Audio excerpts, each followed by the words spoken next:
Test. Looks like we are live. Good morning, evening, middle of the night, etc. Wherever you are, it is time for the World Championship, as you know. No thanks.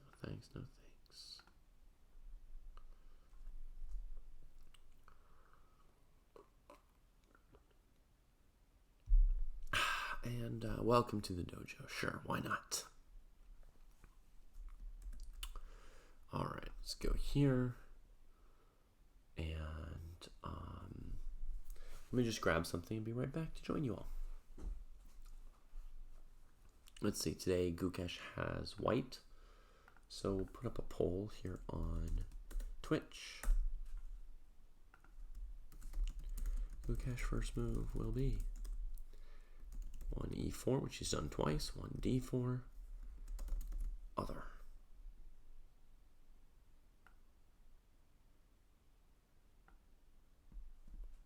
There we go.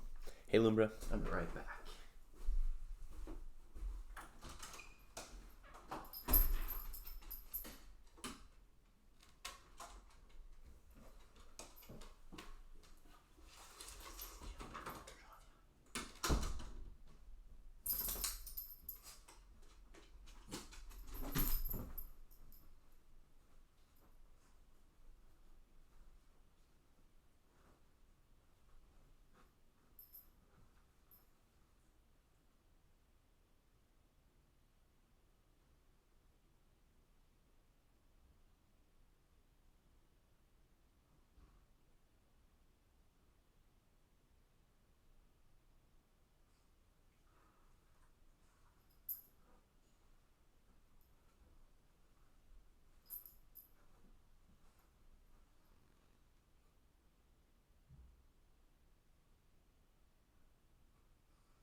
All right, 1 e4 has won the poll. That was fast.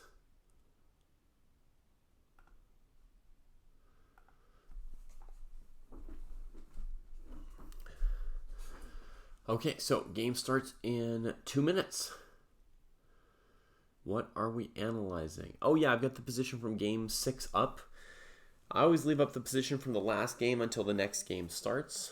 So for another 2 minutes, we've got the position from the day before yesterday. And I also have something to say about it if we get to it in time. So I think we've got 2 minutes, and I will say what I have to say about this game here. So,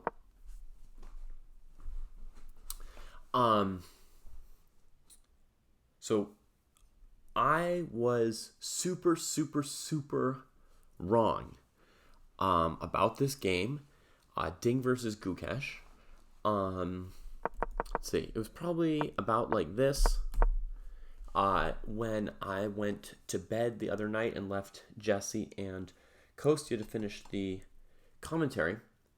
And when I did, I was under the impression that Gukesh had blundered this endgame and was lost, and, you know, that Ding would collect the point in due course, you know, and I left with that prediction, I didn't leave because of that prediction. I left because it was time to sleep, which I need to do more often is, at some point hand it off to Jesse and go to bed. It's a good idea. But I was dead wrong about this, and it seems to me, after a little practice I did yesterday, that in fact the opposite is true. Gukesh wasn't blundering; he was playing like a genius, and the position was perfectly good for Black at this point. So good, in fact, that not only has he not blundered with e3 and all, but that he was never worse. So in all these points here where he lost time with his queen, none of it really mattered because, in fact, he was still okay in this ending. So I got it absolutely hugely wrong. But what I want to say, here comes the next game. It's starting. But here's what I want to say about getting things wrong. Real quick. Like, if you're going to make predictions about a bunch of things, you're going to get a lot of things wrong. That's okay. I should expect to frequently be wrong. And in the past, sometimes I've held back on something because I'm like, well, they're 2,800. I'll say this move maybe looks a little suspicious, but probably he sees something I don't see, and I've been slow to move the human eval bar because I'm sort of assuming that whatever I think is going to be wrong and whatever they say is going to be right or something like that. But no, I mean, we have to make our guesses. We have to put our guesses out there and then correct them over time. And it's totally okay to be wrong. We don't need to be so terribly afraid of being wrong. So I was like completely wrong about this, and that's fine. Then you just say what you were wrong about and you learn something. And over the course of a match like this between players of this caliber, you should many times have something new revealed to you. Otherwise, things aren't going the way they're supposed to. So this one I was totally wrong about, and the move e3 was perfectly good, and Black was perfectly fine at this point. Okay, the basic point for anyone who didn't see it yesterday, by the way, is that Black has this plan of king g7, king h6, king h5, activating the king, and I couldn't arrange to play with Kostya and Jesse yesterday. Should I call it yesterday? Yesterday. To practice this out. I was convinced that I could win this as white, so I practiced this out against the computer, just like this, and I played c4, b4, c5, thinking I was crushing the computer, and the computer brought the king up, took the pawn, brought the king towards here, and then played g5, fg5, f4, and won. I lost horribly as white against the computer just playing that simple plan. I played a second game aware of the plan and tried to beat the plan. Couldn't beat it. Third game, I played h5, g takes h5, rook d5 to break up the pawns before the black king got here. And then afterwards looked at it, and it was exactly what Ding had done to draw the game against Gukesh. So the quote-unquote obvious easy winning plan of advancing the c-pawn and strengthening it is actually slower than Black's plan of activating their king, which is a mind-bending new thing for me to have learned from that game. And I'll say that I learned that even though what I thought Black should do in this position was, instead of e3, king g7, king h6, king h5. So I even had this idea of advancing the king, and I thought this e3 move was too weakening, allowing the white king to come up next to it, embrace it, start attacking it, tie the black pieces down. And that's like completely untrue. The pawn is strong enough, it's tying some of the white pieces down, and Black can still do this king activation plan. So brilliant stuff. Now let's get into today's brilliant stuff, okay? One of the main lessons there is these guys are going to completely go over our heads sometimes, which is good. That's how it should be, right? So if they went over my head, they'll probably do it again today. Sounds good. And I am not going to pull the punches, but I will occasionally mention, I'm probably missing something, but this looks like a blunder. And then, we'll see. Okay. So we are getting a one knight f3 for the first time in this match. Well, Gukesh played a queen's gambit, I think with d4 and knight f3. I can quickly check the move order on that. We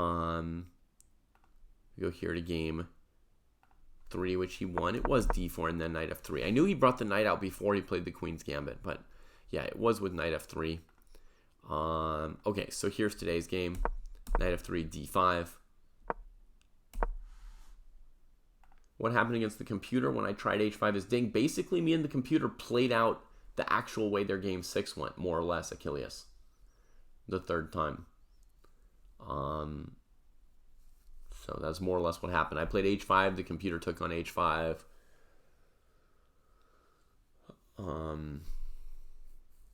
Yeah, and we got a quick repetition like in the game after rook d5, rook f5.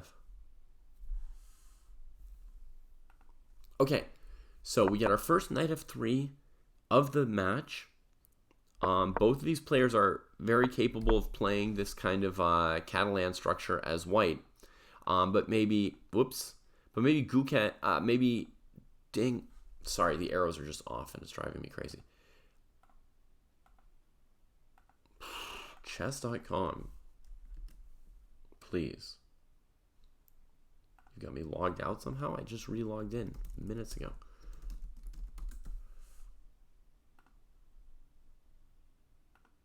Okay.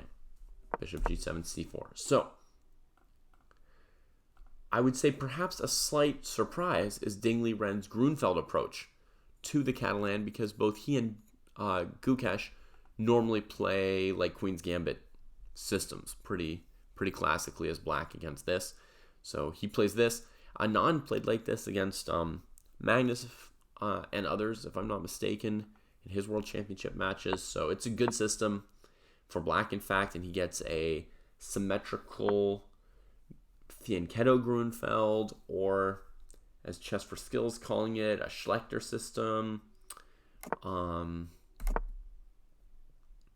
But despite this being a mild surprise from Ding, Gukesh is prepared today and plays this move rook e1, which looks a little bit fresh to me.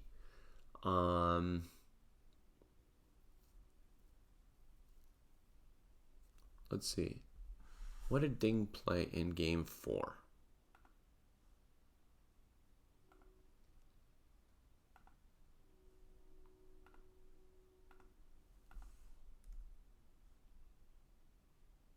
Well, whatever. We'll just go here and see. What was his move order in game 4? Knight f3. Right for his b3, bishop a3, of course. Thank you, Xander. That's correct. We don't have to. If I log out of chess.com, it gives me a different color. I think we're too early for rook e1 to be a novelty, but it looks a bit unusual to me, Tiger Cubby. I think the following would be probably the most popular approach to this historically. You know, black is very well poised to take your pawn on c4 here, right? The Grunfeld is very happy to just, even though pawn's on c6 to support d5, the Grunfeld's very happy to give up the center and then play with free pieces, right? So black's very well poised to take on c4 with ideas of bishop e6 or b5. So white often considers this pawn as being basically attacked. And so I think that trading and then playing knight e5 is kind of the typical approach here. And then the more aggressive interpretation of this is that basically the knight is well enough outposted here that if black takes, after pawn takes, black loses the d5 pawn. And sometimes, you know, the classical-ish approach from whatever 1960, when this first became a big thing, I think, was to play f4 and grab some space behind the strength of the outpost on e5.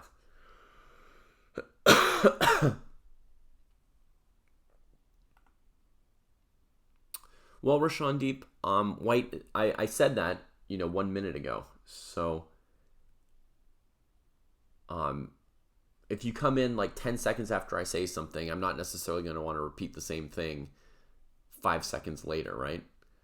But White's playing a Catalan setup, and Black's responding with a Grunfeld setup, and it's basically, therefore, is transposed to something called the symmetrical exchange, symmetrical Fianchetto Grunfeld. Okay, so that I think would be like the old approach to this, and then I think White can also probably play a move like b3, though you have to be careful. Sometimes Black can just play c5 in response there, which may be the case. See, chess.com has an opening lookup that I could click on if I wanted to see the theory.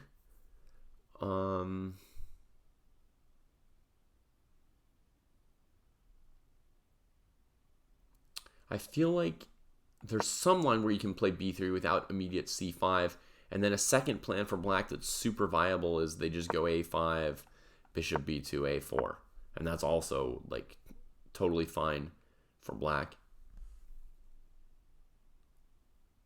You get nothing ever here as White, and you're sad about that. Yeah, nobody does, right? Spinal Tap? Nobody does. So, do you know this move, Rookie 1? Because if somebody's going to save you, it's going to be Gukesh, not me. Like, the only way I could save you from getting nothing as White in this position is by telling you play Fischer random chess. That's my solution to all of this.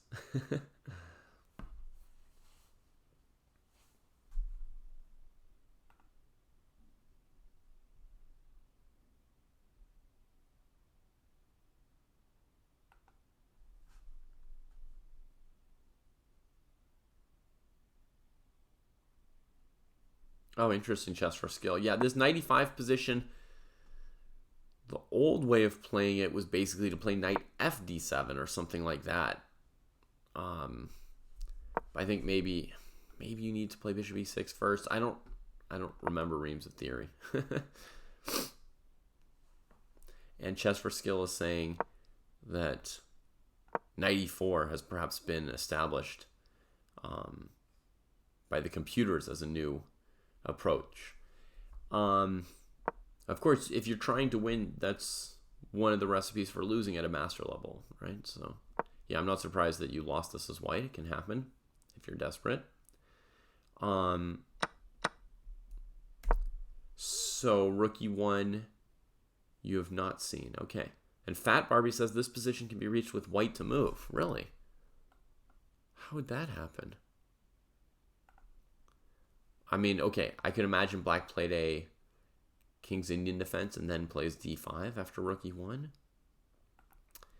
But that's not super.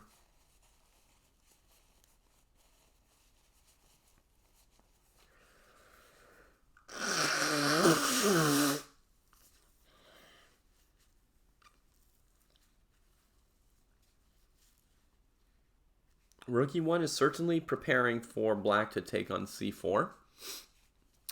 As Francois says, it's almost saying, please, yeah, just take on c4, and, he's going to play with the center. Gukesh is extremely good, I've noted, at playing the Black side of dc4 positions. Why not the White side, right?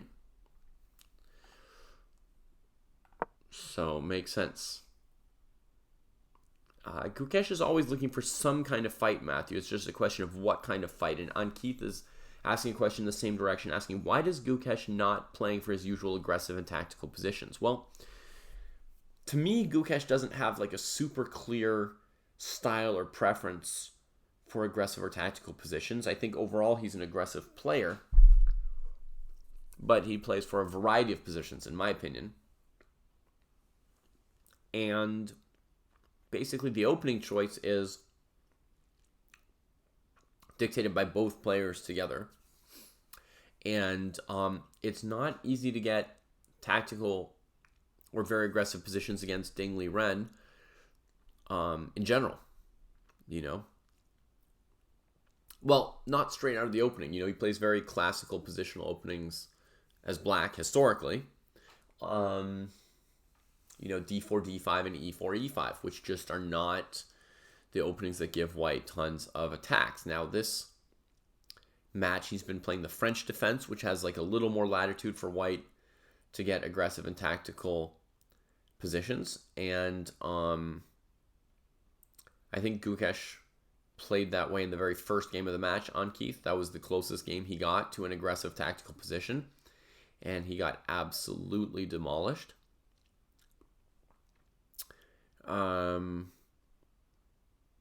And then he tried something different against the French his second time around, which makes sense, right? So, yeah, I imagine there's more than one variation he has ready and more than one different approach. But, here if he gets dc4, e4, I mean, what more can you ask? He's playing a gambit early on here.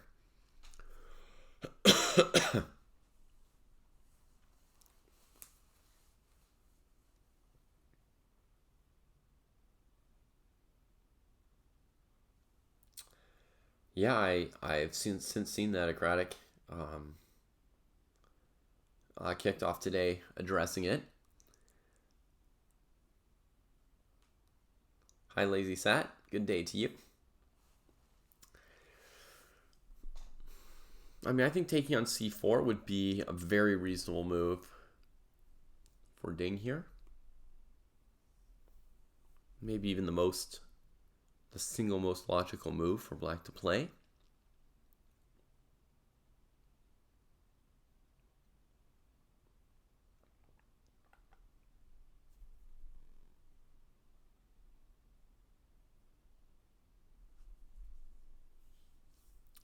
Now, Fat Barbie, when you say that a lot of people played this position here basically from a King's Indian,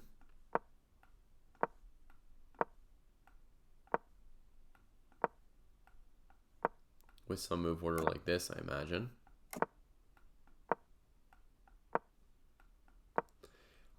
Were these grandmasters or people playing blitz on Lee chess?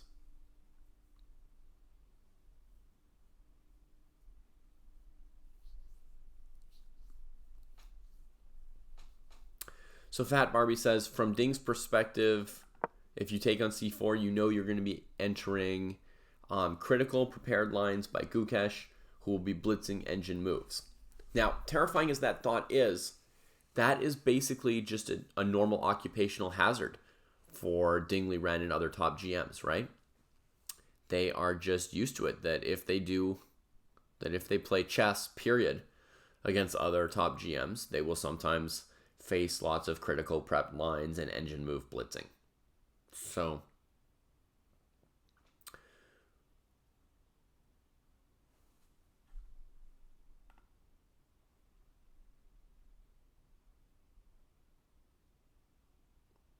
okay, Bavia says Erasmus Svane has played this 10 to 15 times in Title Tuesday. So, it has been played by a GM, but in basically, a speed blitz tournament where they play unimportant or crummy moves.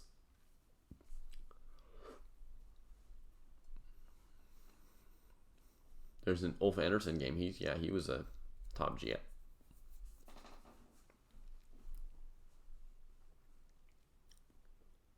I've been thinking for quite a while. Long enough that I feel it's very likely that he's been caught by surprise by Gukesh's opening choice, yeah? When they think for 5 minutes, you can't assume that they have been caught out. That's not enough time.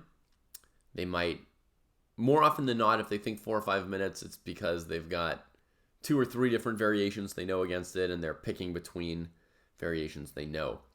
Once they start thinking 15, 20 or more minutes, then there's maybe a more confirmed chance that they are figuring it out over the board. So, yeah, I think so, Matthew. I think he's more or less out of book. Now, you remember the very first game of this match, Ding thought for like 30 minutes or so on an early move. And what he said later was, I think it was as soon as Gukesh played knight cd2 or something, right?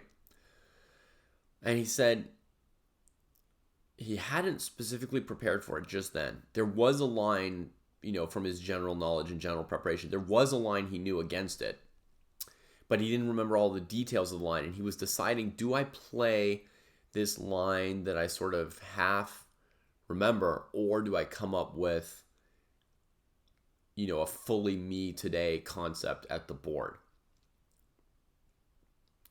So he had the option to play something where he had knowledge, but the knowledge was a little spotty, and he decided to instead just play something that he was like understood for himself at that moment and was fresh in his mind. So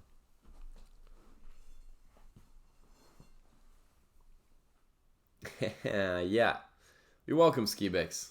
A lot of people are intimidated and scared to play the Nightorf, but actually, it should be accessible and an option for anybody. I started playing it around, I was probably rated 1200. In the first year I started playing tournaments, I started playing it with no knowledge, no books, no courses. It was fine.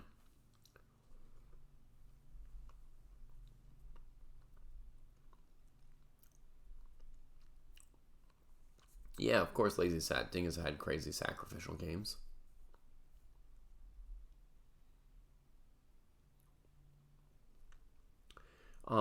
Dead Poet Society thinks that bishop f5 could be an alternative to taking on c4. Let's think, what are alternatives to taking on c4 from Black's perspective? Yeah, I mean, another point of this structure here for Black is to not block in the bishop and to let it come out like this.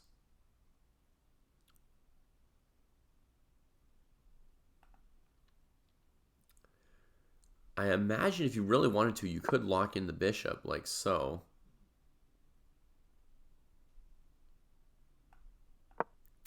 And then go for this, bringing the bishop out here. And get this kind of a position. E6 and G6 don't always go well together. Sorry for your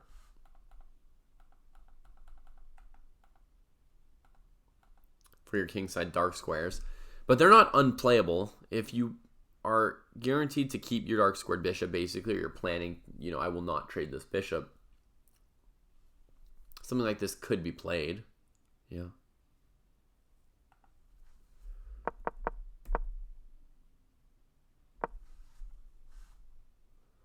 Yeah, it's important to put in the work at Kraai. That is an important point as well. When I woke up and saw the result, of course I was tempted to go check on some commentaries and learn why the Ding versus Gukesh game had ended in a draw from yesterday, right? Or whatever day before the rest day, previous round. I was very tempted to go and read about it and quote unquote learn something about it. But instead, I avoided Twitter out of fear that somebody would even have posted some kind of explanatory comment. I avoided Twitter all day, avoided all recaps, because I knew that on Monday my kids would go to school and I would be able to practice the position. And I wanted to practice it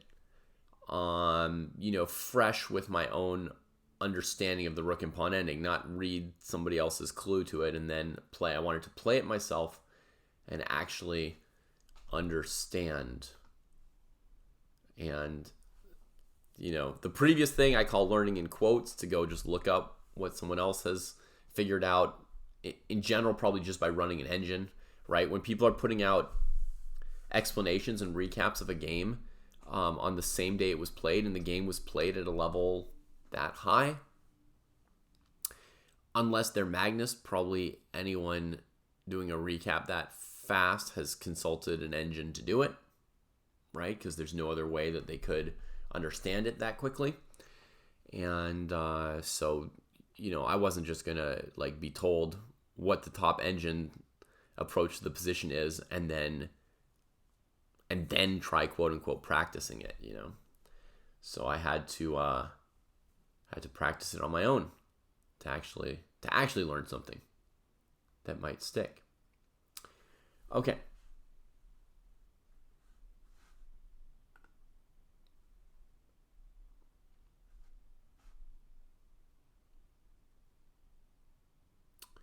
Berlin Chess. Did Magnus say Gukesh should have pressed with King G7 before E3?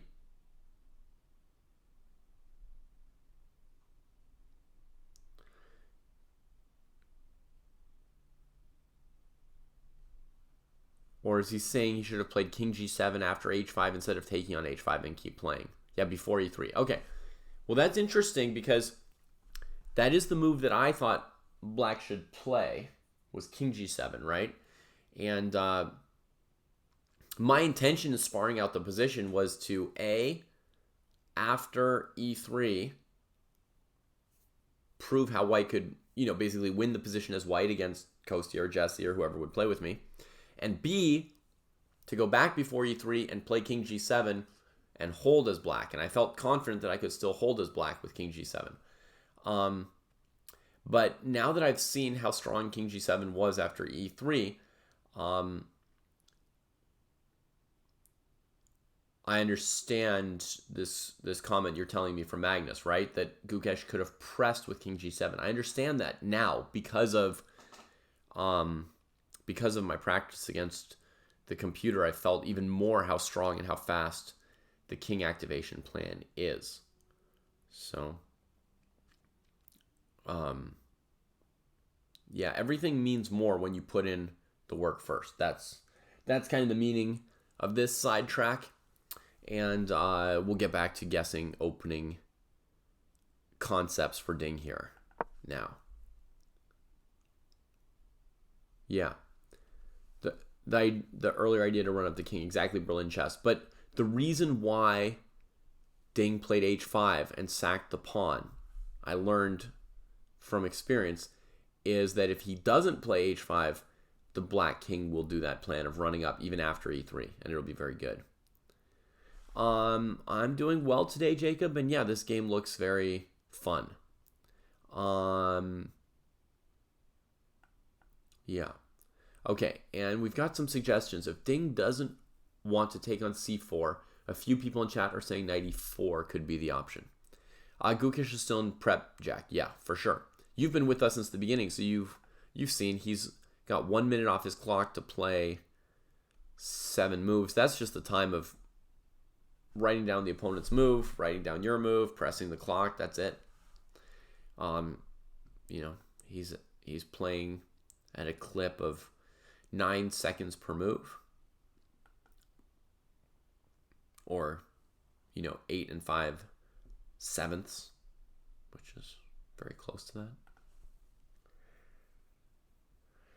So the suggestion is knight E4 would be another candidate move. Blocking E4, making the rook E1 move not that useful, opening up the bishop. That's a very beautiful candidate move as well. So to everyone who suggested that, I agree with you very much that knight E4 looks like a real move. It is blib up. Basically, he needs a concept every time he plays the opening. Has anyone ever fallen asleep at the chessboard? Well, yeah, Maddie. Many, many people have. Not at a world championship that I know of.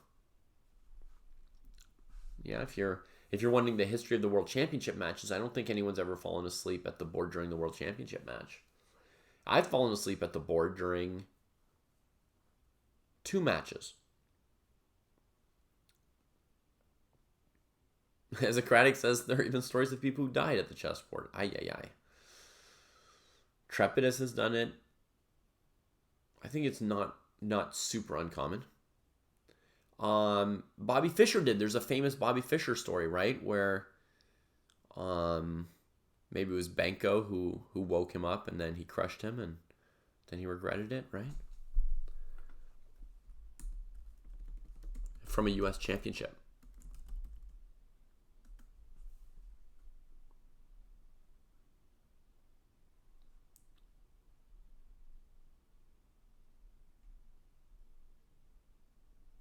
Bisguier. It was Arthur Bisguier. Made the gracious blunder of waking him. Because Bobby had spent the whole night playing blitz chess. So he woke him up and then got destroyed.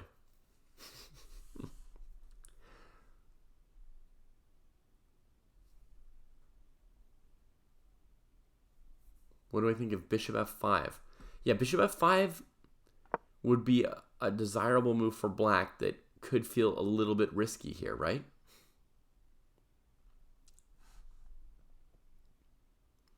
So far Eastern, every time he's had to think hard in the opening, it has not adversely affected him later in the game. He's left enough time to play the rest of the game just fine. Okay, so bishop f5 and the normal Achilles heel would be queen b3, just as I'm being asked about by Bradley over on the YouTube chat. So yeah, he's saying, queen b3, trying to pressure these 2 points is logical against bishop f5 in general, right? And then queen b6, holding that together. I don't see what's terribly wrong with this approach. If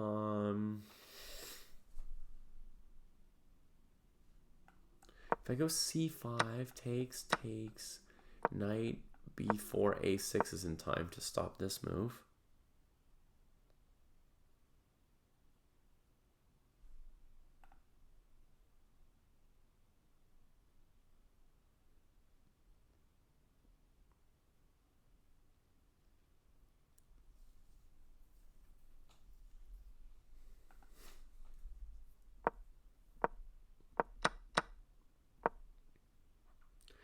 So that's not impressive at all. So maybe white would go for this.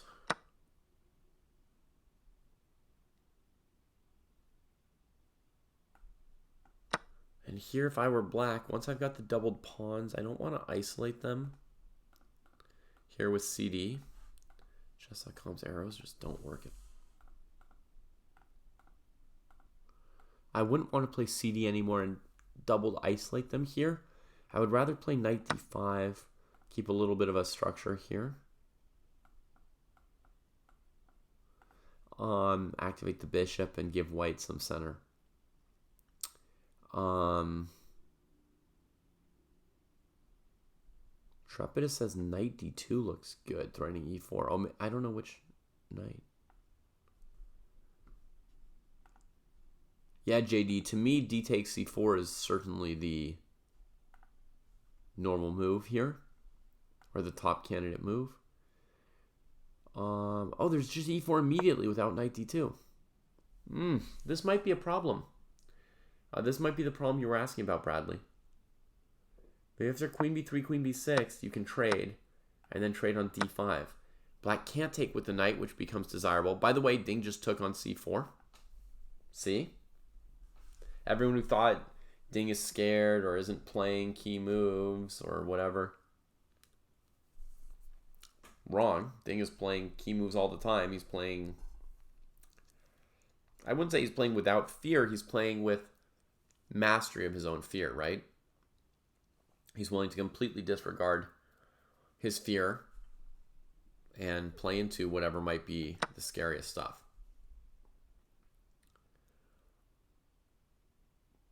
So, very quickly to finish answering Bradley's question, black would have to take like this.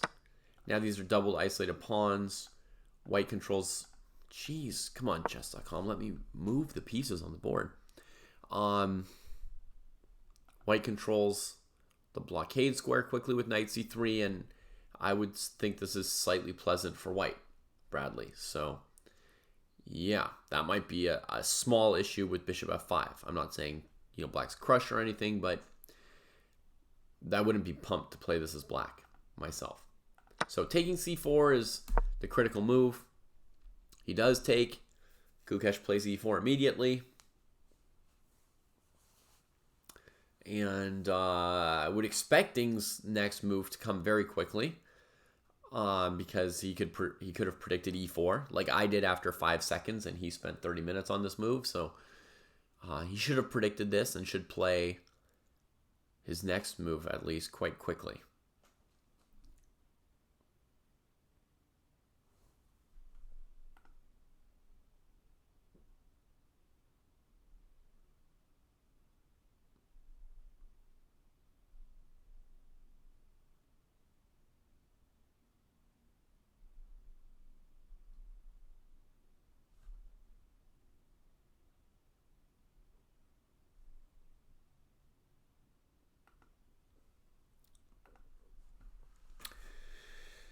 Yeah, I mean, there's a good chance that black can hold on to the pawn, and that's the point of taking, is, you were saying that white's pawn on c4 was hanging, they left it hanging, then you say, okay, well, now I will take it. That's just logical.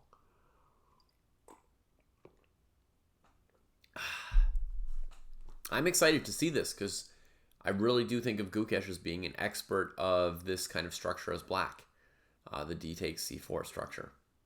I've seen less games where he's got the white side of it. So yeah, looking forward to it. Excuse me for one moment here. Try to blow the night away. If I can find my mic, I can mute.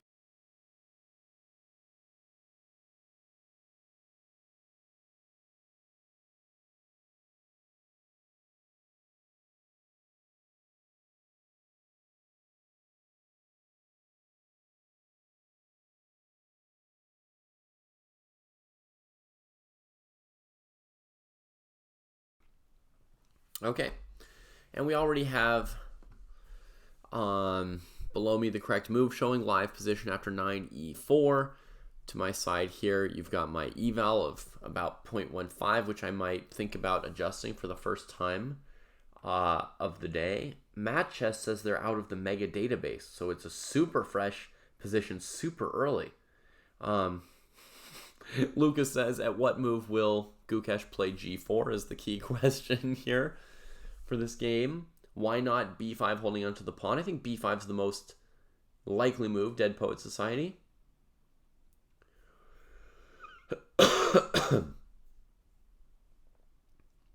Yeah, these players have a different style than Carlsen and Yash, right? I mean, Carlsen has the greatest play and greatest style of his era, but not everybody thinks his games are the most exciting games of his era, right? They're the best games of his era, but not everybody's taste. Knight bd7 is perfectly normal move as well as b5. Bishop e6 is often played in these lines to defend with pieces and develop more, but with the pawn already on e4, I don't think it looks as good. So to me, b5, sorry, b5 would be the main move. Bishop e6, knight g5, bishop g4.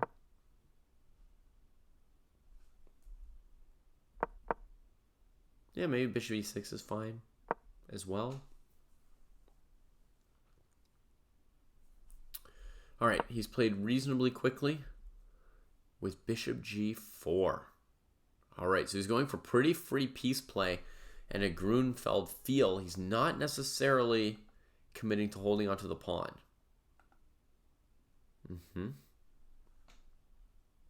Okay. Hey, Ron.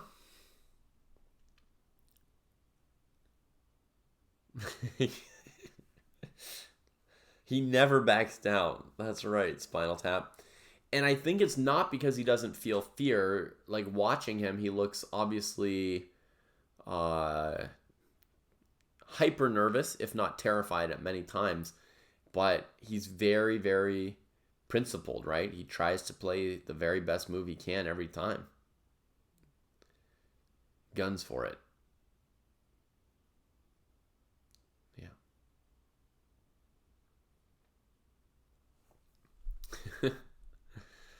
Steve Nash points out that for the moment, bishop g4 is blockading the move g4, right? Just blockade that pawn, hold it back. But in general, Ding is happy to see Gukesh play these G4 moves, right? He's ready to like, yeah, go for it. We'll fight. You know, maybe it'll hurt your position.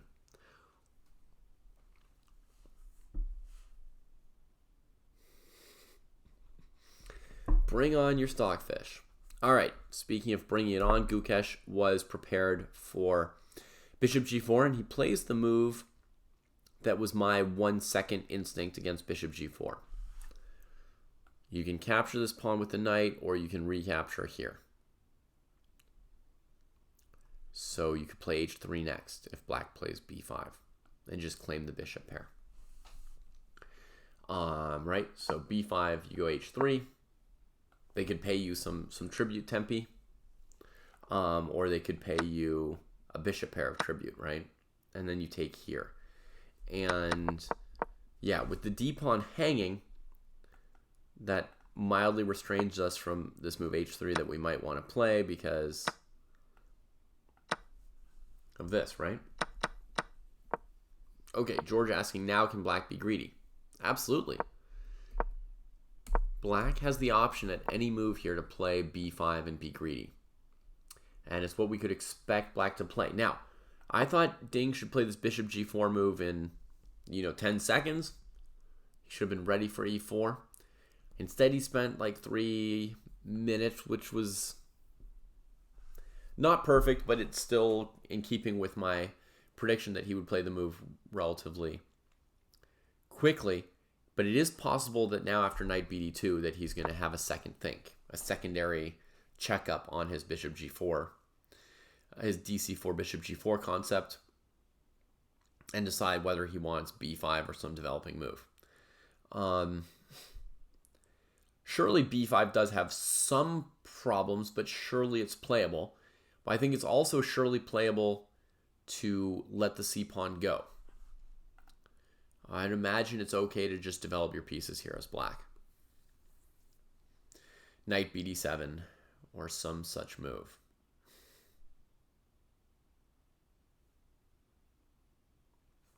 For example, let me show you like a basic thing about knight BD7.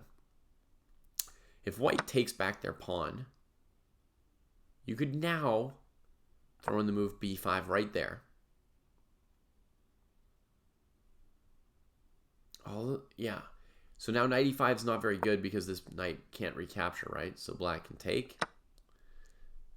And that's not exactly what you want. However, maybe knight E3 is enough for white to have a pleasant position. But basically the idea is black's going to make this trade and then push E5. That's the idea of this knight BD7, B5 move order I'm suggesting.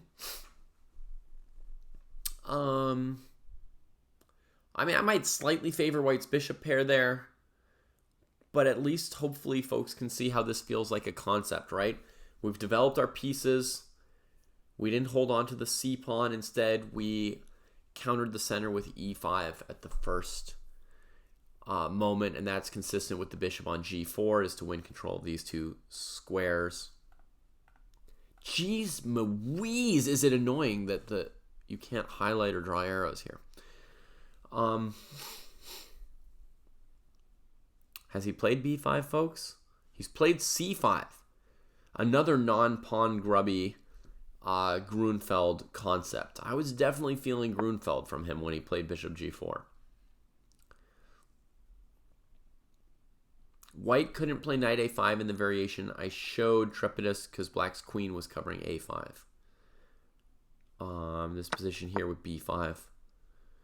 I'm not going to be able to draw an arrow probably. Yes. There's queen takes A5. I am J.K. Heidegger, yes. So, in the game, Ding plays C5 relatively quickly. Good on him. Another like 2-3 minutes is not much. And he Grunfelds it, right? He Grunfelds it. No interest in holding pawns or even bishop pairs, just freedom for my pieces, right? And yabba dabba marbles. Freedom for my pieces and yabba dabba marbles. Makes sense, right? Knight D2, it kind of jams up white's development a little bit, right?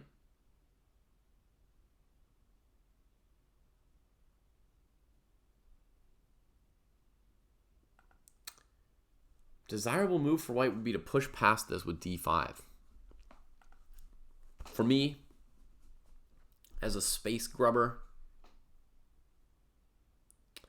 that's my theory of, when your opponent attacks your center pawn with a bishop pawn, c5, f5, c4, f4. I love to push past if I can. Gukesh is thinking. It's not yet clear if he's out of prep.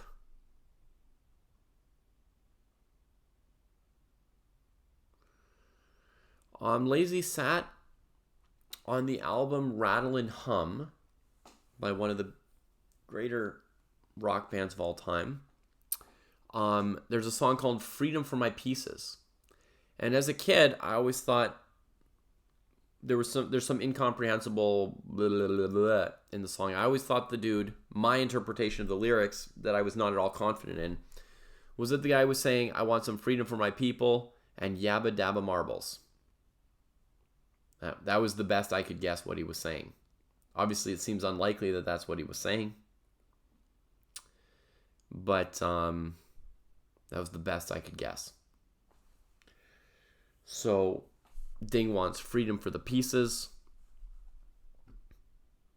which reminds me of freedom for my people.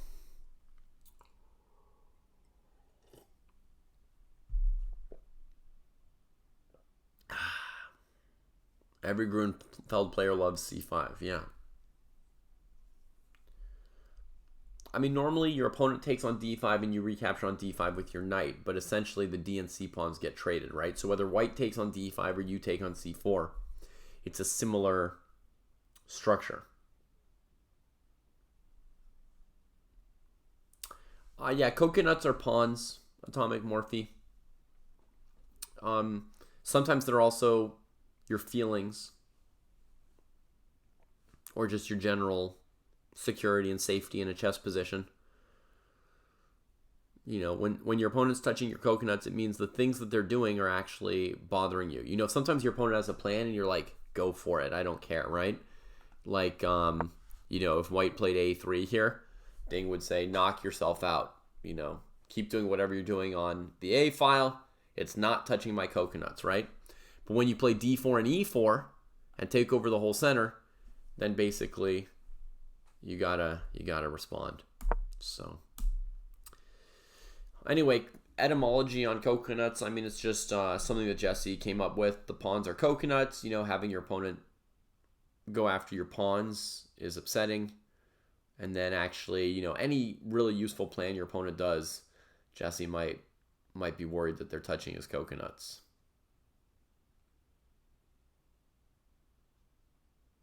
Petition for coconuts to also mean coconuts. Coconuts will also always just mean coconuts. Yeah.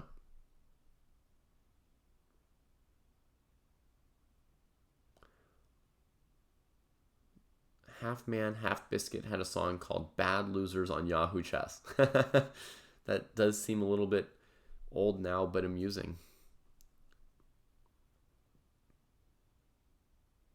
And Yash Joshi sadly reports that Ding is coughing a lot on the live feed, meaning he might be a little sick like me, which is unfortunate, of course.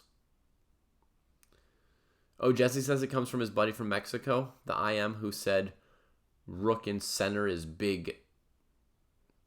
You may or may not know what. Anyway, I keep our stream PG, so, well, whatever. Kids can talk about feces, right? His friend says, don't worry about this, kids or parents of kids.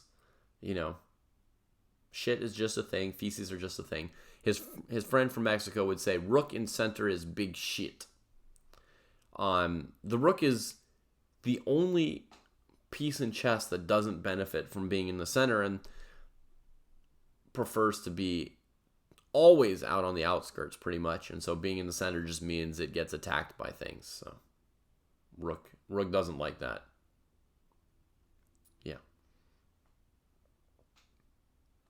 Yeah, my kids love making jokes about shit, so it's okay. I don't mind. All right. So Gukesh is having a pretty good think. I didn't want to immediately say he was out of prep when he thought for 2 or 3 minutes, but when he gets down to 149 or so, he's probably kind of out of prep. Does e5 force the knight back? No, it does not, Trepidus. After e5, the knight can go sailing straight into the center on d5.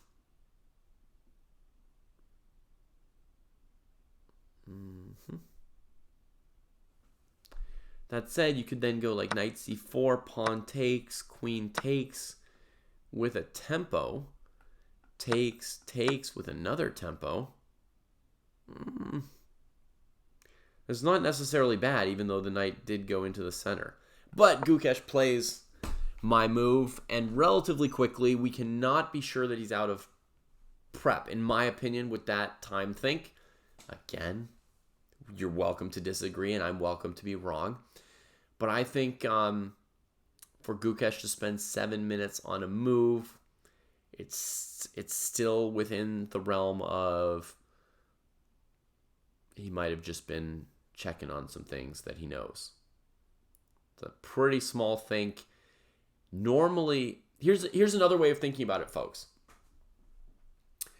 When Gukesh is out of prep in the games, or when Ding is out of prep in the games, how long do they normally think on their first move where they're out of prep?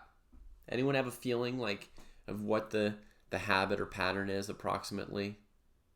How long do they normally think when they're out of prep?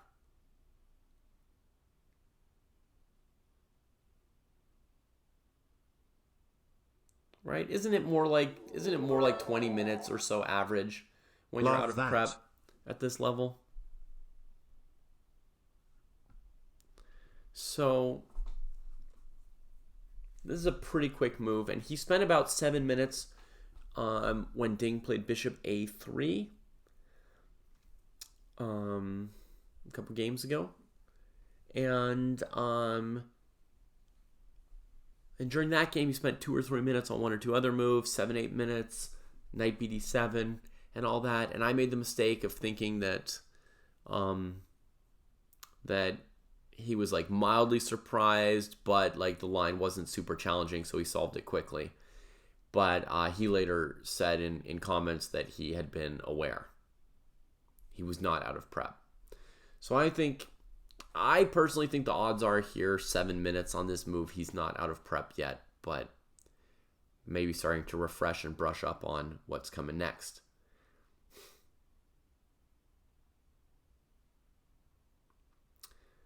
Famous legal case where a guy asked for his payment in bananas and the court ruled that payments have to be in actual money. I wonder if that would apply to somebody asking for their payment in coconuts, right, Neptunian? That could be tested one day. Gukesh could say, you know, he took my coconut on c4. I want Gukesh to repay me with the pawn on c4, and the court might rule that he has to repay him with $200,000 since that is the cost of a game in this World Championship match.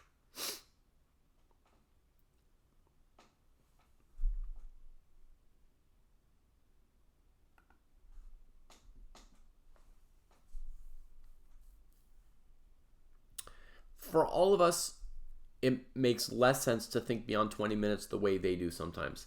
Is everybody here in general clear on why, especially against this level of opponent, and especially in a World Championship match, and especially with opening prep, that it makes more sense for players like Gukesh and Ding to think for 20 or 30 minutes on some key moves than it does for you and me, etc.? Does everybody is everybody here aware of like the big difference in these situations? Or I could recap it quickly, I guess. The basic thing is, when you're playing a game, a 0.2 advantage or a 0.3 advantage, something like that, is not a really, really big deal. Right? Like if you give your opponents that you play on a normal basis a 0.3 advantage, they're not going to convert or prove it in some way. Right? Whereas these players are playing at a level where they are afraid to give up a 0.3 of a pawn mistake. So the skill of the opponent, the higher their skill and their strength, the smaller and smaller stuff you have to be careful about not giving up. So if your opponent is less good, you can play more freely without agonizing over, which move is a tiny, tiny, tiny bit better. Another thing is, for most of us, we're not good enough to come up with new ideas that are deeper down the road when we've already been thinking for 10 minutes. Normally after 10 minutes, we'll mostly just be spinning our wheels or reevaluating something we've already thought about, right? So the extra time that we use is going to be less useful as well. But these players are able to continue going deeper and generating new ideas and evaluating further positions down the road. So they're able to keep making progress between minutes 10 and 30 on their think. And the pressure of the opponent is what forces you to do it mainly. The pressure of the opponent, that you can't afford to make small mistakes. So normally I would think only 20, 30 minutes on a move that I think is worth like 2 to 3 points of evaluation. Does that make sense? Like, I think it's like a critical move that's either, winning or losing, or the decisive attack starts, or a calculation where I have an opportunity to win a piece if I find the right line. That's where it's worth that much time for me. Or if I'm worried my opponent might achieve something similar. But if I'm afraid that my opponent is going to gain 0.3 pawns, that might not be worth more than 15 minutes for me to think about, because my opponents are usually like 24, 2,500. So it's a level of danger below what Gukesh and Ding are facing. Okay, e6 played from Ding. So the concept here is, if you take on e6, he takes back with the bishop and defends the pawn, and that's awkward. And if you go knight c4, that black can take, and maybe this pawn is hanging. Now that said, if black took with the queen, this looks risky. Bishop e6. I guess bishop e6 holds it.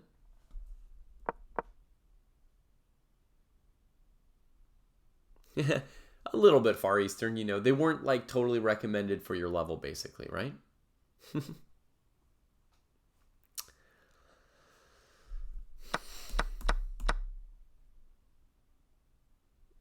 Okay.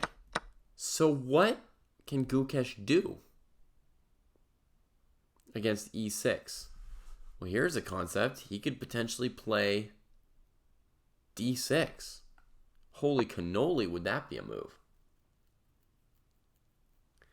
That would be a pretty big concept. Idea to play e5, get a protected pass pawn on d6, and reopen the g2 bishop. Well, that is the maximal move. That is the instinctive move for Gukesh or me, for sure.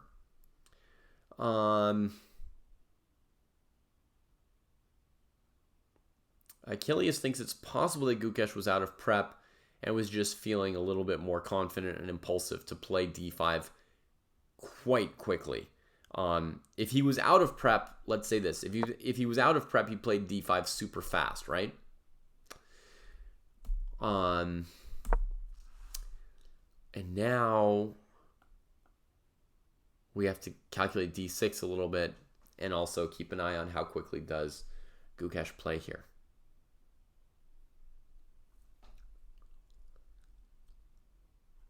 Ding, on the other hand, played e6 quickly enough that it seems like during his 30-minute think, he's already analyzed this d6 possibility. Why can't queen takes d6 get played? Basically because e5 is going to win a piece.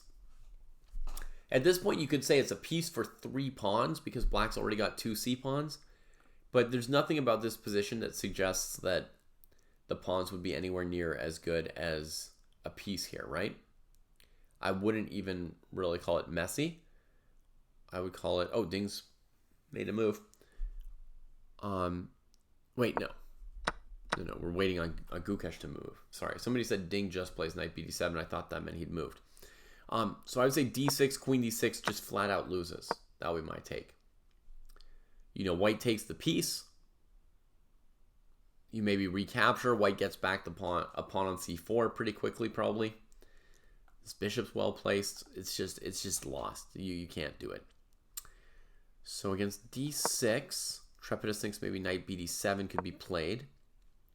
And then against knight c4, you've got the options of b5 and e5. But what if white plays e5 now with the rook defending it? We go like here. White takes to defend it. Black goes b5.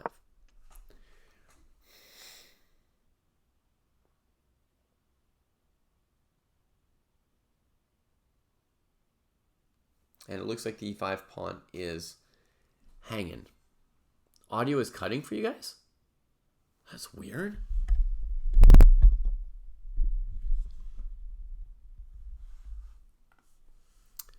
Test, test, test.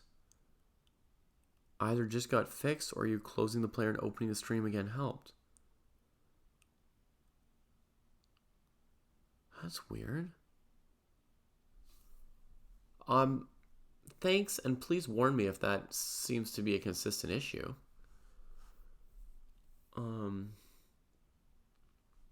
So to me, white's dropping the e-pawn here in this line at first blush doesn't look like it's working out. I understand it could still be messy or complicated with knight here, knight takes, knight here. And then even against a6, maybe knight c7. Who knows what's going on? I think it doesn't work. I think it doesn't work.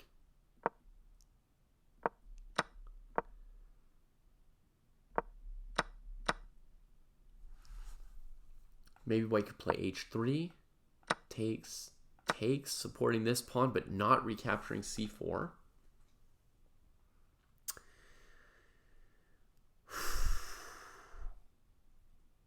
Black kind of needs to break e5 to get these pieces working.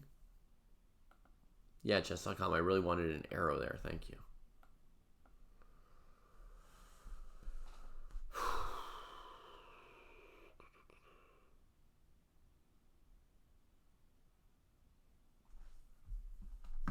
Phone staying. Let's just make sure it's not Jesse needing something.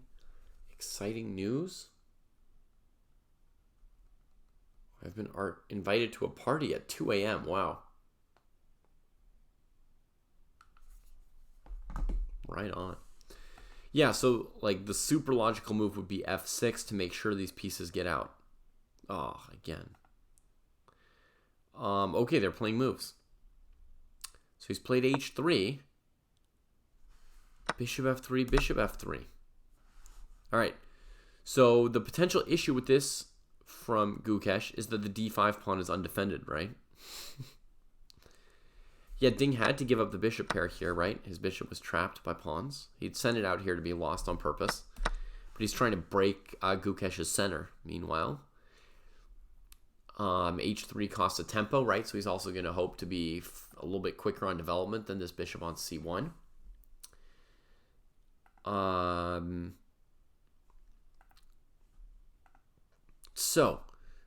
Black can take on d5 with the knight. Black can first play c3, takes, and then take on d5, just so the bishop on g7 will be better against the c pawn than the b pawn if this knight's coming here anyway. Looks like still a pawn sack by Gukesh.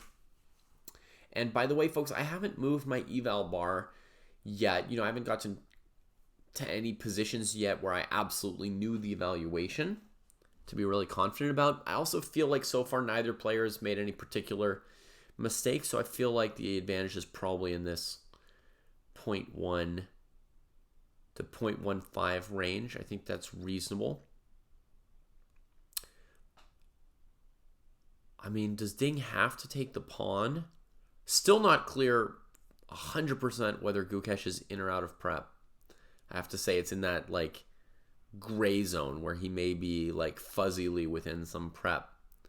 Although he played this line today, so he's kind of more likely either in prep or not in prep, right? I guess you could be an 18-year-old world championship candidate and maybe not remember everything. Have to refresh your mind a little bit.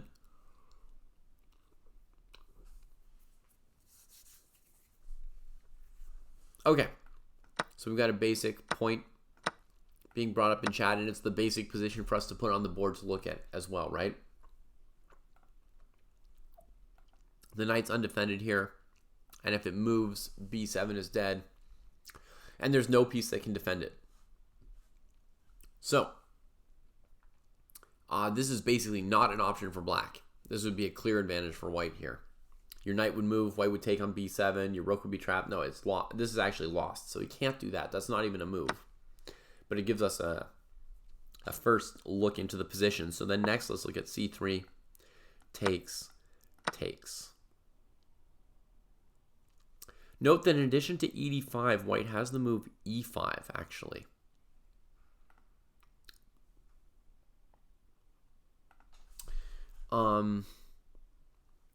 Hey Seth, welcome to the show. Yes, it is, I mean, for me, it's neither early nor late. It's 2 a.m. It's just the middle of the night. You know, I don't know how to call it. Magnus, in one of his interviews, was asked what kind of positions you train leading up to the World Championship. And he trained Catalan down the c-pawn. Okay.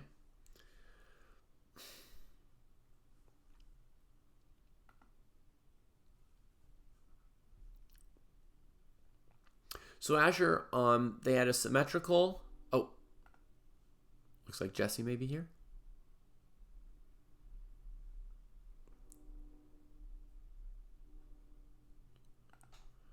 Let's bring Jesse in.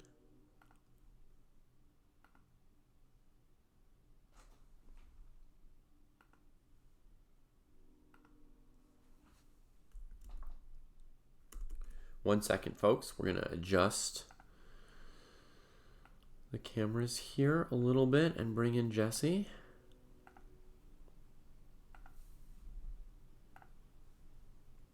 Boss has been getting up at 5 a.m. every day. Very consistent. So, Asher, we had a Fianchetto Grunfeld, basically, by transposition, a Catalan type game. Catalan approach from Gukesh, Grunfeld approach from Ding.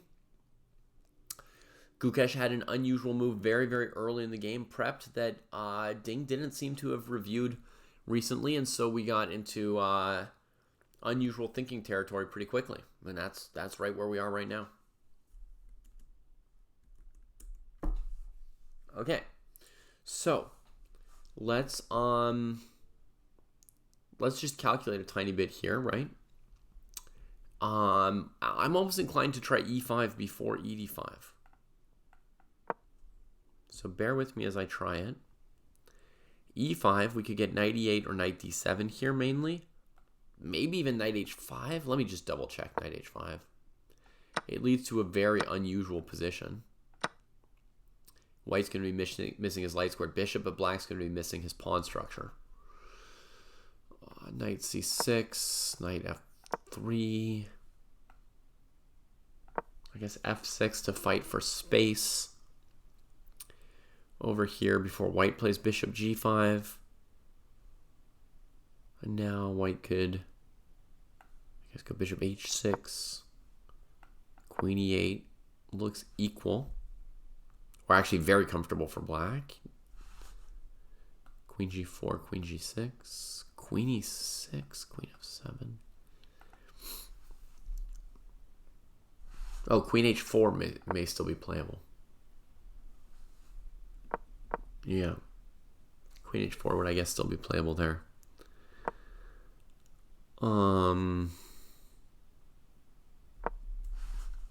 Okay, and what about this? Here, here, here.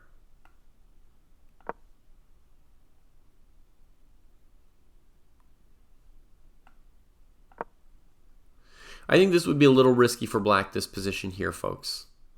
Just the king being open. Black can't easily force the queen trade. So I think they're going to be a little bit worse. But not dead. c3, bc3, ed5, e5. Okay, let's say knight h5 is mildly unlikely here.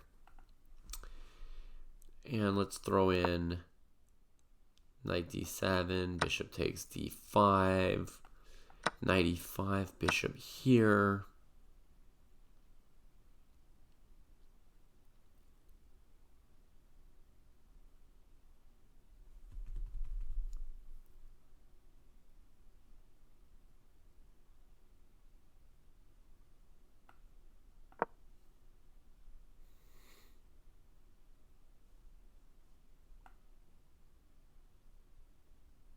I know I'm hanging things, it's sort of on purpose.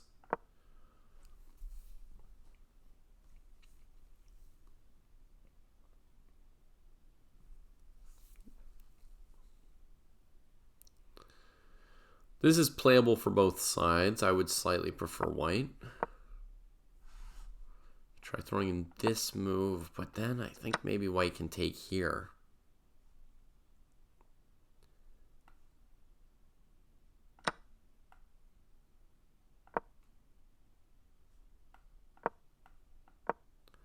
I don't see this quite working out for black. All right, so let's play knight e8.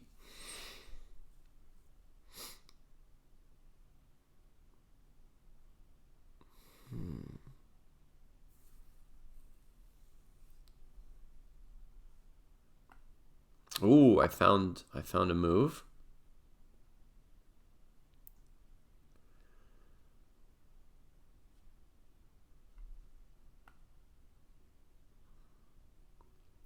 If we let white take on d5, we're much worse as black here, by the way, folks. Just basic, simple.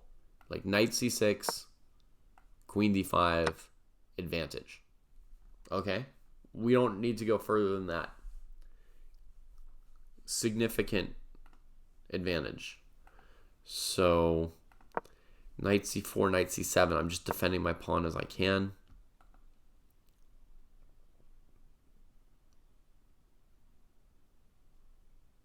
And now white has to either go in or pressure d5. I think white's a little bit better here in this analysis.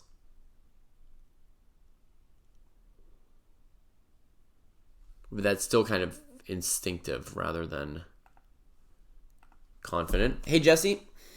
How you doing, bud? Excellent. Yeah, we're getting some exciting stuff, dude. Yeah. Exciting stuff. Yeah. Well, He got a I'll rich take position and out of theory quite quickly. yeah. Well, you probably already talked about it, but seven rook e1. Uh, I'll check the database in a second, but that looks wrong. It's obviously some idea that he has, but it's obviously wrong. You've probably already talked about it, but forever people have thought that c takes d5 there, followed by knight c3, knight e5 was like the only thing you could do. Those are the famous uh Kasparov Karpov games. Yep. Yeah. I mentioned the Um, classical approach. Um, yeah. I did not say that something new had to be wrong, though. That's something you've added to our show. Well, obviously he's checked it and stuff. And even the Yeah. next couple of moves, he plays pretty quickly until black plays c5. Yeah. And even So, here, Jesse, I'm not 100% sure whether he's in prep or not mm, based on his time usage. The most time he used on any move was 7 minutes. And, when they get out of prep, they often think for 20 minutes. So, as right. Chad said, maybe he played a little impulsively and confidently, or maybe he's still in prep. You know. Oh, Okay, it does. ED5, Yeah. ED5. Okay. So maybe now Ding can play C3 after first trading on D5. Yeah. That makes sense. So this is hilarious, Dave. There's so many on move seven. There's so many moves that White has played. Like Mm-hmm. we're talking all kinds of weird stuff, right? Yeah. And there's far more moves with the totally bizarre knight a3. than there are with rook e1. Yeah. More moves with e3, or h3 even. Yeah. Well, one thing I want to say about Ding that's interesting is, tanking forever and then playing dc4, because dc4 is, of course, I think the principled move. Mm-hmm. That's why you take on d5, Yeah. right? At the same time, 28 minutes, like it's either you take or you don't, buddy, right? So it's like a principled choice. There's no way for you to analyze it to death. It's given that it's prep, it's a risk, but thinking about it longer isn't gonna take that risk away, right? And then he thinks on the next move too, on bishop g4. So that really is I think that's a lack of confidence, what KGB would call like, thinking on an intuitive move. Right? Okay. But he wants to have a concept for how he's going to play the position after DC4.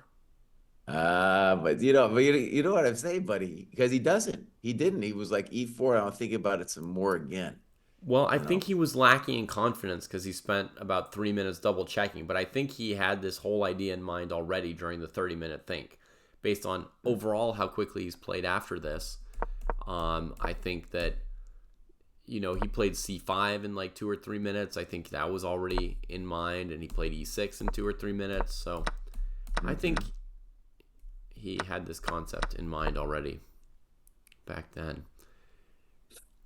Okay, but now knight bd7, and I would say he's simply considerably worse.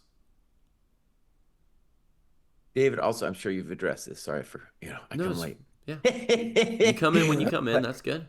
So, just so I get it, why is it bishop takes f3 on move 12 and not queen takes f3? I'm sure there's a reason. Oh, we didn't get to that at all, actually. I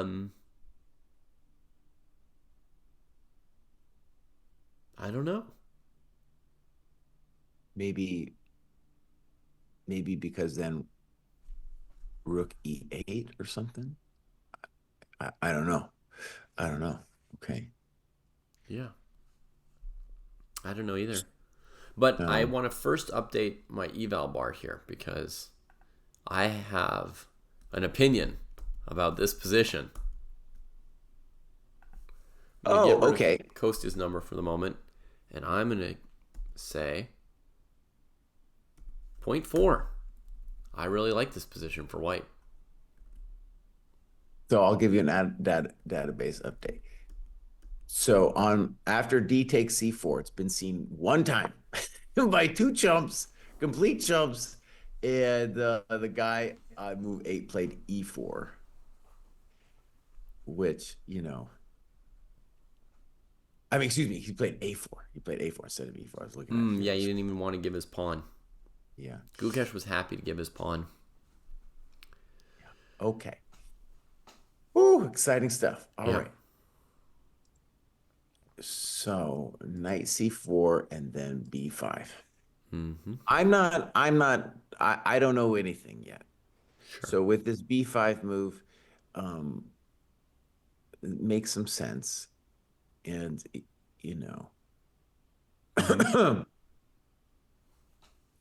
we don't have a great spot for the knight. No. Two mediocre choices on d6 and e3 here. Oh, Gukesh is playing so fast, Jesse. And a3. He's playing super fast now. Yeah.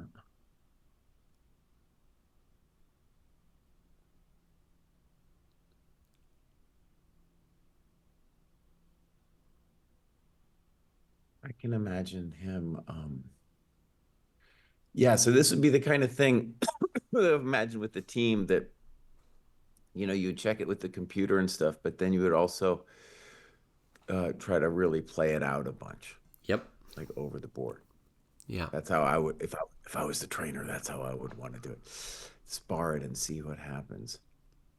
Okay, so let's talk about it. So I have to look at something real quick because I'd been talking about it earlier, which is on move 13 if black played c3.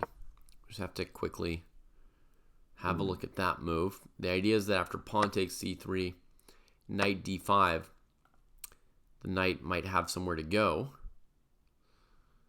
But knight c4 still looks winning for white, possibly. Let's look through it further, but the point is knight c3, white can trade the queen. But also, David, on c3, I think knight c4 might be strong. Knight c4 without taking the pawn? Right. Because then you don't achieve b. I don't think you achieve b5 then, because I always have d6.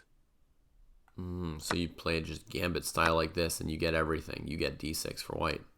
I think that's the intention, yeah. That looks quite pleasant. Whereas this thing, like, we can debate whether we think white's better or not, but it is true that the knight is a turd on a3. In the game. If he plays a6, you think? Well, there's a lot of different moves. A6, queen b6. Yeah. Yeah. Okay, but what knight a3 gives Gukesh, in addition to a turn on a3, is it gives him d6, right? If he played some other move, he may or may not have had time to get in d6. Here he's definitely going to get some fresh air for his bishop. So I guess in that sense, rook b8 makes more sense than a6, right? You probably have to pay that tribute anyway. But then he gets more tempi with bishop f4. I mean, that's enough to make a fiend start trembling with excitement. That's a lot of time. I'm just saying, whenever I see a knight that's that bad, I have to really believe in it. So, yeah. Well, I'll tell you what, David, let's spar it out a little bit, and then maybe it'll just kind of organically we'll get a sense of things. So I'll defend black's honor, and I'll start with queen b6. Queen b6? Okay. In terms of the question of why is Gukesh moving so fast, I have a suspicion he might be in prep here. I have a suspicion he might still be in prep, that he needed a few minutes to remember something, or a few minutes to pretend he was thinking. But I have a feeling he might be in prep still. Well, I think one of the nice things about what Ding does here with b5 is he gets a concession no matter what, because the knight on e3, terrible. Knight on d2, terrible.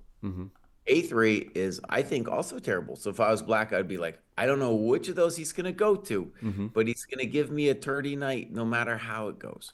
Yeah, I mean, I presume something was wrong with knight d6, but that, the only thing I'd seen was that it allows a knight trade, which is not obvious to me. But just queen b6.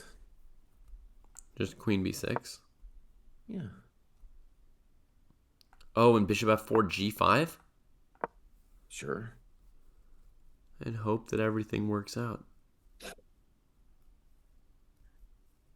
Also, as you said, that the d6 square, it's going to be one of the common questions, whether white can push that thing with effect or not. And let's say the obvious, the pawn on d5 can be both a strength or a weakness. Yeah. And especially with a turdy knight, it could be a weakness. Okay. I will play your queen b6. You shall defend the honor of Ding. And which after yesterday, dude, I don't know if he's got any honor. Not yesterday, the day before, if he's got any honor left. Queen b6 played. Welcome to the dojo. I just get up. It's 5 o'clock in the morning. Who gets the move right? I do. Oh, Jesse loves competition. Man, oh man. Okay, now what I need to see before I'm just drinking my morning coffee, before I hit that sensei eval bar, what I need to see is like an idea, what White's idea here could be. Okay. So I apologize for not moving faster, but I've got like 3 candidate moves here: bishop e3, bishop f4, and d6. Oh no, yeah, So take your time. It's hard for me to just randomly blitz it out. Um, but I can also use takebacks and stuff and just play bishop Yeah. e3 quickly if you like. No. Because whatever you do, David, you need to have a plan of how you're going to fix the knight. Yeah, my plan here is to threaten b4 Bishop and maybe have you spend a tempo on a5. And once you've played a5, it might not be so easy to keep that b pawn defended long term. It'll be on a light square. My knight might be doing enough just by attacking the b pawn.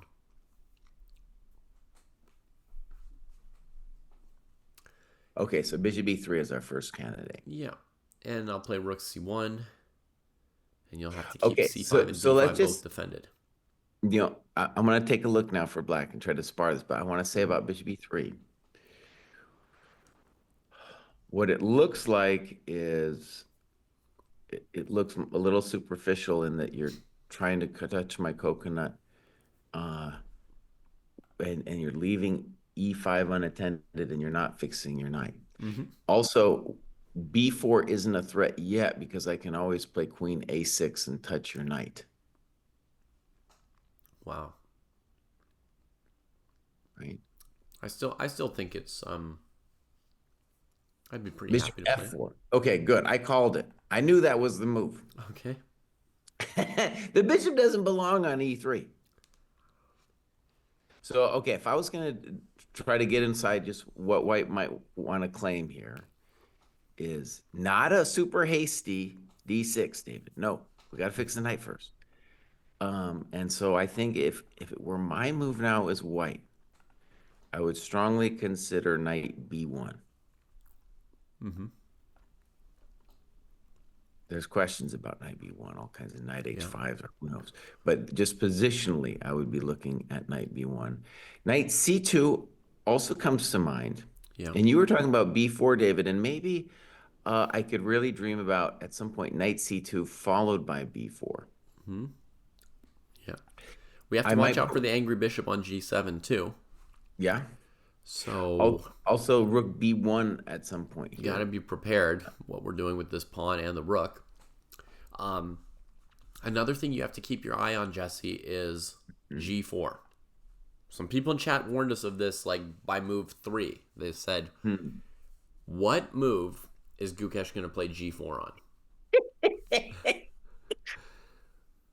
So, and looking at this position, Jesse, yeah, there's a part of me that wants to play g4 once I see bishop f4, right? I can tuck my bishop.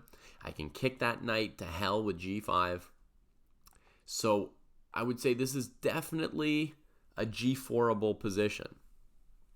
Okay. After you fix your knight, I'll let you. Yeah, it was not my first thought. My first thought is bishop e3, rook c1, developing my pieces. Maybe keep your knight stuck on d7, defending c5. And then maneuver my knight once I've got my rook off the g7, b2 diagonal. That was sort of my take one approach to this. But once he played bishop f4, the move g4 did come to mind. Okay. So, by the way, I'm coming around. My first instinct was if it was white's move, I would play knight b1. And I think, no, I'm going to play knight c2, intending b4. And the dream there is that to get the knight to the c6 square, conceivably. But also, just for him to do anything. Now, by the way, I think in chat, somebody's kind of thinking about it. But the tactic now, we have to now check. I don't believe in this yet at all for black, but we have to check it. Is knight h5. Okay, yeah, so I looked at a knight h5 move in another position, and it wasn't completely atrocious. Right. I don't believe in this. In fact, I think here's a solid variation. Maybe there's other things that white could do, but I think the simplest is bishop h5, bishop b2, rook b1, and bishop a3, and then just bishop e2. Maybe there's other moves too. Bishop a3, bishop e2? Well, rook b1, bishop a3, bishop e2. Oh, you did something else, David. No, so bishop f4, knight h5, bishop takes. Yeah. And I think you must have gone gh or something in your variation. Oh, you didn't even recapture. Well, because GH makes no sense. GH, and then I'll play Rook B1 or whatever I want to do, Queen D2, and then you've damaged your king side for no reason. Well, not for no reason. I got the bishop pair back. Okay, okay. You just play Rook B1. Okay. Now, maybe that position, you could do it as black. I'm realizing, too, on Bishop E2, like, somebody's computer might play Bishop B4 and feel okay about life. I don't know. Okay, so you're saying takes, then bishop takes B2. So then you go Rook B1. Uh-huh.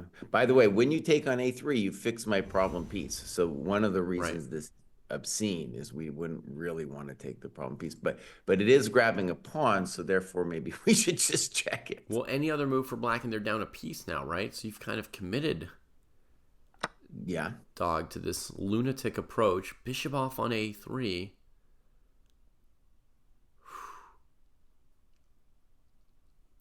He does with a pawn. And I don't see anything concrete yet, because bishop E2, bishop B4, bishop G4, I'm assuming just knight F6. Mm-hmm. How about Rook E7 here before moving the bishop? Rook E7's also thought, probably still knight F6. I don't know what the rook's doing there yet. Well, it's staying out of the way of bishop B4 for one thing. Now I'll go back to E2. And black's hosed. He's going to play bishop B4. It's like they're playing a crummy Benoni / Nimzo Benoni. Also, David, instead of bishop going back to E2, another idea instead of Rook E7 is to play bishop G4. Mm-hmm. And that's also a little bit annoying. Okay. But you asked what my rook is doing here, Jesse. It's allowing me to play bishop C7 and then D6. And lock everything in. This position is resignable. It's like +3 already here. After A3. I'm going to take the coconut on B5. I'll have access to every square on the board. I mean, this is resigns. Okay. So he can't go to H5. No. Okay. Well, David, let me just say, I don't believe this at all. In fact, we should stop looking at it. But on your bishop E2, I can play C4, and Can't I take it then? Well, your rook's hanging. All right, let me see. So I'm just. Bishop we H5, should stop bishop it. B2, rook B1, obscene. Takes A3, rook, knight, bishop. Oh, and you attack the rook from behind. All right. But David, let's just say, how about we leave it at the moment of being like, that would be insane. Yeah. Okay. But it is true that if you're white, you might. I don't think you should even be nervous about it. And the main point to say about it is, even if you can't calculate a win for white or anything, the guy's taking your knight. And so the knight on A3 is like the big problem. Plus the bishop was pretty important on G7, right? So yeah, Asher, I would probably play my plan here of bishop C7 and pawn to D6, but I have to double check it before I do it. There is this like queen C5, knight D5 line. But anyway, Jesse says we all know on instinct this is losing for black, so we don't need to spend our time beating it down. Or at least worse. I'm going to offer you a random thought, Jesse, and then we can analyze some more reasonable move. My random thought is, when I first thought of G4, I then thought, but the knight on F6 is happy to go knight E8, knight D6 anyway, right? Okay. So what are you doing, like pushing the G pawn, dude? Just in your imagination, right? Yeah. You're just sending him to that blockade square, just like he wants to be. But here's the thing: if at some point, like I don't know, I'll play A6 for black just to mark time.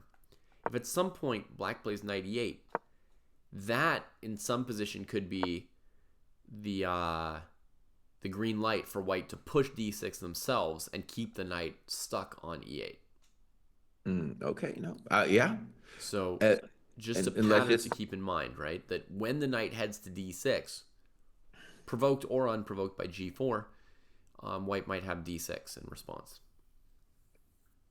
Yeah, and let's say the thing that feels obvious to me is like D6 is a dream for white, but until that knight gets fixed, we shouldn't expect white to be able to win the battle in the center with a knight so poor. We'll be down a piece. Black will attack the d6 pawn, and the piece is defending it, and it'll Right. be quite tricky.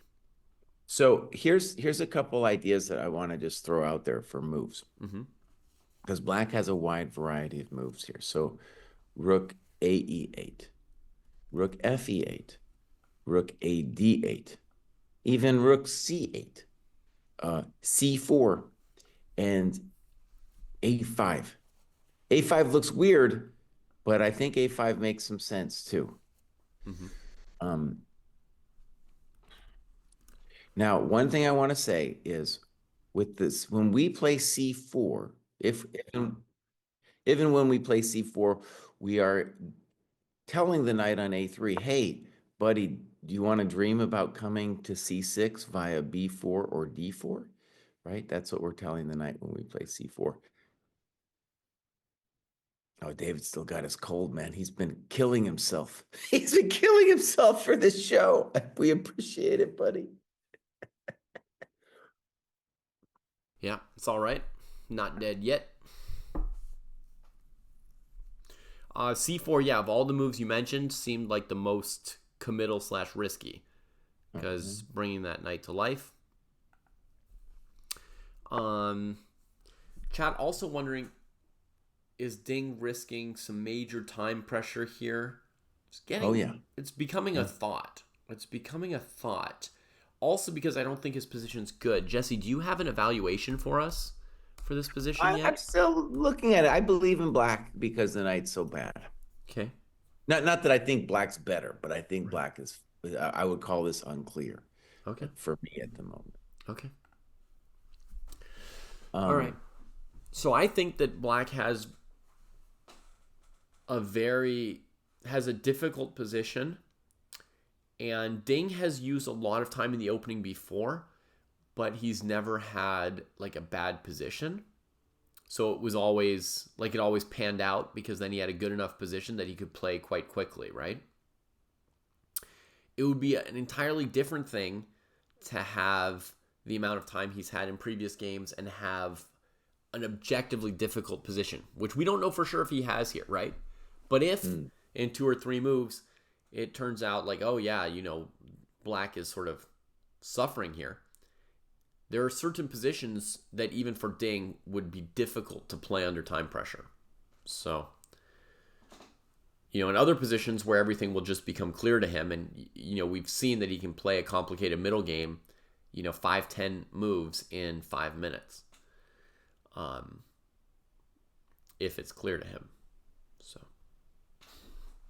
And this is a difficult choice. I think this is very difficult right now to try to figure out what's going on. One thing I was thinking, David, that before you're talking, I think is really, maybe we should even change it up, is the sensei eval is just all about the board. But if we factor in the clock as well, it feels like, that's in a way should be part of the eval. If you want, and, yeah. So for me, yeah, it's definitely worth a couple clicks when you're down an incredible amount of time. Okay. Yeah, I don't know. That would change things up. But I would maybe have 2 evals, one with the clock and one with just the position. I mean, we could switch to a estimate of result kind style that's also eval, interesting, yeah. Right, Jesse? And that would factor in everything. So it would be like the position / how easy or hard we think that position is to play for the players. Because sometimes you're looking at a position, you're like, white's better, but I know in practice, that you can't actually use this advantage. It's too hard to use it. Right? So we could factor in the position, how difficult white and black's positions are to play for the players, and the time they have to do it. That'll be something to try.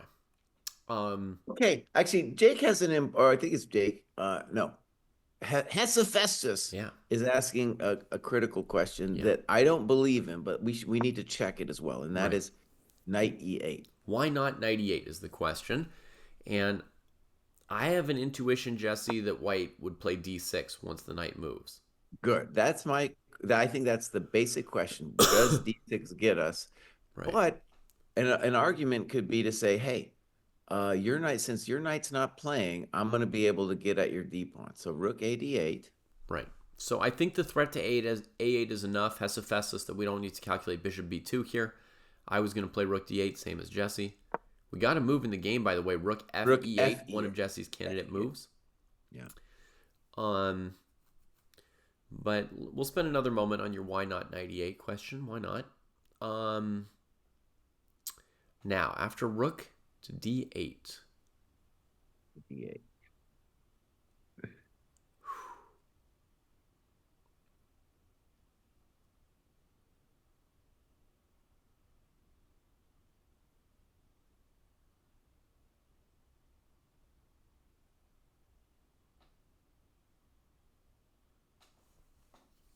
What do we want to do next? Queen B3 maybe? Okay. Yeah, maybe queen B3. You're willingly hanging the pawn, but then you're going to make a claim about that final position. Maybe. Yeah.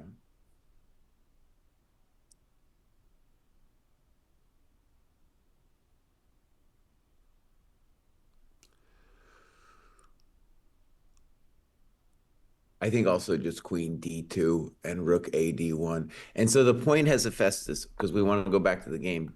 Okay. Normally we would spend longer, but the point is that if you do not win the D pawn, then your pieces are completely chump changed over there.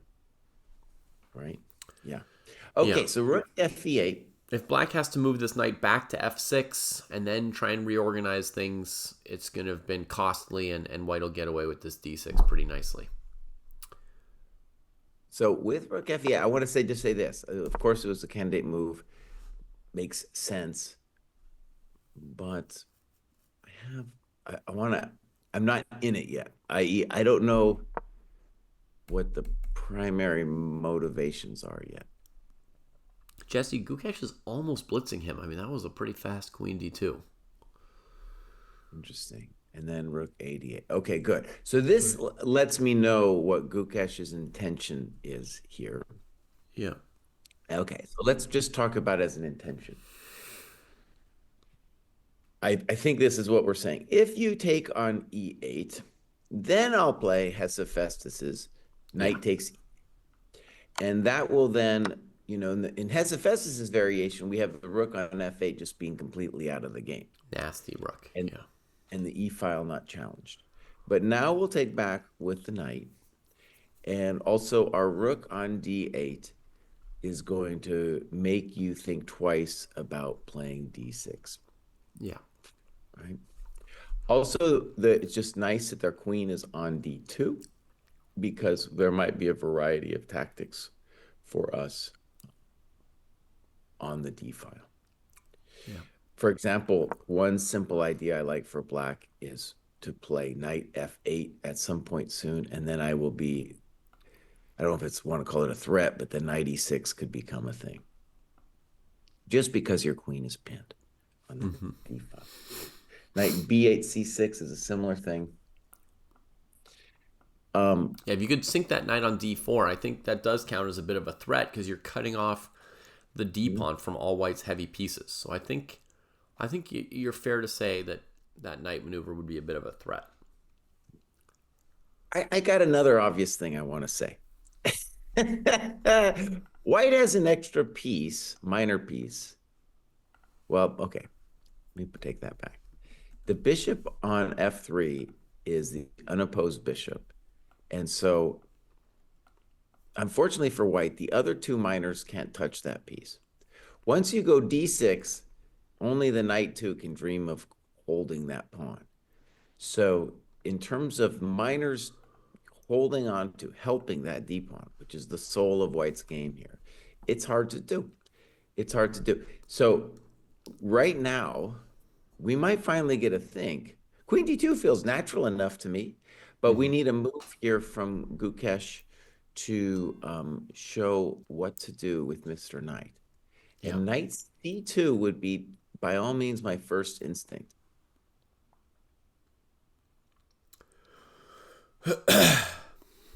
Yeah. I mean, rook d1's an obvious candidate move as well. But maybe if black trades on e1, you'll wish that you played knight c2 first. So it has that extra flexibility there. Moving the rook introduces the move b4 for white.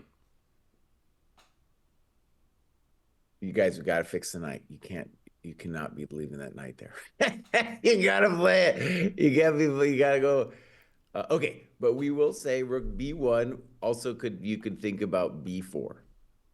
I'm gonna go ahead and say knight c2 is my prediction.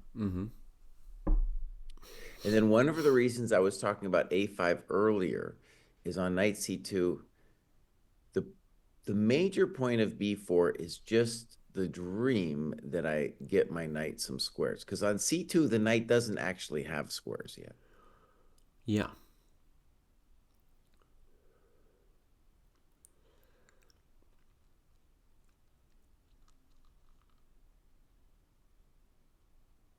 And now it is very complicated now, I feel. So, for example, on knight c2, black has knight f8. Oh my gosh, they have a5. It's maybe that rook e1 thing. It is loopy. One issue with a5 is white playing a4. Right. It's controversial. Trying to get a good square for the knight. Because even though you're bringing the knight to maybe e3, that's still not a good square, right? It's like, it's better than a3 by a long shot, but it's not what the knight was dreaming of yet. Okay. Also, my prediction here is that Gukesh is going to tank here. That makes sense at this point. He's got to tank at some point, and this could be his true first move out of prep. And David, I'm just getting rid of my 0 in the eval bar so your 0.4 can shine through. And I'm working on my eval. This one's hard. Because to me, it's all about that knight, dude. Do you have a plan for your knight, buddy? You know? Well, hang on. If the knight were on a normal square, like c3, you would just say white was super. I'd say white's better, yeah. So it's just, it's just a matter of paying 1 or 2 tempi here. I mean, I don't think black's winning the d-pawn, and I don't think black's winning back the bishop pair. So it's just a pleasant position. Well, dude, you got a knight on a3. You got a knight on a3, boss. Yeah, what do you move it off of a3, yeah. We'll move it.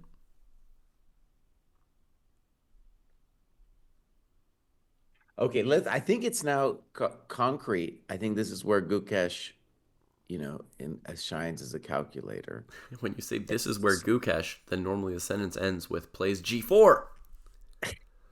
And please don't play g4, buddy. He's saying your knight can't go to e8 because you're so busy with the tension, my friend.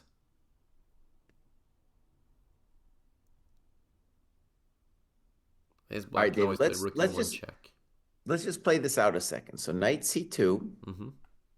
Let's try knight f8. Yeah. All right. I am of the opinion that knight e6 is a threat, and therefore I want to move my queen. Okay, I think the key move is analyzing b4, but you do you. Is what move? b4. b4, undermining d4 in advance.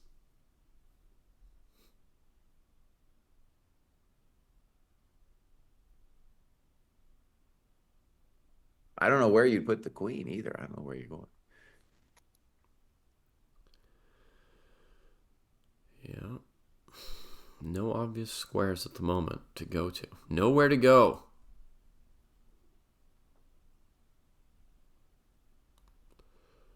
Okay, but okay. B4.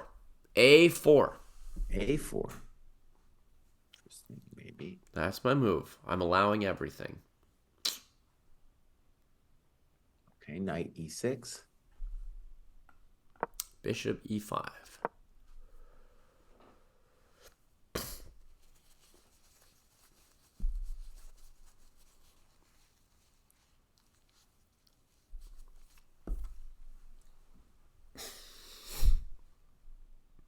Cartier agrees with me. It might be time for G4 now. So let's just say the obvious. This is a very difficult position to evaluate, and it's all gonna come like it's gonna be a bunch of tactics now because black needs to tactically give white grief before white fixes the knight. Yeah.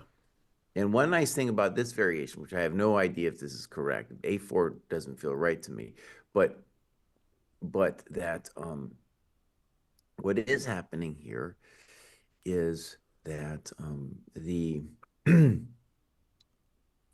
knight on c2 is at least doing something because knight d4 you can take the thing now. Mm-hmm.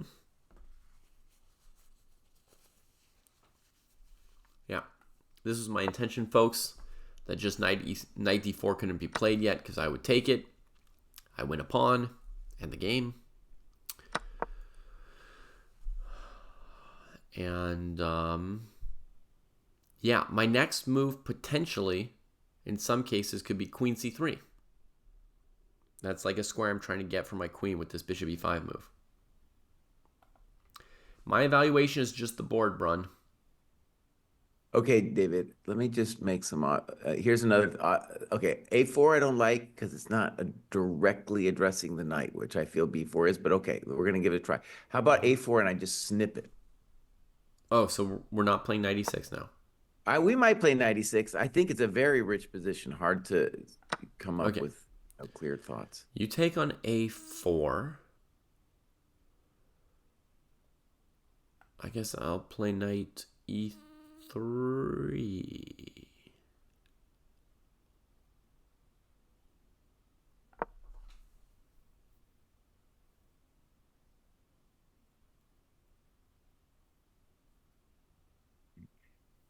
Knight e3 might be a good move. And if I go knight e4?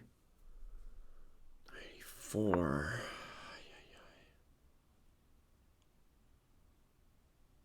No, that's too strong. Yeah, I didn't look at that. Something I want to stress to the viewers, okay? Yeah. Is I think a lot of players would play, and this would actually be a good approach. They'd be like, dude, I have to fix the knight, so we're going to play knight c2. Black doesn't have to play knight f8, okay? There's other moves out there, but I think if you wanted to try to calculate it, and for us, like get a feel of the flavor of the position, you know, you're obviously going to go down a huge rabbit hole because then on knight f8, I think b4 is more like the positional move, but a4 maybe, maybe. All right, Dave, you want to try again with a4? What do you think? I mean, ba, there's all other moves for you, of course. I don't know. Right. Other moves.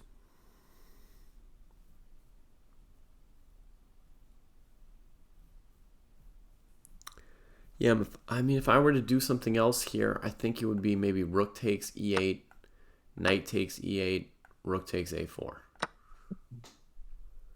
If I were to try again here. But that seems at least reasonable for black because I win that b2 pawn. Yeah. Maybe. I mean, I've got play. If you take on b2, it's with your bishop, right? I could also take with the queen. I could take with the queen and then play c4, c3 and say, welcome to the dojo. Okay, you can try that. I don't know which one's the right one. I'm just saying, it looks reasonable for black, or at least very hard to evaluate. Okay. So I take, you push.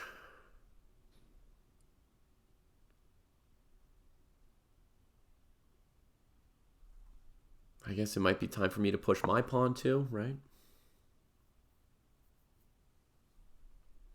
Head to d7. Yeah, okay, so c3. c3. Queen d3.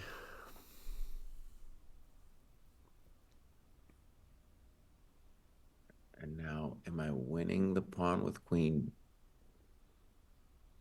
Oh, I see. But wait a second.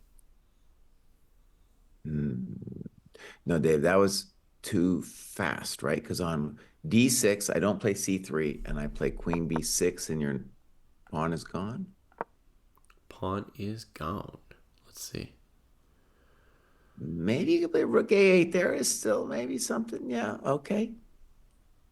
Rook A8 might be a good move, and you're just saying, "Bows, I'm gonna roll. I'm gonna roll, boss." I've also got Rook B7 is playable, I think. Okay, I'll take it back. I'll do my original intention. C3, Queen D3, and then just my original move again was knight E6. Yep. You got another prediction right, by the way, boss. This is Gukesh's tank here. Yeah. All right, so you go knight E6. I go D7.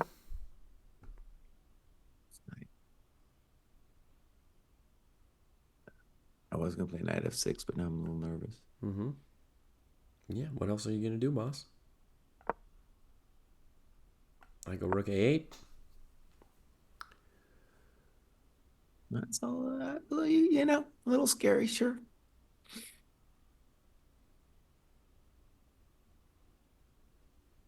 Okay, let's take it to the top. Yeah. Okay, E8. We both. By the way, do you have another candidate move besides knight C2? Not especially, but I also didn't feel like it's really forced. I think he could play Rook AD1. Is not going to spoil anything, probably. Or, I mean, I don't know. Rook AD1 looks like a move. I feel like we would do Rook AD1 maybe if we wanted to play knight B1 next. Yeah. And by the way, when I play knight C2, I'm just like, I'm really trying to get some squares with B4. And of course, all those positions are going to be really involved because do I actually, after like any kind of B4, C4, am I actually able to play knight D4? That's going to be a question. Also, David was talking about A4. If I want to play A4, I'd rather see something like B4 first, right? Yeah, Achilles is saying in our variation you could have played knight d6 blocking my pawn before advancing yours. There was all kinds of things I could have done. Yeah. Um, Yeah, I remember I was looking at that Achilles. I was thinking he might do it, but from my perspective, I was just happy to have broken up his queenside pawns a little bit and have a little more of a plan for where my knight's going. Even if black blockades me on d6, it's not the end of the worries, right? I still have the passed pawn, I still have the bishop pair, I still like white. okay, I'll tell you guys what. Let's do that. Let's just make it fun. I'm gonna say the position's equal. I don't. It's very, the old school way of talking about would be to call it unclear. Sure. And how about this, David? I'll defend Ding's honor, and we'll just spar it out a bit. You don't have to play knight c2. You can play whatever you like. I don't mind. Knight c2 is fine. It worked out that time. I'll play knight c2 again. Okay, one thing that I do not like that Gukesh is doing is he is thinking now for Evs about what Black would do after knight c2 and how that rabbit hole. Yeah, he's rabbit holing it. I think it's inappropriate. I think it's inappropriate. I think if knight c2 is the square, you play it and you don't think forever because the tactical part is in fact going to come right now, and that's when you're really going to have to think after say knight f8. But he's already probably going to have calculated some amount of it. But knight f8 isn't the only move. That's why I think from a you just play knight c2 and then you see, because Black could consider all kinds of things. All right, did we get it right? Knight c2. Welcome to the dojo, my friends. Who called it? You gotta fix the knight. He's finally becoming a little bit more positional and avoiding g4. Yeah. How about he really wanted to too. It was full impulse control. I was thinking he might be thinking about g4, and the thing is, like, g4, g5, then Black plays rook e1 check and knight e8, and you've spent a lot of moves sending that knight to d6 for Black, just time-wise, it didn't make sense here. Okay. I want to say one thing, Jesse. Mm-hmm. And unfortunately, it's a pretty obvious thing. And knight f8 comes instantly from Ding, by the way. Showing that you can play like the good moves very fast once it gets going, right? And you get another one. But I just want to point out, Jesse, these guys are on a different level than us. So when they should or shouldn't think about something is different. He's making useful calculations often. Just further ahead. Okay, I'm gonna fight that a little bit, but also we're gonna say I think this. So this would be the moment I think is a big thing right now for White, because I feel like if I was just playing Blitz, I played B4, but yeah, there's a lot of variations after that, dude. There's a lot of different things that can go down after that B4 move. But so the reason I want to fight you on it is Gukesh, dude, there's been some, that you got a lot of heavyweights doing, post-game recaps, talking about it. And also the echoed a kind of sentiment I've been playing with, and that is that Gukesh is not mature as a chess player. Okay, so that doesn't mean he's not a great player. It just means his strength is that he's really good at calculating positions, but he doesn't have the maturity of like feeling what the moves are, right? And so he's won a lot. He's got to where he is by really super calculating things. And sometimes I don't think anyone gets to 2780 without some fairly mature skills. Sometimes you just got to play a move, and sometimes your body has to say, "Nope, I'm not going to play G4." I mean, if he weren't mature, wouldn't somebody have found some way to play against him at the Olympiad? Well, Ding is kind of finding a way to play against him. Mm-hmm. Yeah. Okay. That said, all right, I just wanted to make that point about the time usage. I do think like this is a big calculation moment now. So this is where he can show. We didn't look at 93 here, folks, because 93 probably walks into 96. Also, knight e4 is probably annoying. Might be as well, yeah. But less here. But here, like the 93, like Black just plays 96. Where's your bishop going? The knight's coming to d4. Right. So one of the cool things that we discovered in our variation is the knight on c2 at the moment is a turd. But it's true that even if we don't play with ideas of b4, it does control d4, which is critical for Black, because if Black achieves 96 d4, he's going to be okay, at the least. So that knight on c2 at least has a job at the moment. It's got one small job. It's still a funky piece, but it does have one small job now. So I think our biggest candidates are a4 and b4. If we saw a good square for White's queen, then moving White's queen would be a candidate move, but she has to keep d5 defended, and she doesn't really have a square. I'll add rook ad1. Rook 81, sure. It's always a possible move. And let me just also say that the moves a4 and b4,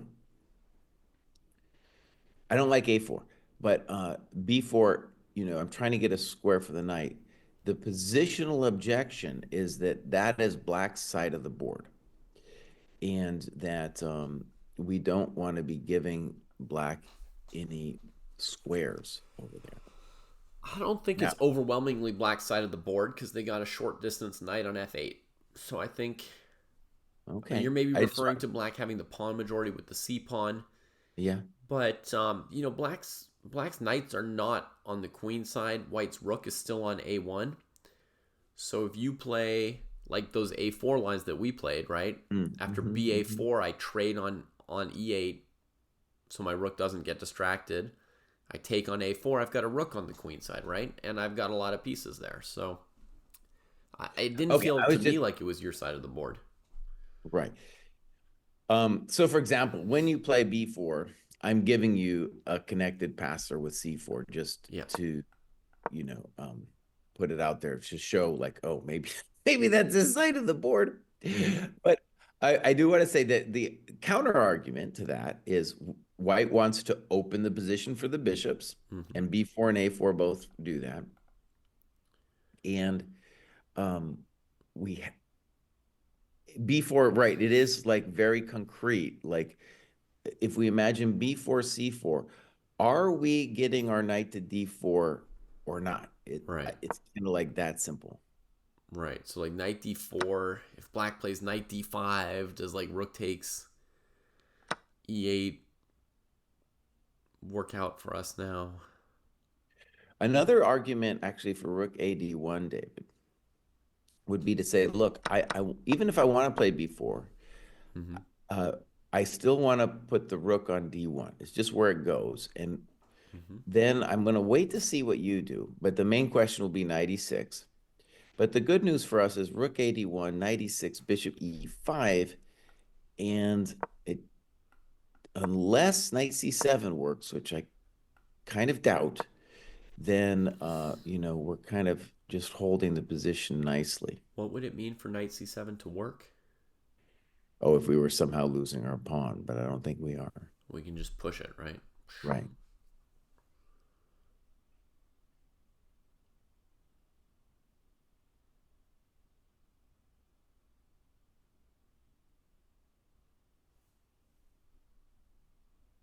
It's going to be very hot here. So rook ad1, a4, b4. David, let me try b4 because it's concrete. Yeah. And then let's say that you, after b4, you could play knight e6, you could play c4. There might be some other. Let's try c4 first because, I mean, cb4, knight b4 looks like white's pretty happy. So this is a move which has some potential for white to have ruined themselves.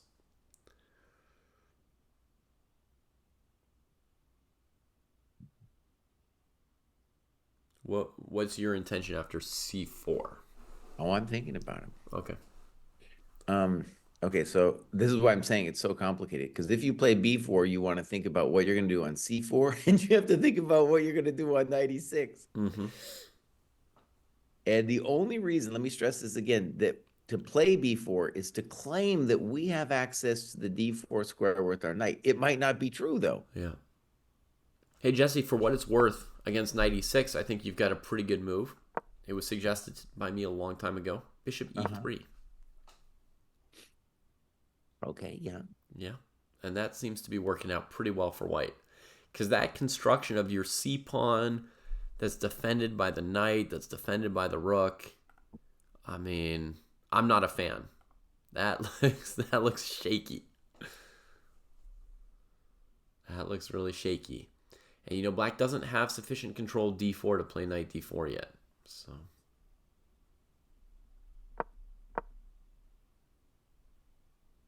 double attack on the rook and queen. Right away after b4? Okay. Investing Ideas wants to try knight e4 immediately, double attacking the queen and the rook. You may not have noticed the knight on c2 finally doing a job by defending a1, because white can go rook e4, rook e4, bishop e4, bishop a1, knight a1. And it's two minor pieces. Simple as that. Two minors, too good. All right, David, I think I have my conception of the position as I think white should play it now. After knight f8, I think we should play rook ad1. I thought you were going to eventually find b4 a little too risque. We can try your a4 thing in a second, too. Yeah. I'll just want to put that out there as my vote. And so if you play rook takes rook, I'm going to take back with the queen to get off the business.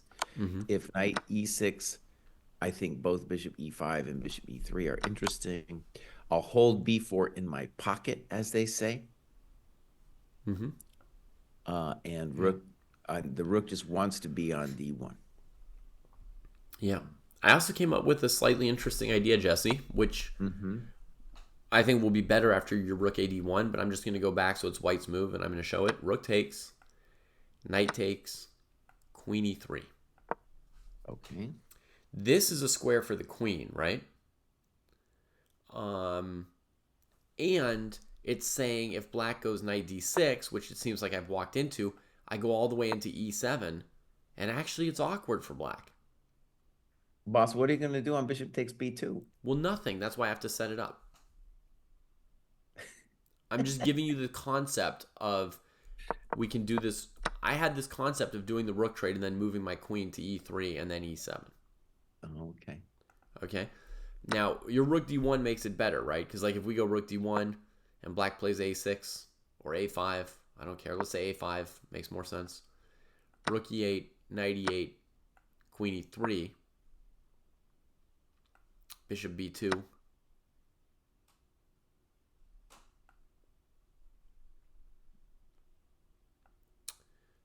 Now there's no tempo on the rook, but if I go queen e7, there is bishop f6. So I don't have enough juice for this yet. Okay. It's a distant thought for now. Gukesh is tanking. For those in Twitch, Cartier has put up a poll, so you can give us your predictions on this very spicy position. I think that if we were to evaluate how solid the position is for white or for black, we'd say that this position is not very solid. It's not very safe or super drawish. It's not safe for either side. Yeah. That's why I've been hesitant to come up with an eval over here. Okay, one argument about rook ad1, by the way, is if you play it, you're claiming that black doesn't really have a good move to make. And I don't know if that's true yet, but I'm pretty sure that's a claim of rook ad1. Because, by the way, this is whole thing now. Okay, we talked about the knight. The knight, white has glimmers of hope of the knight playing a role on c2. But also what white has to realize is that, I'm sure he realizes this, is that black has some space problems and questions about like where the pieces go. Yeah, like especially this knight on f6, it's blocking your bishop. Not obvious what it's doing. It's putting some pressure on d5, but it doesn't have that maneuverability. Right, and so a big question is, if we give black a little time, we should expect him to find ways to trade the coconuts off and give himself a little bit of breathing room. Yeah. In which case, again, the pawn on d5 is either a weakness or a strength. And once I know which of those it is, I'm going to make my eval. Yeah. David, how about this just as a thought? Rook ad1. Yeah. Could I play knight fd7? I don't like it much, but I think we should check it. So I'm touching the coconut on b2, thinking about knight e5. Yeah, that would be a square.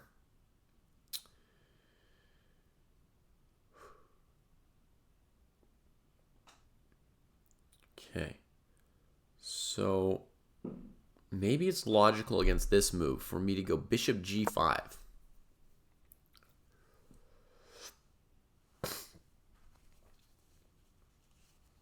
I had a feeling you might try that. What I don't like about bishop g5 is that you are neglecting the power square, which is d6, right? The blockade square. But let me just say, if you move your rook, I'm going to e7. So I'm not intending to neglect that square for long. But like, okay, so bishop f6, I kind of want that trade, and you're giving me bishop b2, which might be a nice exchange sacrifice.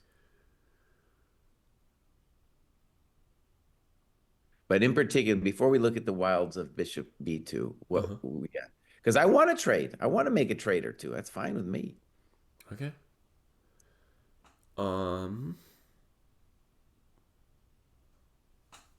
Okay, I play h4.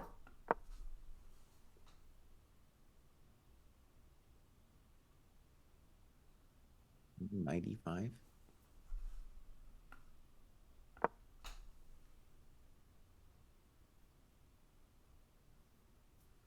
I think black's doing okay. Hold your horses. Still my move. My horses are being held. All right. Bishop G2. Is it G2? I got like knight C4. Yeah. You got to rein in those horses, bud. Queen F4.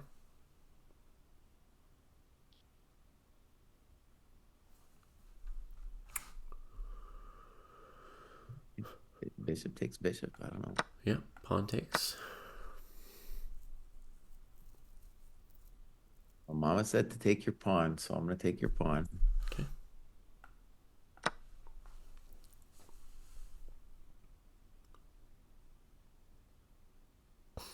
Like a pawn.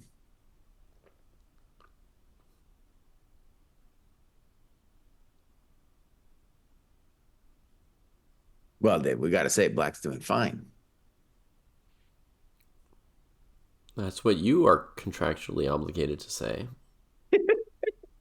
That's actually obligated.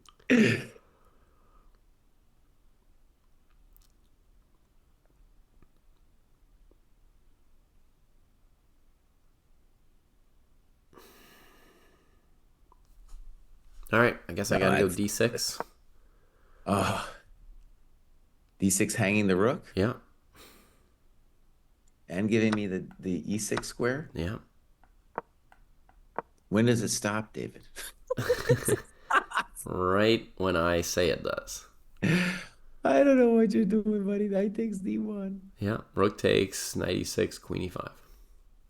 But then, like, you got like a Mr. Skelcom coming on me? Yeah. Yeah, you've seen him looming. I mean, it's so, I don't know. So far away. So implausible. I mean, instead of knight E6, if I'm contractually obligated to also get to play, I could play rook E6 and win your coconut. That is something. Okay, let's go back, David. Yeah. Let's go back. So, just to recap, we are looking on knight F8. It's a big thing for Gukesh because rook AD1 is a basic strengthening move where he would want to see, like, okay, can black do anything active in that position? Knight 67 is just one of the many concerns. And if I don't like that position, then I want to consider the more frisky moves, B4 and A4. And both of those also involve a lot of calculation, right? Yeah. So again, my plea for Gukesh is, buddy, you got to make knight C2 quicker, and then this is your big choice. This is the critical position. Okay, but let's try rook AD1 again. I'll try knight 6D7, and I think bishop G5 is wrong because the bishop needs to be. That's big diagonals over there.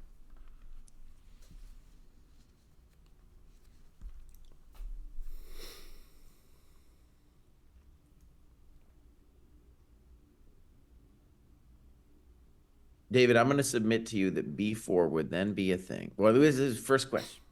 Sure. First question, E4. He's played B4 already, Jesse. Oh, dang, I'm good. I'm good. That was my first intuition, and I was like, I don't know how I feel about it. Yeah. There it is. He's really prioritized the knight, Jesse, right? From A3, knight C2, B4. No time for any of these soft rook C1, rook D1 moves. Very precise. No. Well, we're going to see how precise it is. Right. So, well, he's laser focused on trying to do what you wanted, right? Get that knight from A3 to C6. Good. Yeah. Draw a little arrow there for the fans, because that's been the dream for about an hour now. Yeah. Okay, I think the big first question is C4, and then what is white going to do? And so the reason I was drawn to rook AD1, I wanted to think about it, is precisely this position, because I was thinking to myself, well, the rook might be better on D1. Maybe I put it there first, just to see where black's going to go. Rook. Okay, so if C4, I do not think we get away with knight D4 because of various snips and dips on D5. Could be wrong, but I think that's true. David's a4 after c4 is a thought, and then we have rook ad1 as a thought, and bishop e3 isn't totally ridiculous either. Right.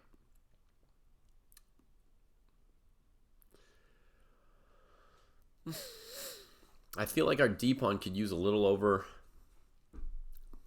protection right about now.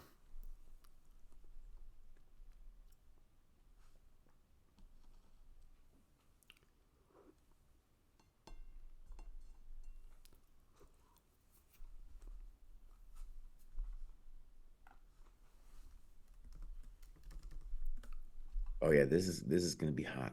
It's going to be very hot.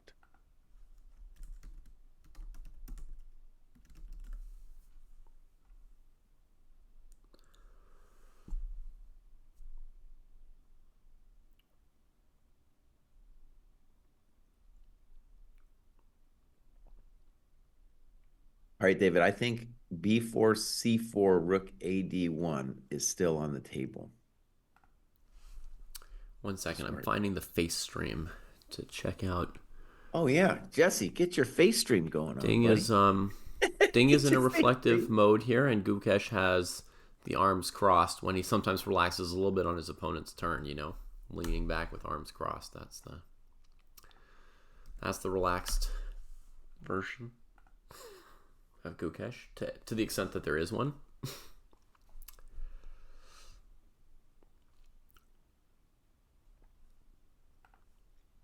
I wanted to get a sense, of how they're feeling about this.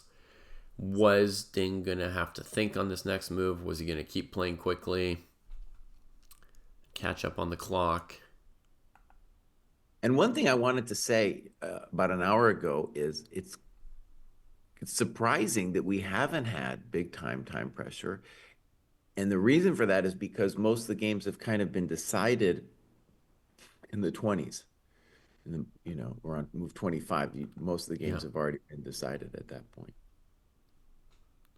But this one, this one might also be decided, especially because it's very easy to make a mistake here for both sides.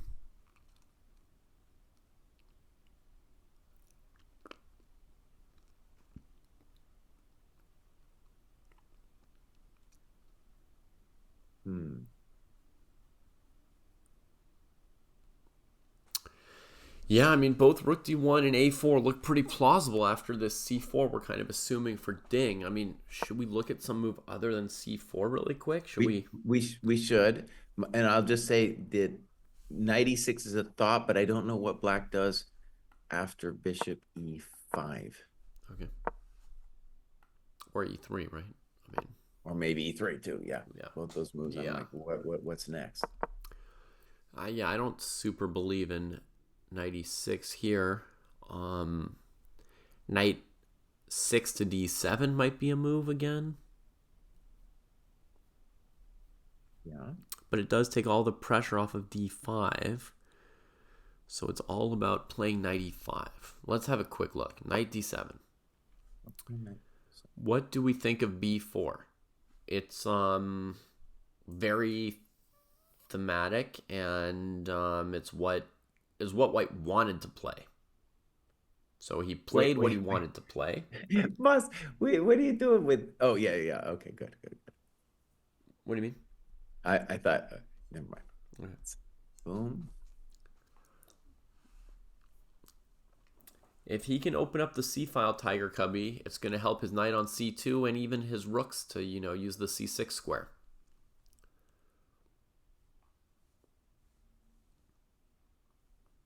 Make the d-pawn a stronger passer. That's why, our first instinct was to play c4 for Ding, to keep that area closed and get a passed pawn himself. Well, I think I have a reasonable plan for White after your knight 67. Okay. So there might be more than one move for White, but a simple way for White to play there would be rook takes, rook e1. And my claim is that now your knight on f8 is bad. Yeah. You are not getting to the e5 square. I'm feeling that knight on f8 being bad, but why can I not go to e5 now? Oh, because Jesse's not fully awake. That's why. Okay. That's why. Okay, good. That didn't work. And if bishop g2, the knight gets off of f8, and the game goes on. Okay, so knight 67. Let me try that again. No rook takes e8. Right. Okay, I would... my rook's attacked. What if I take on c5 while I have the chance, Jesse?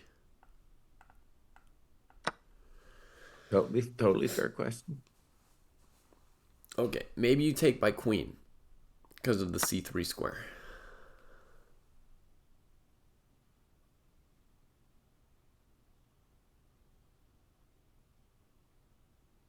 You know, feels like we're giving black something by taking. Yeah. And if I go bishop e3, you can play rook takes e3 and then take on a1.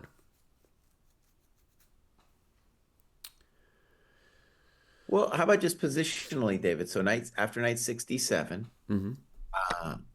I can either take once and then play rook d1, or just let me take once. So rook e8, rook e8, rook d1. Okay, I just want to say why this is wrong for white, Jesse, because I think I feel it here.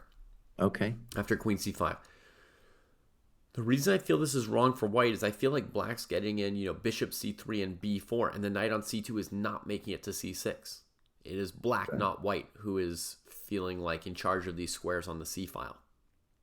White feels a bit cut off from access to the squares they wanted. So, you want to trade once, and then you want to play rook d1. Rook b1. Boy? Because mama... Oh, no. D dog. B1 might also be a thought, but rook d1 was mine. Because mama said to put him behind the passed pawn, so that's what I'm doing. Yeah. And if you go knight e5, which I'm sure you're going to say, think about bishop e2.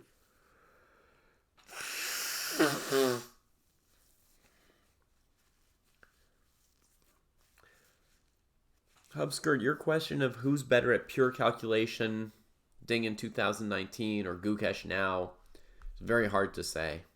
They're both very, very strong at that. And, beyond our ability to judge them, maybe. Yeah, and this is now officially a very serious calculation position. So after you go rook e8, rook e8, rook d1, is it still knight e5 for black is the main idea to get all the pieces in the game? You try knight e5. I was going to play bishop e2. Bishop e2, okay.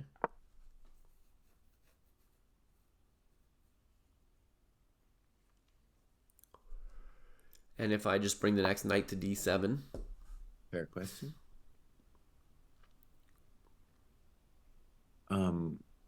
Probably d6. So me seeing the knight go to d7 is like the permission slip to play d6 because there's no more knight e6. Okay. And me personally, anytime black lets me set up the tension with bishop e3 with the b pawn already on b4, it's hard for me not to just go for that. Yeah. I might do that next. Yeah. The bishop on f4 has its own roles. I kind of want to see what black's going to do, though. Like, I think if I'm only really worried, can black achieve some kind of knight c4? But knight c4 in that position, then maybe I'll probably take once and maybe then do your bishop e3 trick.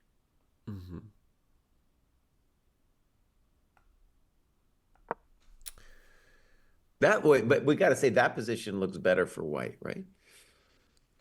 I mean, that's the first position where I'm like, okay, I get it. I get it. White's better. Probably, yes. I mean, there could be a concept here for black where you go like c3, queen d3, rook takes e3, and then take on b4. But I guess white goes queen e3, and then instead of trading queens, goes to e7. And you start to have problems with the d pawn.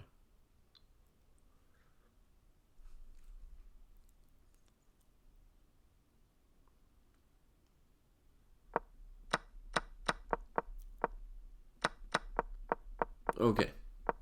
Good. I mean, basically, what you're starting to feel, Jesse, is just that, after a bunch of things happen, White still has the bishop pair and the D pawn, right? I mean, before, the only thing keeping you from saying White had an advantage was the nasty knight on A3. And I was saying, well, you know, a couple moves down the road, it won't be on A3. Okay, so let me try to defend Black's honor. I'm sure Ding is trying to defend it in its head here. So I'm going to play C4 as Black after B4. Yeah. Now I tried Rook 81, but you do whatever you think is best. Okay.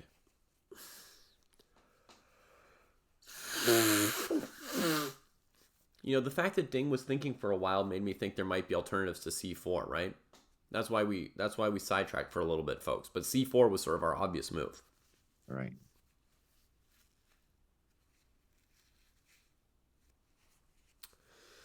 I think A5 is mega crazy here, Jake, though that doesn't mean it's not worth, looking at or thinking about, but my instinct is it's somehow mega crazy. Oh, instead of C4? Yeah. To play A5? A thought? Yeah, you could think about it. Well, actually, okay. So I think we could look at C4. I think that's very interesting. I'm sure that's his main move. But A5, I think what's fun about that move is we're saying that's my side of the board, buddy. Even if David's right that my knights are still stuck. But with A5, the claim would be if you play BA, then the D4 square is controlled. Therefore, the knight isn't going anywhere soon. Yeah. And I think people often see a move like A5 and they assume, oh, my opponent's idea, I get it. It's so strong. If I take, then I've got this stupid doubled pawn. They've got these strong pawns on B5 and C5 walling my pieces out. But the truth is, you've got a passed A pawn that they got to deal with and a passed D pawn that they got to deal with. And there's all kinds of scrappy stuff that happens. Yeah, exactly. I don't know about, A5 would take real coconuts because BA, maybe, I don't know where you want to go exactly. And your queen's already on her best square, right? So BA. Yeah. Now she needs a square. So let's just say A5 is a crazy thought. I don't believe in it, but A5 is a move to throw out there. And honestly, when I was considering move 16 for Black, when Ding played Rook FE8, I was saying like maybe that would have been the moment to play A5. With the argument that I could have kept my rook on the A file, for example, and tried for play on the queen side. Huh, Ding just reached his hand out and then didn't play a move. Okay, and now he's played it. C4. Yeah. Ooh.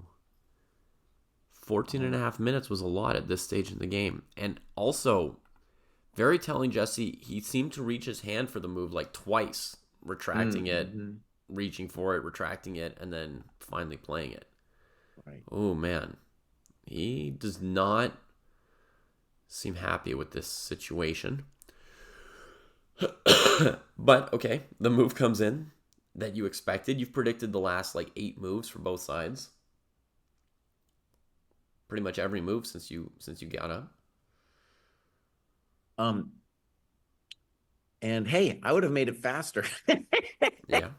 Because hey, Ding, buddy, you're down to it's less than 2 minutes a move now, and just looking at the position optically, it looks like it's going to be hectic. I don't see any huge trade outs happening, no matter what. Yeah, notably the minor pieces don't seem to be coming off, right? You could see one or maybe even both rooks coming off in some cases, but the position looks destined to be hectic. Okay, so we want to move for Gukesh now. We haven't even gotten one move past this position, really. I think Gukesh has the upper hand still. I'm still sticking with 0.4 for now. With a confidence interval of about 0.5. So it's somewhere between minus 0.1 and plus 0.9. And I'm almost ready, David. I'm almost ready. The question for me is are we able to keep so okay, let's just talk basics, right? The the the pawn structure is interesting for both sides now because the pawn on c4 is just as cool as the pawn on d5. Mm-hmm. From my perspective, it's like, how do we evaluate? Because both sides have a bad knight still.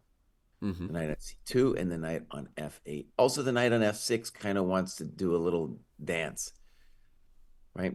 It's Mm-hmm. and Well, I okay. mean, d4 is mostly gone as an outpost for that knight now that there's no pawn on c5, right?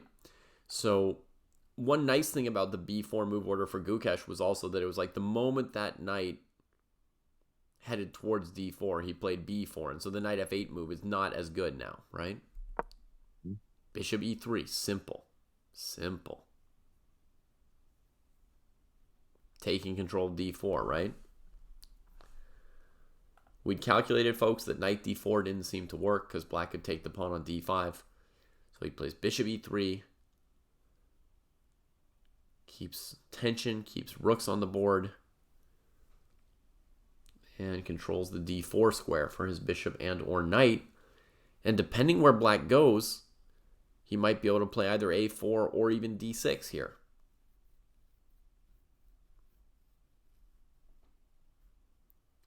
I think the move queen a6 might encourage the move a4. Or maybe it's just a bad square period on a6. I don't know. Okay, so let's say a couple obvious things. Dude was able to think on Ding's time, and that whole time he's sitting there with B. First of all, on B4, he has an idea of what to do on C4 anyway. But then while he's thinking, he gets to think more about it. And there was like the basic chump GM move, which was Rook AD1, and then this one, Bishop E3, which is more calculation heavy. Okay, because I think it's more calculation heavy because now the bishop wanted to talk to the blockade square of D6, and it might do so now through C5. Yeah. And also right now, black has several candidate moves. Even the ridiculous looking queen B7 is a thought because the F3 bishop is not protected. Oh, yeah.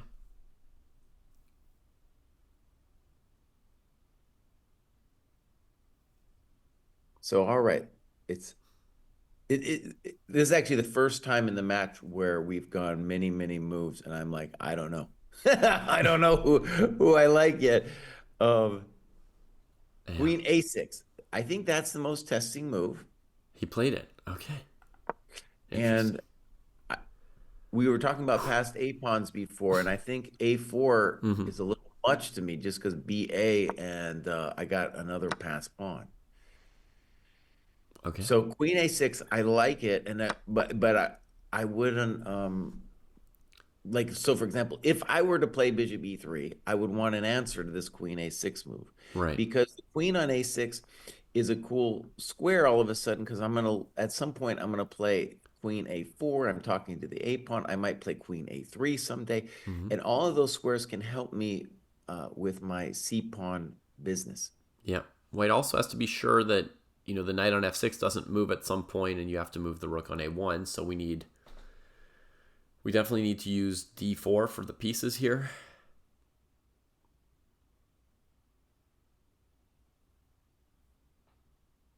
Okay, let's calculate knight d4 real quick, Jesse, right? Because that's going to be like basic numero uno is knight d4, knight takes d5.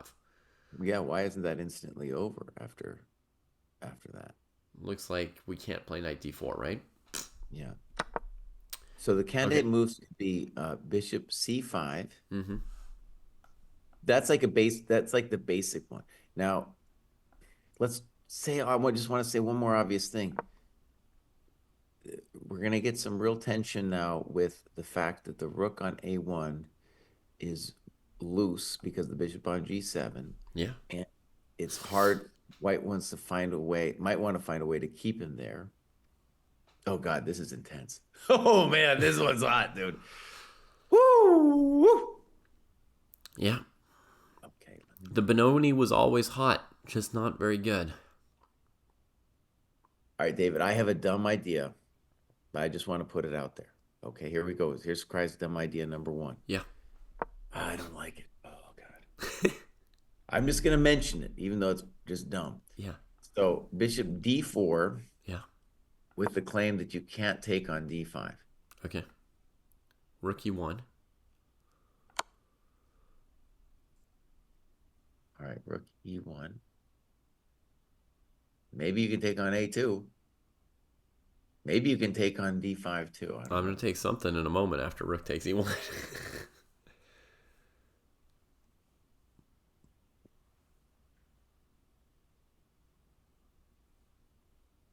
By the way, the idea of bishop d4 is to... I don't like bishop d4. I don't even know if I want to look at it. Okay. Yeah. I'm just going to put that out as a candidate move. Tiger Cubby in general, black can't go knight g4 because white will take the knight on g4. And even if you take on a1, you're trading 2 good minor pieces for 1 bad rook. So it just can't be done right now. Okay, let me just say, David, just an obvious thing to note is another problem with bishop e3 is that you've enabled knight e4. Yep. So, for example, you can't just sit on your hands with a move like a3 because of knight e4. So that's why if it's not the normal looking bishop c5, you got to do something about that square. Yep. Bishop c5 looks really likely, but if he played bishop e3 and then he's thinking a lot, yeah, it's not obvious. He's not thinking too much, and it's also the most hectic position ever. Yeah. So, because bishop c5 is a hell of a drug. There's black's got the famous knight e6. He's got knight 6d7. There's a lot to think about.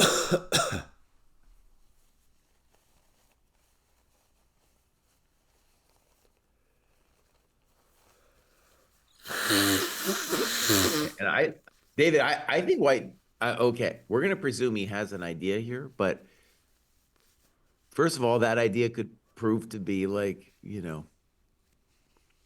maybe faulty because black can do, scary. Yeah, queen a6 looks pretty good. But it's also it was the most natural move in the position. It wasn't like, the stunner. Yeah. Right. Like he couldn't have not anticipated the move completely, right? He must have seen it. And whereas my simple rook ad1, there was never any coconut touched because there was no knight e4 and all this other stuff. Now there's like, he needs a move. All right, let's try the bishop c5 thing. And we'll just say that black has this is the so-called natural move. But then after so-called natural move, okay, so first thing I want to say is if knight 6d7, then knight d4 for white looks very strong. That looks good. That's like our dream. Yeah, that's simple enough. It's just our passed pawns are pretty strong if black takes on c5. Pretty strong. And then the move knight e6 is a little... I don't know what white does after knight e6, but the weird thing with knight e6 is like, what do you want to do? Take my bishop? You know? Let me try knight e6, David. I might not take your bishop. I might play bishop f8 next move, depending on how it goes. Okay. This one's hot. Ay. He's played something. He's played something bishop already? d4. Oh, dude, oh no. Oh no, I'm on the same wavelength, dude. It's not good. Wait, but what's he doing against rook e1 check and then taking his pawns? He's obviously sacking it, boss. Now, this was a move that I thought was so insane. I was like, no, I can't even, it's hard for me to even deal with it. So he wants like rook e1, and here he's saying if knight d5, he has bishop g7, and maybe he wins the piece. That's the part of my idea that I believed. So then queen a2, that pawn is definitely hanging. Now he's got to keep knight c2 alive. And what is the follow-up here, it could be queen c3. Well, on queen c3, I don't understand knight d5, and that's actually where I stopped. Okay, so knight d5, it's bishop d5. Bishop takes d4. Right? Queen takes d4. And then your knight's hanging. I know. So is bishop f7. Queen c2. Bishop f7. Welcome to the dojo, in parentheses. Queen d8. And, okay, the c-pawn is good, but the black king looks like he's not going to survive till the promotion ceremony. Okay. Maybe this is awesome, dude. Did Gukesh sack a pawn? Seemingly, yes, Tiger. I mean, he may have a direct tactical something if black takes the pawn. We don't yet know. We're figuring it out. Okay, let me just you can stress see you the guys. engine evaluation, Sabine. Just don't share it with anybody. Go to chess.com and it'll be all over. It'll be all over the place. Yeah. Or any other stream. Yeah, But if you want to just check out the game live on chess.com, I think this is a link to their game. Just don't tell us or anybody else the evaluation if you want to know it. Most of us like the suspense here. Yeah, we also like thinking for ourselves. And thinking for ourselves as well. It's funny. It's like somebody asks us for the eval. It's kind of like, I have to work hard not to see the eval, Yeah. Even in the post-game conferences, by the way, which I want to watch. Yeah. They just have it right there. So I would like to do, when I do the recap video, I'd like to hear what the players said first, but I can't watch that thing because the eval bar is all over it. You have to listen to the video without watching it or something. Okay, I got to talk. We got to talk about this bishop d4. There's tactical reasons it's freaking me out because of d5 and a2. Positionally, also, it seems very suspicious because we're not dealing with the blockade square, which is d6. Mm-hmm. It looks like it's based on the idea that I can pull off queen c3. Why does queen c3 freak me out? Because the queen is the worst blockader of the pawn. So after I played queen c3, oh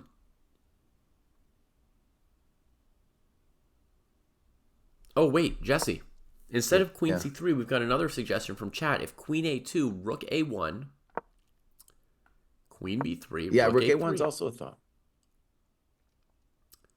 Oh, the queen's got the b1 square, it's not so the she's end not yet. trapped. I've got the b1 square. Yeah, but it's still scary. It's still something scary. Also, instead of rook a3, white might have, a more simple rook a7 kind of approach to the position. That's a pretty traditional approach. Rook a1 to a7. Okay, I want to say something obvious, David.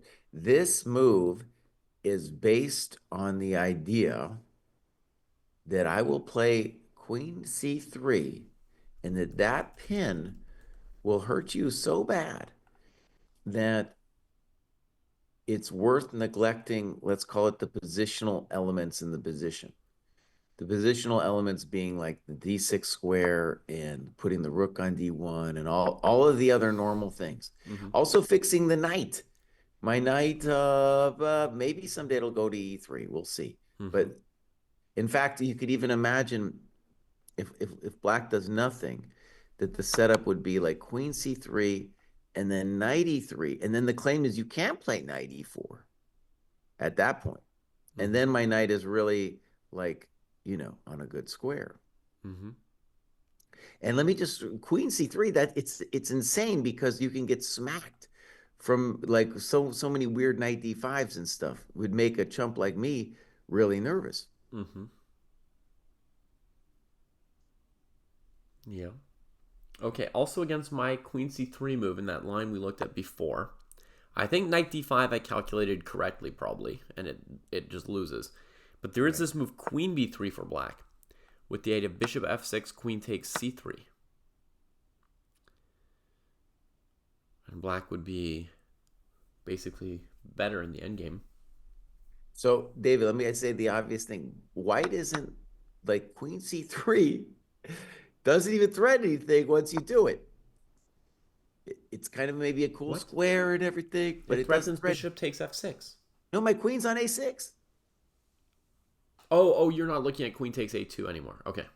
No, I'm just trying to say, like, when we dive into this bishop d4 idea, you know, like that's why it's so wild, is that queen c3 is going to be a vulnerable square and it's not really threatening anything. Okay. I mean, if you think like tying your opponent up is nothing, I guess not. Ooh. Okay, I want to say another obvious thing. Ding is below a minute a move, and it's a long road, and this is I don't know what to do as black. Mm-hmm. Yeah, And he so seems a bit disoriented. He's thinking for a while here. It's a lot. and this is a hard one. Like, um, this queen c3, it's kind of anti-intuitive. Maybe I'd be suspicious of it too. Be like, really, boss, this is what you're doing? Mm-hmm. Oh, this is hard pressure, man. And then I will say one thing we'll say for sure is, if you were watching with a bar, Mm-hmm. the bar will likely jump in the next several moves. Like, people are going to make mistakes, especially black. I don't think you can play this position with less than a minute a move. Rookie one check from Ding. Gukesh recaptures immediately. All right, let's see what Ding's idea is. Ding takes the A pawn. Woo! All right. Oh, I damn. I don't really believe in queen c3, queen b3 that I was calculating a little bit later. Um, so I think it's probably just rook back to e1 and taking a7. Oh, but the bishop on f3 is hanging in that line. You can't take a7. So that's not it either. That ain't it. Huh. I still don't have an eval to put up there. I still don't know. You've predicted a lot of moves, but you've been on unclear the entire time. Yeah. Ay, ay, ay.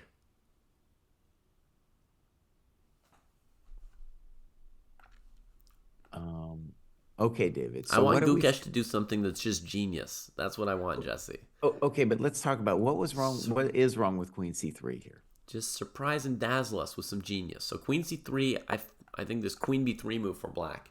But I don't get it. I play Bishop takes F6. Queen takes C3. Oh, cry! Come on, it's too early. It's okay.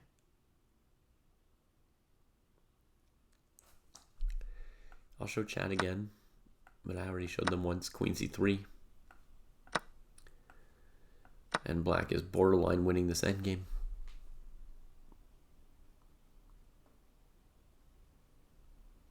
Okay, I want to say this Queen A2, I have some deep mistrust. Yeah. All right, how about this, David? Let's go Rook A1, Mm-hmm. Queen B3. Mm-hmm. Now my bishop on F3 is hanging. Yeah. So here, after Rook A3, Queen B3, excuse me, Rook A1, Queen B3, I have the choice between Rook A3 and King G2. Yeah. Agreed.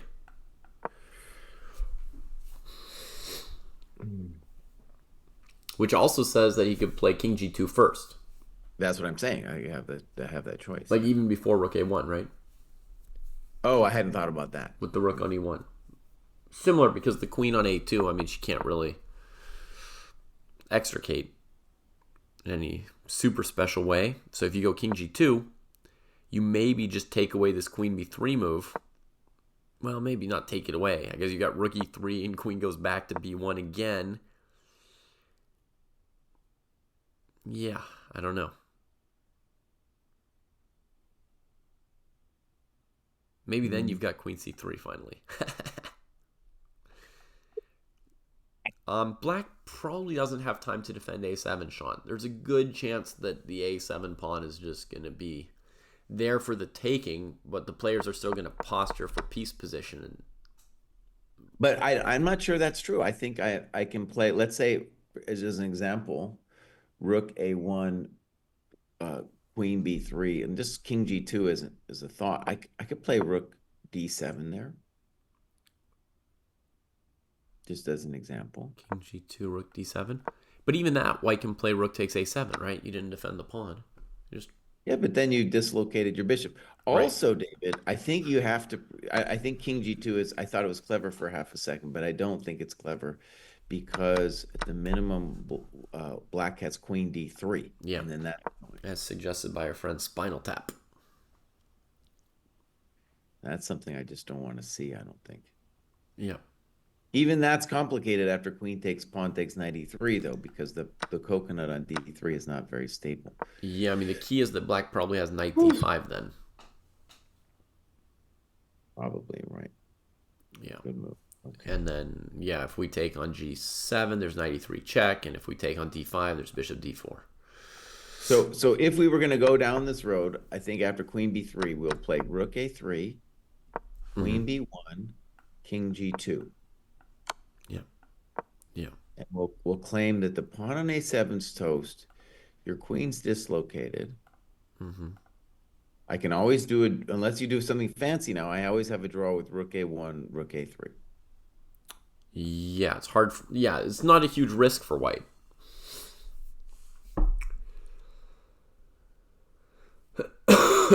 but Knight D5, probably not, but probably not. You know, you can think about it. Whew, all right. Yeah. Gukesh takes the pawn, dude. It's funny, like yesterday, he was such a weenie turd by going for a draw in a better position. And here he's just like, dude, Queen A2, principled move. Got to play it. Let's go. Ding was better in the rook ending? Ding was better in the rook endgame. Is that what you're saying? Oh, remember when he repeated positions? Mm-hmm. It was just obscene when he repeated positions. It was just like, what are you doing, buddy? You're much better. I played that endgame against the computer. I couldn't win it. Wait. You're thinking about the wrong position. I'm talking about that whole thing where he goes Queen D6, Queen G5, and back and forth before the rook. Oh, he was better then. Yeah. Yeah. So we need to repeat.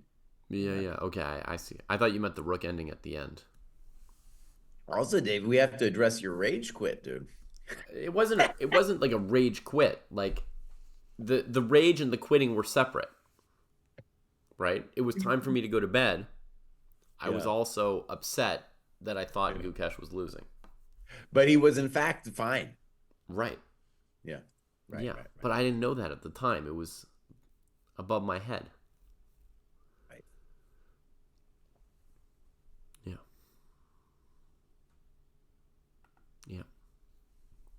Okay, well let's say the obvious. Gukesh should totally drill down on this. Queen A2 was very bold.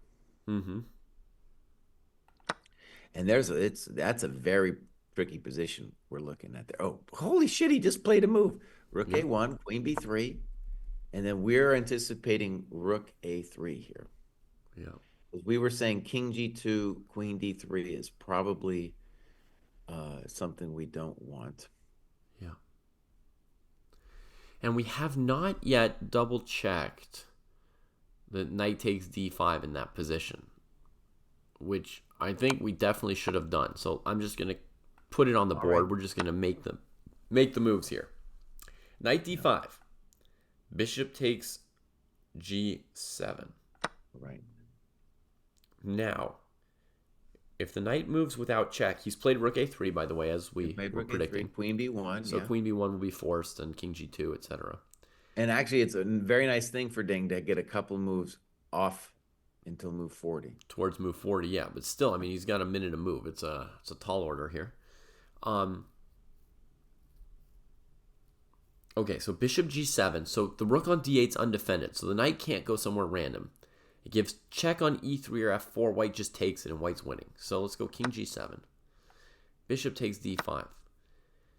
Now, black's got like half a pin plus a pawn for a piece. I mean, that's not tremendous, right? White's got Queen C3 check and Knight E3. No, black's dead. Okay, so it's sound in that line, right? Black can't take D5. And that would be the live position. Now, after king g2, black cannot take on d5. Black probably can't save the a pawn. So when somebody was saying is Ding sacking a pawn, like, sort of, but, you know, within his horizon, he's probably recovering it if he wants it. He also, even if we're defended, he would have rook a1, rook a3. So he's risking nothing. I still think white is comfortably better. Jesse probably doesn't know just yet.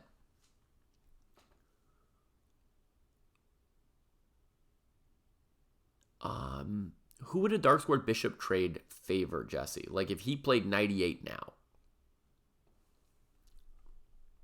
If he played knight e8 now, and Gukesh played rook a7, and he took on d4, and Gukesh put the knight on d4, who's better?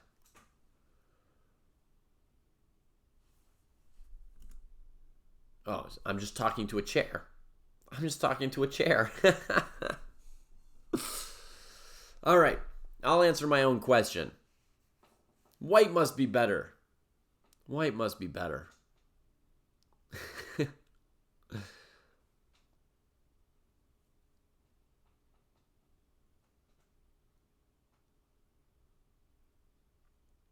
White must be better. Black's knights are kind of on the back rank. Knights aren't amazing like that. Black does have the blockade square. It's not so simple, David. That's what Jesse would tell me. He'd say it's not so simple. But look, weak dark squares. We have to get in and start attacking things, right? We attack this piece. Comes here. We trade it. And then we just come in and attack more things, you know? On d8 or e7, we win. Right? All right, rook and b7 try and find some other. As Jesse said, the queen's dislocated. If the queen were on b6 or something, maybe she'd hold this together. But here the rook's on its own. It can't be defended. I guess it goes to e8. And Boss, he played my move, rook d7. Then we go like queen f6, hit that knight, and it would all start to fall apart, I think. Gukesh is away from the board like Jesse was. Jesse's back. This is irrelevant. I was just trying to ask you to give me an evaluation of something, Jesse, which was who would be favored by a dark squared bishop trade? Kind of what I was. I mean, in general, black, any trade favors black at this point. Any trade favors black. Okay. Yeah. So this rook d7, this, by the way, I'm still unclear what's going on.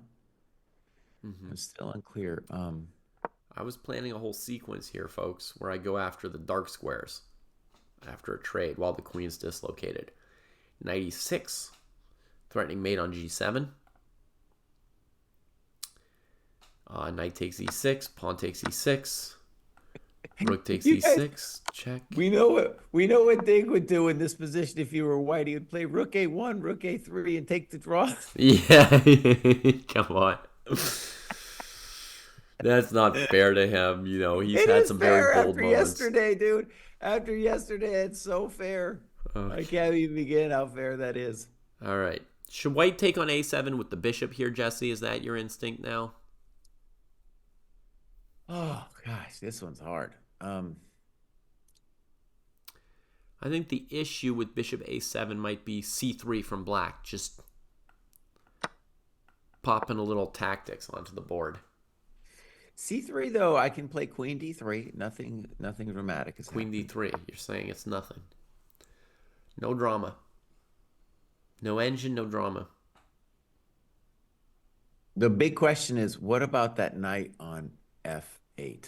How is it actually getting out? So, first of all, moves like bishop a7 and rook a7, they're comforting because I would like to take the pawn back. I want to play rook a8. That's why I'm taking that pawn.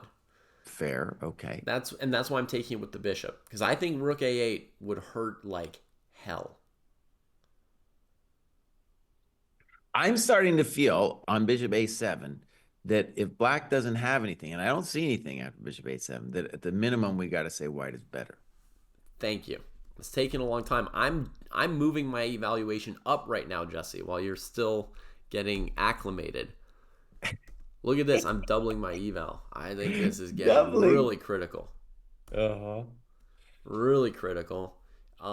Because if I can just play like bishop a7 and then bring my bishop back to, c5 or d4 or whatever, and now you've got to deal with rook a8. Come on. And the queen, she doesn't even have a road back, does she? Yeah, okay. I'm gonna get up there. Now, let me just say a couple things as a story of the game, I Yeah. feel. Okay. So if we go back to move 19 and black played c4, bishop e3 was but actually before bishop e3, right? What we are saying is the knight on c2 going to do something? Is the knight Mm-hmm. on f8 going to get out? Yeah. Right? And then what transpires is black did not find a way. There might be one, but he didn't find it after this amazing bishop d4 move. Yeah. Okay. Most players would not have, this is like a heavy calculation move, bishop d4, would Right. not have the gumption to play this. And queen a2, the queen is a chump. It wasn't clear what Gukesh's next move would have been after bishop d4, right? So black still had a lot of latitude, but Right. black was really low on time for a position with a lot of latitude and decided to go for a forcing variation, which, not to put Ding at normal people's level, but that's something that people often do when they're low on time. They try to clarify and just play some forcing variations. But this idea of grabbing the A pawn, I mean, if he's just trading A pawns, that does not favor him. That's opening up the position while the knight on f8 is still, breathing fumes. Yeah. Tiger And by Cubby the way, asks, why is white better after bishop takes a7? Can we explain? All right. well, hold on. I was finishing my story. Okay, So the finish the story. Sorry. the knight on c2 is finally doing something. The knight on f8 isn't doing anything. Our king is improved. Black's queen is controversial. Our rook is improved. So, however we decide to play the position, whether we take the pawn or not, white is better. Okay. And let me stress, we got different moves here from that are playable here. Mm-hmm. Mm, I suppose if we go queen c3, black has knight e8 probably. Right. So let's think about it. There's bishop a7, rook a7, queen c3. Knight e3 might work, but you have to have an answer to knight e4, and I don't have one yet. Maybe I do actually. Maybe I do even there. The bizarre rook a5 might even be a move. As long as knight d5 isn't a thing, if I get rook a5, rook b5, you're done. Yeah, we defend the pawn more. We've got a route to the 8th rank, which David wants.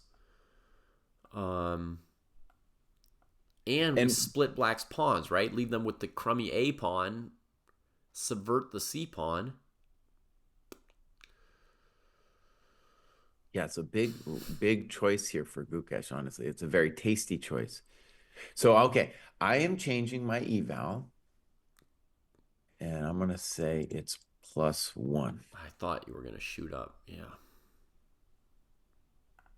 And let me just stress, one of the reasons that I could not evaluate it before was that it was a situation where black needed to find some kind of dynamic plan to deal with white's business, and he didn't. He went passive, right? This rook d7, it's not solving the coconut issues.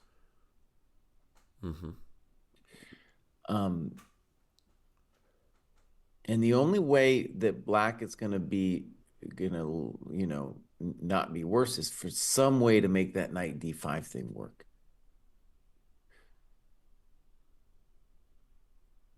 And by the way, if Gukesh, I don't think we'll ever do this move, but if you decided that knight d5 was a thing, you could be a real weenie and just play rook takes a7 and say, I'm better there. And that would be true. Sorry, say that again, Jesse?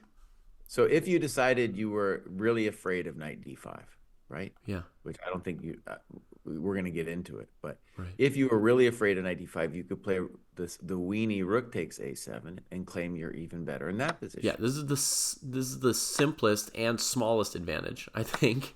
Yeah. But we can trade the rooks. Then the d pawn is protected. It's a bit of a problem. White's bishop pair is better than the knight's for sure. Yeah. And yeah, black should be able to extricate the queen now without the influence of white's rook. Right. But yeah, it's tricky. I mean, you try to hold a blockade on d7, I guess, here, and white's going to put the pawn on d6 and the bishop on c6. Mm-hmm. And black will be under pressure. Correct. Okay, Oh, yeah, let us double check that knight d5 doesn't work with the rook on d7. I'm going to play your rook a5 let's suggestion, try the rook a5, which is just a nasty, nasty, evil move. And we're going to play knight takes d5 for black. Bishop takes g7. And now we're going to play knight to f6. Well, knight f6 isn't it because I have queen h6. That'll be just as good against knight b6 probably, right? So Yeah. queen h6, forking the knights weirdly. Forking the knights, yeah. That is the weirdest double attack of all time. Okay. I don't think knight b6 is going to be any better though, right? Because, I mean, as long as white keeps the bishop, queen h6, knight e6. Maybe we should look, though. Knight b6.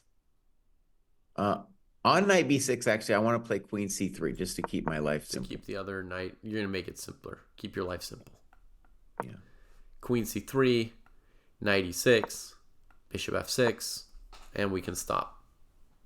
And the reason is on knight b6, queen h6. I was thinking maybe on knight e6. You probably won't survive, but you could dream of survival because when I move the bishop, the knight's controlling g7. Yeah.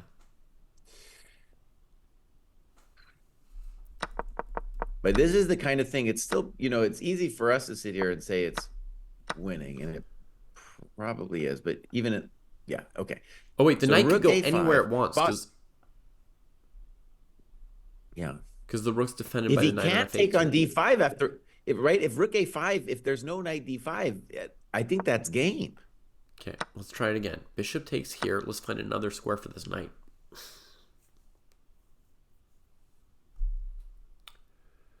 Where could she go that wouldn't allow queen c3, right? There's nothing. There's nothing. Ay, ay, ay. But if rook a5, what move is black playing? Queen b3? Rook takes b5. Queen d3. Is this still a game? I don't think so. You trade and go knight e3? Simple. I don't know yet. Simple technical. I mean, that would be a nice position. There might be some better, but that looks nice. And again, it's because the knight on f8 is a crud. Knight takes d5. Bishop takes. Oh, your knight takes. Now the knight trick works. Okay, good. We found a way the knight trick works. Queen d3.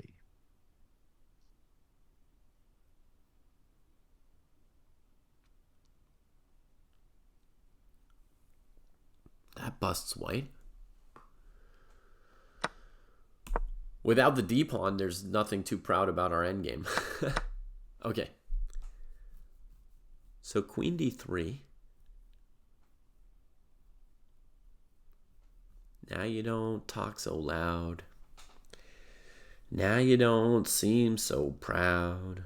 But let's just say queen f4. Mm-hmm. Queen f4. Okay. Let's just say this is a little hectic with black's queen on d3. Yeah, a little hectic. Still looks very strong for white. But let's say the obvious. On rook a5, which, by the way, is definitely like the move of a calculator, because you want to make sure that black can't do anything. Like rook a5, there's also a6. Maybe there's some way to make a6 work,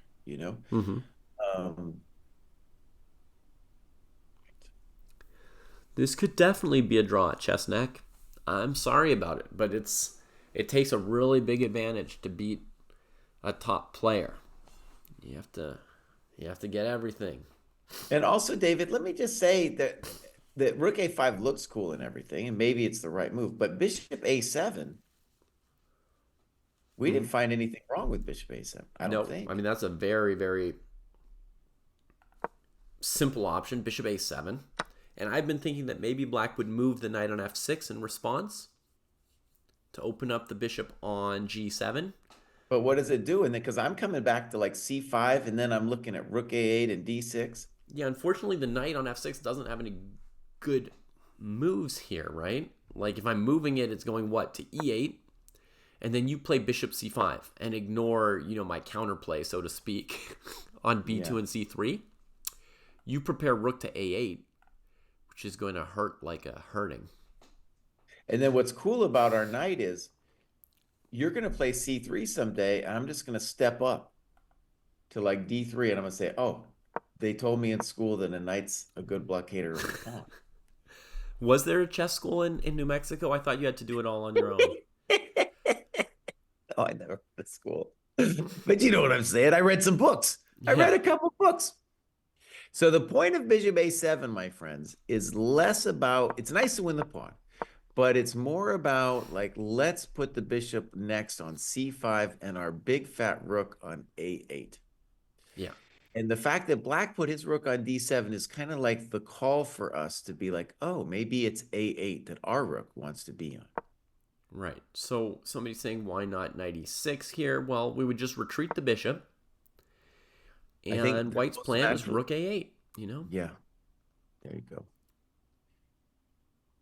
And bishop c5 would be the frisky way to retreat. Bishop e3, the simple way. Yeah, we could play bishop c5 as well. Then we have to calculate knight c5, bc5, b4 from black or something. But it feels unnecessary. It feels unnecessary, even though there's a very high chance it wins for white. Knight b4 or whatever.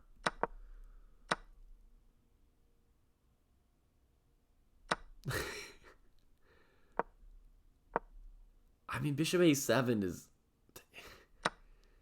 Compared to rook a5, what bishop a7 has going for it, Jesse, is like, I don't have a clue what black does after that. Right. And there's not even like a testing line.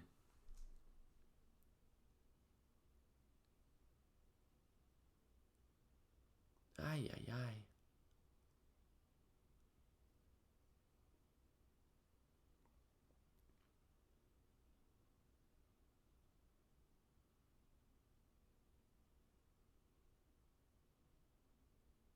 One of the nice things too about the non-computer analysis is I wouldn't be surprised if black had some way to play after bishop d4 that was dynamic and interesting, but I didn't see it. You might not have been wrong to withhold your evaluation all that time. But I'm just saying, like, bishop d4, it's if black, doesn't find it, it's and I don't see it, then it's an exclam, maybe a double exclam, because it looks weird, Yeah, and something fancy. Computer people might be like, oh, black had such and such. They missed the obvious blah blah blah. Really, come on. Yeah. But bishop d4 is looking like, oh, that was the power move. Yeah, the power move. And Gukesh is now taking his time. I think he should. We don't want to take too much. But I mean, instinctively, bishop e3 to d4 did not look like the power move, Jesse. It instinctively looked like it left a lot of room for black to keep playing. Can I just say, I did mention it. Yeah. I did mention it. And I was thinking about that queen c3 stuff, but I was like, oh, I think I even forced us to stop. I was like, no, let's look at bishop c5 or something like that. Yeah. So, yeah. Gukesh is in a real tank here, right? I mean, he spent about 20 minutes on this move. No, 15 to 20. He wants to put him away, dude, because he's got rook a5, bishop a7, the weenie rook a7. There might even be some other move. I don't know. Okay, I'll say this: he's not going to play rook a7. Having seen two more complicated moves that look good, he's not going to play a weenie move here, right? No, I'm with you. Rook c3 first. No, Lucas, I think c3 is the wrong direction for the rook. This rook wants some open files, some open pastures. Specifically getting to the 8th rank is really painful for black's minor pieces, king, like the whole family doesn't want to see a white rook on the 8th rank. So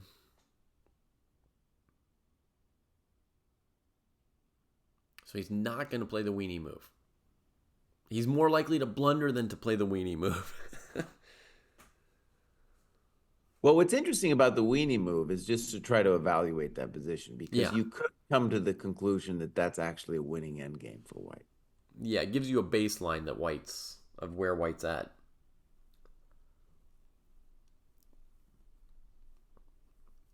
I mean, it's definitely at the minimum, it's very pleasant.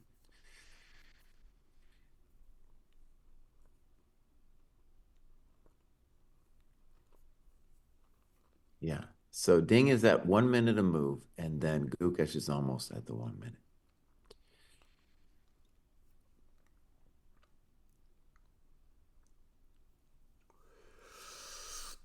Virat, he's not just giving away his clock advantage here. He's using his clock advantage to calculate really precisely at a key moment in the game. Rook A5, boss. Ooh, we got ourselves a man here. Fancy pants. He goes for Rook A5, the most complicated and least clear of the winning options, but perhaps the most terminal. And one thing actually I just noticed, David, is that we were like the best we came up with was Queen B3. Mm-hmm. And in that case, we could play Rook A3 to repeat. But we can still get the position with Bishop A7. Well, hang on. We never crushed Queen B3, right? So, but this is what I'm saying. So one nice thing about Rook A5 is that if you start losing yourself on what if Queen B3, you can always say to yourself, oh, and he plays it. You can always say, hey, I can go back to A3. If I can't figure out Rook B5, Queen D3, I can go back to A3. And then we'll just rinse and repeat, and I go back Bishop A7. Okay, so let's get into our calculation. Rook B5, Queen D3. We could move the queen to F4, we said, right? That's as far as we got, and it was not yet scientific. So it's not yet scientific. No. That's right. Let's try and drill down on this Queen F4 move, right? Is it safe to go back to bed yet, Spinal Tap? I mean, if I went to bed now, I would just keep calculating the position in bed. I wouldn't get any sleep. This is pretty hot. I think you could stick around for the time scramble-ish. Scramble-ish, because they're not really blitzing yet, but I think a few more moves would be good. Okay, Queen F4. Let's try the simpler move, Queen C2, before we get into Knight D5. Bishop F6. I'm pretty sure Knight D5 loses, yeah. So Bishop F6. He repeated once, Jesse. Old Gook gave him a one time. I think that was very clever, actually, because I think Bishop A7 is cleaner than and remember we were talking about the Russian method of repeating. Now the Russians repeat twice, which I don't like, especially because honestly, even for Gukesh, if you think you're winning, repeat twice and then play Bishop takes A7. What? Repeating once is repeating twice. If you repeat twice, you've had the position 3 times and it's a draw. Anyways, boss, play Bishop takes A7. Play Bishop takes A7. Okay, well, I'm still figuring out how well Rook takes A5 works. So Bishop F6 in this position here. He went back, though, boss. He repeated. I know, but he could still go to A5, right?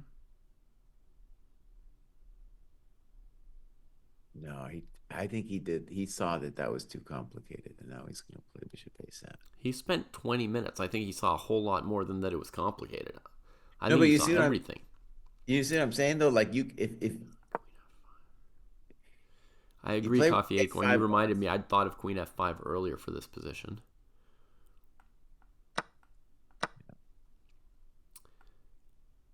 Bishop takes Bishop G5.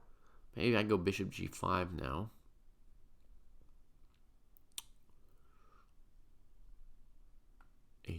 F6. Bishop E3. Knight G6. I mean, it's not done and dusted. Well, so I think one of the things that's interesting, David, is he is probably seeing some kind of problem with Bishop A7 that we're not seeing. Yeah. Surely there's some dynamic possibilities for black. Or some kind of possibilities, right? Bishop on A7. I mean, anytime you step away from...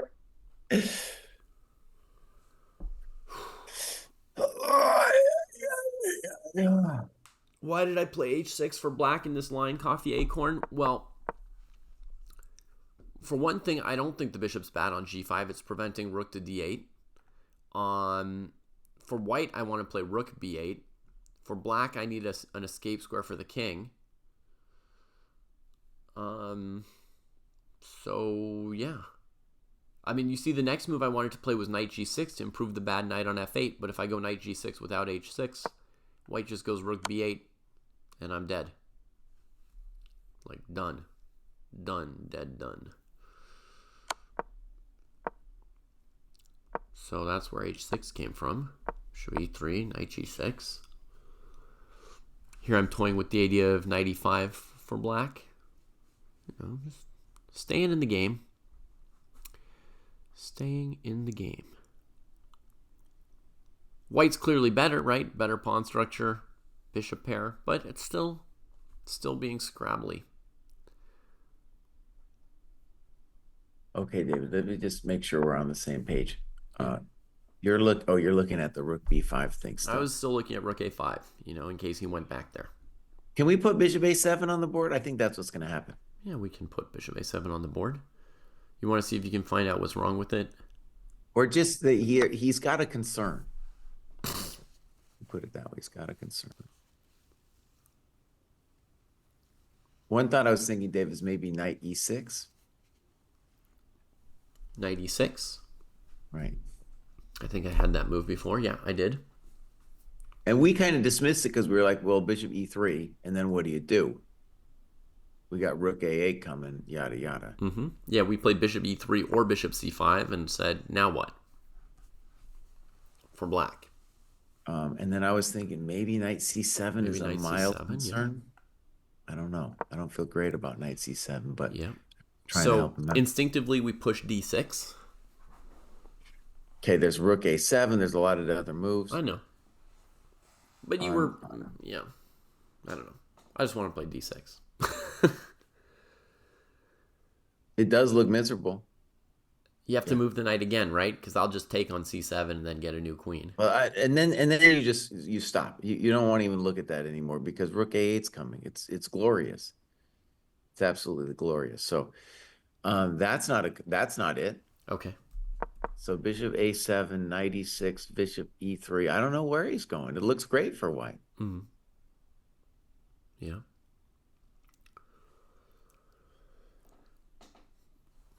And the rook A8 is a hell of a drug, dude. It is a hell of a drug. Yeah.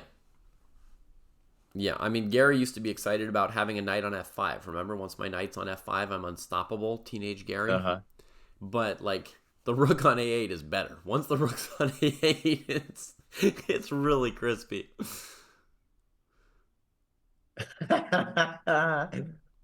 Oh, man. All right, he went back to A5. Quick queen B3. 16 minutes to make 12 moves for Gukesh. Okay, so...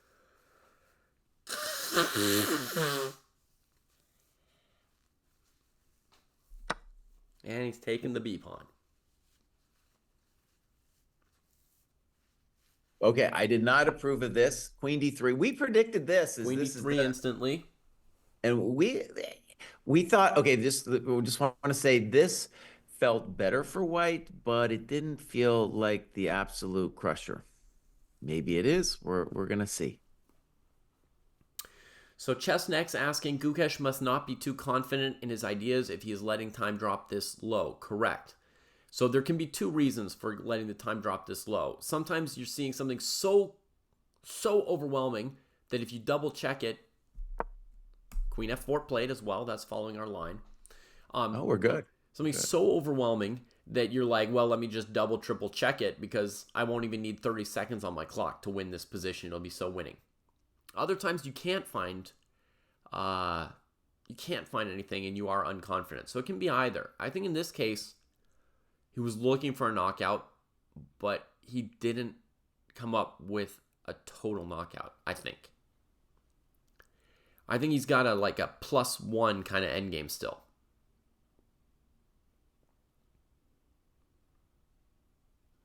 Okay, David. But with work to be done.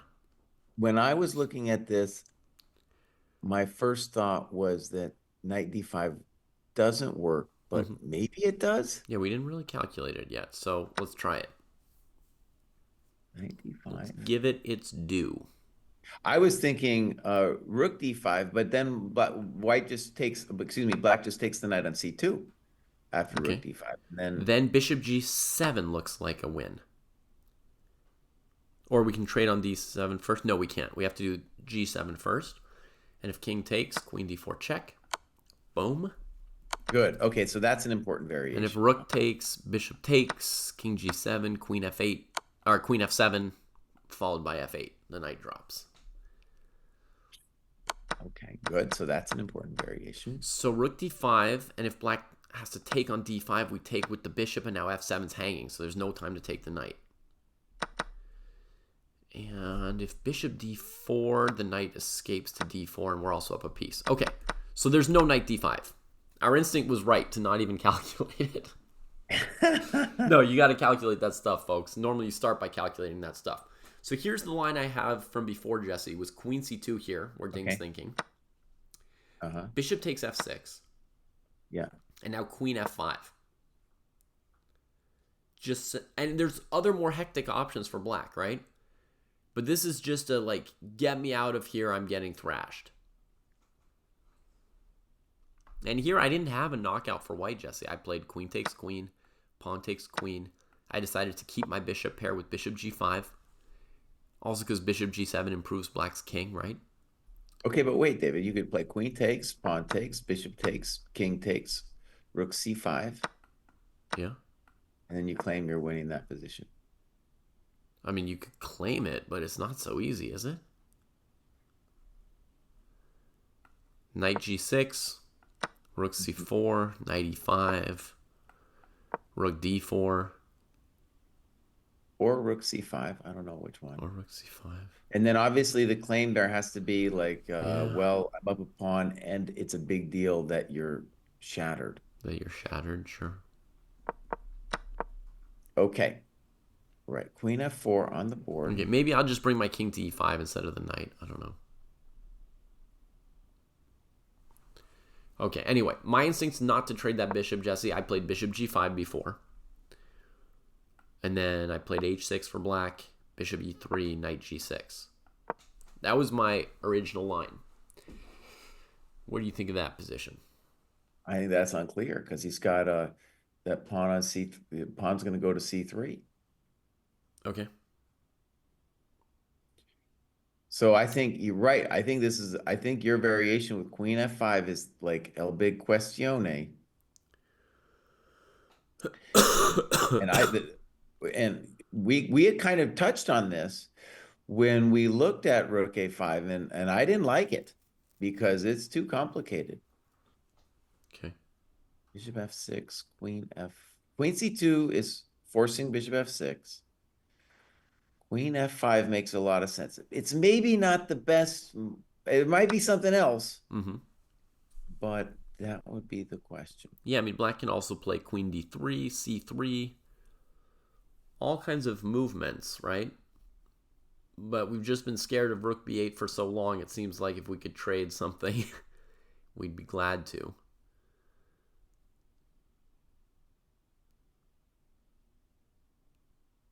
Yeah, and the bummer is when we take on f5, we give the knight on the g6 square. Maybe we shouldn't take on g5. Yeah. I'm going to try c3 for a second, folks. We're asking, what about the immediate counterplay instead of, queen f5? c3, rook c5. And it looks When like we the c take pawn on doesn't... David, when we take on f6, we mobilize bishop g7, who's been sleeping all day. What Yeah. have we done? What have we done? Well, we're committed to this at this point, right? With queen f4? I don't like this. You don't like this? Okay. Well, I think I dealt with c3 at least with rook c5, right? That pawn's under sufficient lock.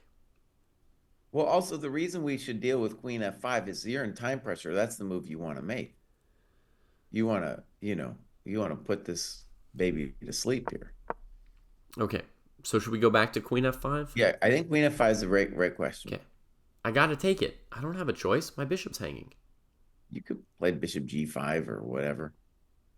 Okay. Okay, so queen takes, pawn takes. So again, the problem with this is we're activating the knight on f8. And then you want to play bishop g5. You're right. We could play bishop g5 in the position after queen f5, Jesse. I mean, if I have the choice between this and bishop takes a7 a couple moves ago, I'm taking bishop a7, Bobs. Mm-hmm. I hear you. And here, like, there's all kinds of moves we could do. We could play f6 or something. Right. f6. Well, no, but your bishop hates that move, right? Now I trade. But my king gets the f7 square. I get my knight gets. No. I've got a pair of bishops. You can't use any of these squares. Anyways, I'm not sure about that. I maybe not f6, but I'm just saying the whole bishop g5 thing is not impressive to me. But you see, f6 makes this so much worse than before. After f6, I go like, I don't know, bishop c5 or something. Mm-hmm. And knight e5, I go bishop h5. I mean, this whole bishop g5 thing, I'm just saying I don't believe it at all. We've got some kind of a move. We've got through queen f5. We're calling this.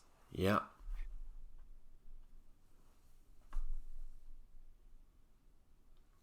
All right, so they made it past move 30. Just a little further to go. Jesse, we've predicted basically every move this game. I mean, among all the variations we've analyzed. Well, okay, let me just say this. I feel like we came to this one after when we were looking at rook a5, and this was the thing, honestly, that led me to be like, no, we got to look more at bishop a7. Like rook a5 is a cool idea, but I didn't see any way to stop this. And now this position does not look so pleasant. In fact, just for Dojo eval, I don't know. I'm saying he might be fine now. I might change my mind. We're going to see. He needs a move to prove me wrong. I mean, the reason I had my eval at the moment, I'm not this seeing position as opposed to 1.5 or something.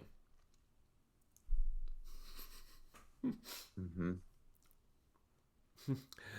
Good night, Spinal Tap. Catch you next time. Okay, maybe I'll do 0.3 because I think he can get that endgame that looks unimpressive. Okay, he traded the queens and the bishops. So I was right about that. So now we're going to get this probably rook c5 position. Mm-hmm. And it feels like maybe white's a touch better. Dang, I'm good today. But what I'm not good is I don't know why you would take this over bishop a7. Yeah, I don't know. But when you say a touch good, I mean, white's up a pawn. Okay, but here's the thing I don't like. So let's see what happened to rook c5, knight g6, we called that. Yeah. And then our variation was rook c4, knight e5. Mm-hmm. And then I like rook c5 is the most plausible. Yeah. But now white's position is very undynamic. Yeah. Black can bring the king to e7. The bishop can't move. The white king can't move. Not that this isn't going to be some spinny winny, as they like to say. How do you like the option of d6 here? To throw away our passed pawn and I don't like it. Put our bishop alive. I think black could play f4 in response. They don't even have to take right away. Oh, Gukesh, buddy, what are you doing? Oh, he had such a nice position. Now he's done this to himself.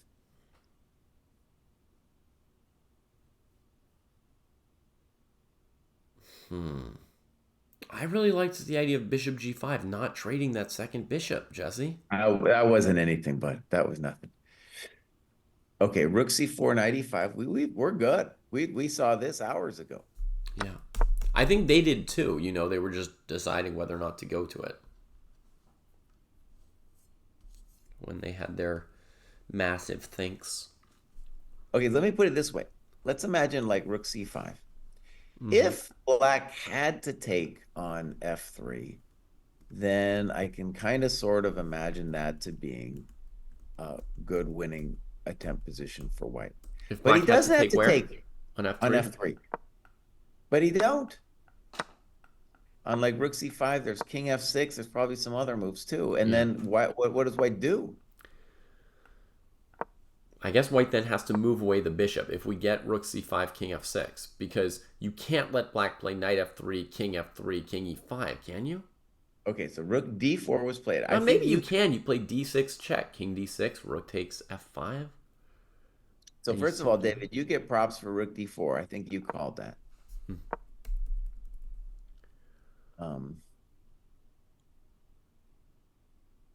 Okay, so let's drill into this. Yeah. We're saying if knight f3, I still think that's a nice position. I think that's probably winning, in fact. Here it's too soon for black to trade off on f3 because the white king gets to f4. And you're just kind of waiting to lose as black, I think. With those weaknesses. Knight c6 played. Knight c6. I saw this, but I didn't think it was impressive. There's the move. Pawn takes c6, rook d4, bishop d5, Jesse. And you can't take on b4 or d5. But I could just play rook d2. But you can just go somewhere else to get behind it. Yeah. Or rook d3, one of those moves. Yeah. That's clever, though. That was clever. So at first I dismissed knight c6 because I was like, well, he just plays like rook f4, but maybe then we play knight e7. This knight c6 might be a good move. By the way, the fact that he went down this forcing line, Gukesh, is that you gave your opponent easy moves to play. That was all forced.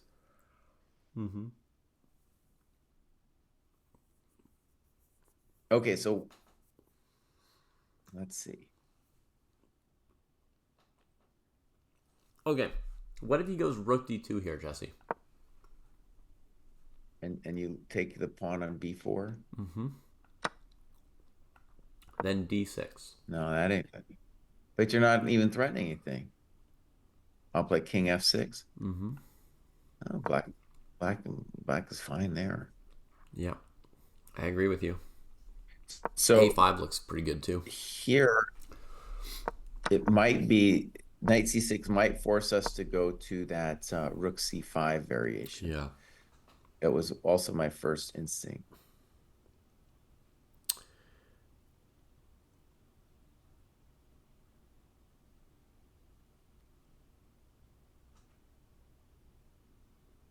How about rook f4 here? Oh, knight e7, right? Yeah. Knight e7 was my concern, right?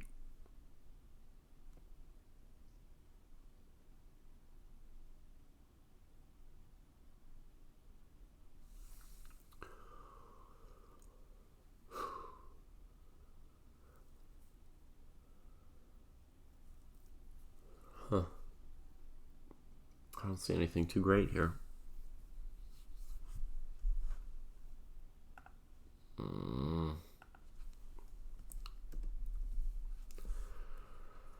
I don't see anything too great. Well, David, I think we're going to have to go back to this like rook c4, knight e5, rook c5. And there, like, I think black has a bunch of different moves, but like king f6, and I think he should. Well, we could still argue white has a little something.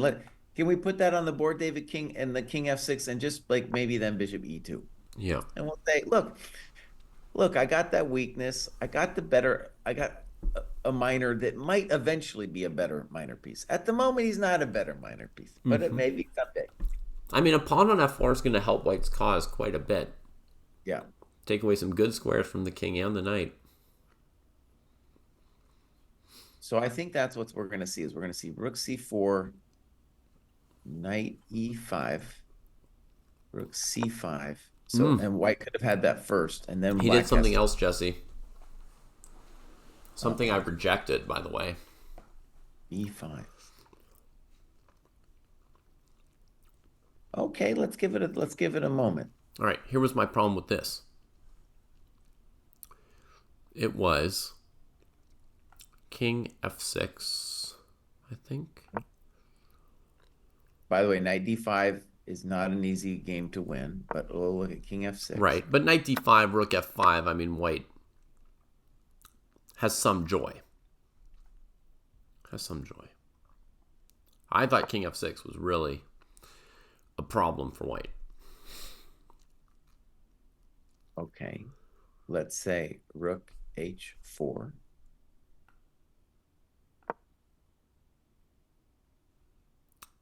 King g back to g6.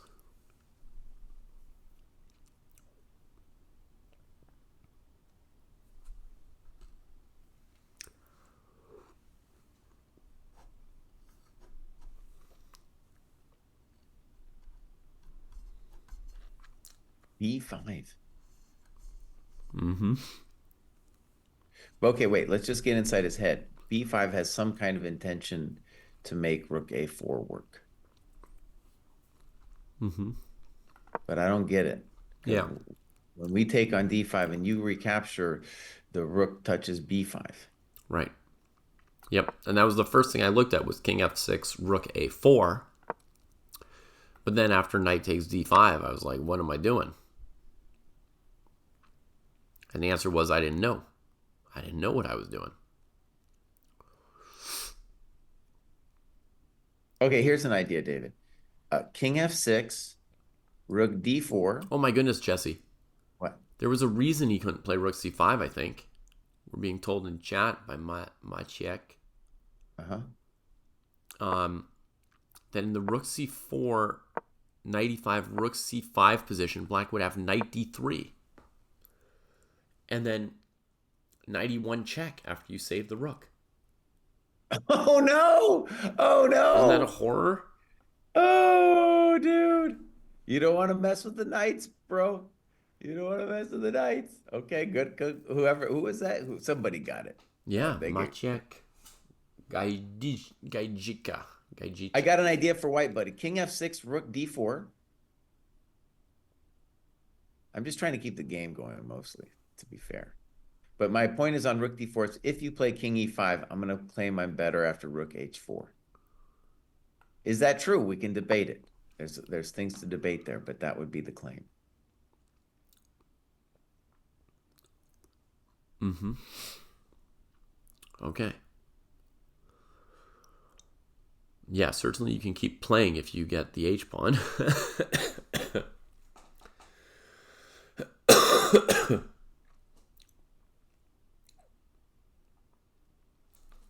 Okay. We got to move. Rook d4 played. Got it. Rook d4. Welcome to the dojo. The only way to keep the game going. And at this point, like, okay.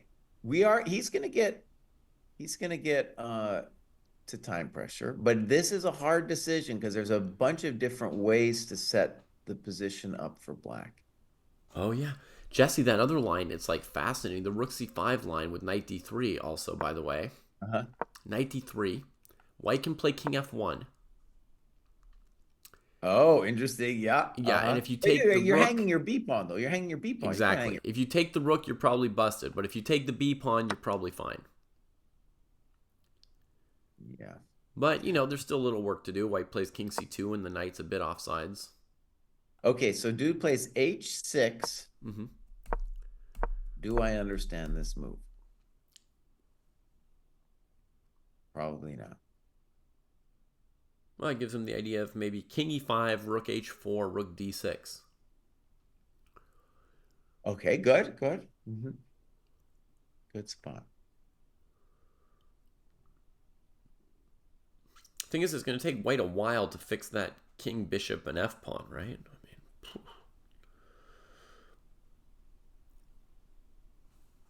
And as David said, if we could magically put our f pawn on f4, then even then, I think black is probably still okay. I've got knight c8 and the blockade, ye old Yeah. blockade. The other problem with b5 is you just put another pawn on a light square, buddy. Yeah. You know. Now black is fine. I think he might just repeat moves here with rook h4, rook d4.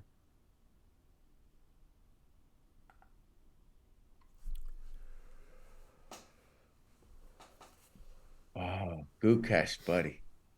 Dang.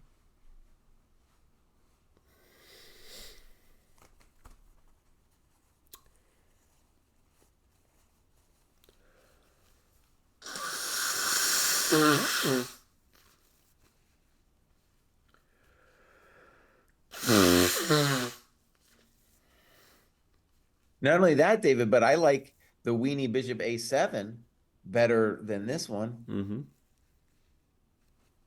I mean, this was once that queen f5 arrived on the board, I was like, oh, I don't like this at all.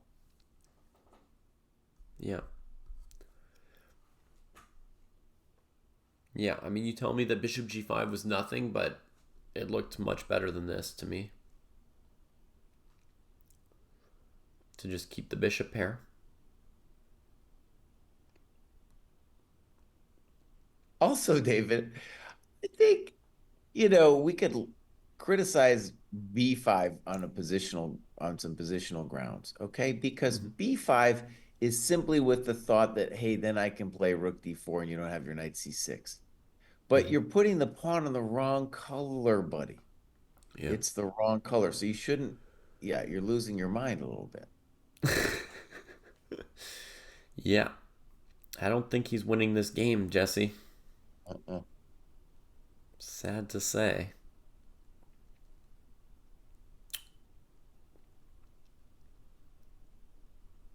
Oh, it's such a nice position, too. Did you see Kramnik's review of round 6, dude? It was pretty hilarious, man. Kramnik's obviously gone off the deep end recently, but from a chess perspective, the things he was saying, like obviously not taking the draw, and then the criticizing queen h4 continuing to play. No, I'm sorry. No understanding of chess. Now, of course, I'm not strong enough to talk that way, but there was parts of me that definitely felt that way. I was like, what are you doing, dude? What are you doing? Yeah. So, there's people who are upset. Wait, but there's no way that Kramnik could beat either of these players. So what's he talking about them like that for? I think Kramnik 2000 or 1999 slays these people. Slays. Maybe, but that's not what I'm talking about. But Kramnik, he's retired now. He's allowed, Okay. I'm sure Kasparov would be saying similar things too. Okay. I mean, yeah.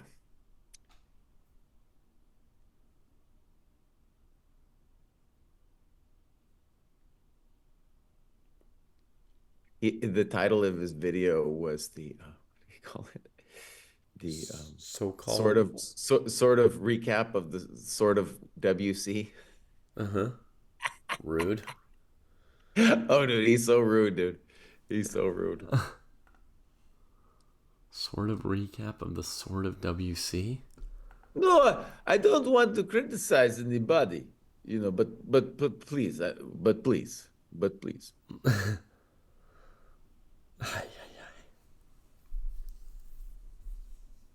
All right, he made a move, and we got our business. He played the very sad king f1. If I was black, maybe I'd start playing for a win, boss.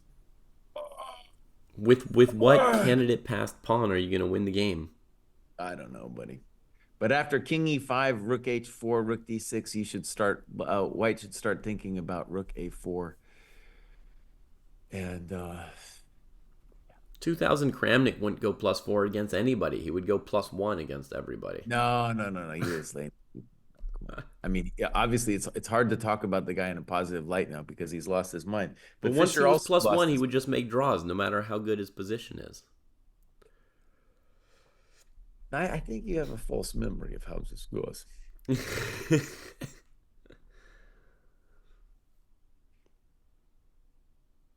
Well, Dave, we might not be here that much longer, but I do deserve a second coffee. That's true. That's true. Nobody's saying otherwise.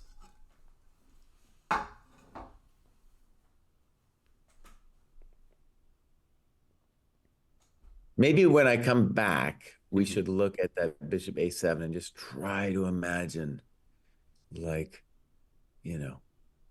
what he didn't see or something. Because this was Or what he did see. Or what he did see, yeah.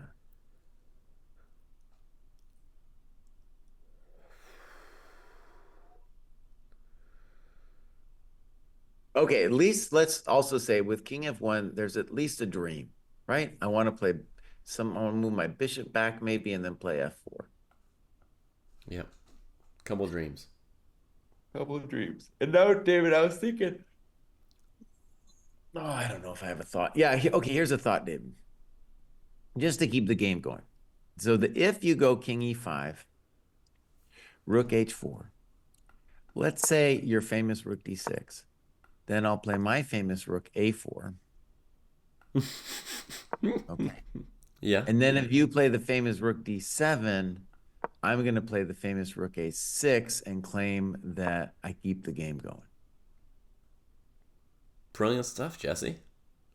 I don't know if it's brilliant, but I'm just trying to keep the game going for Mr. Gukesh. Yeah, no, you just crushed it. That's amazing.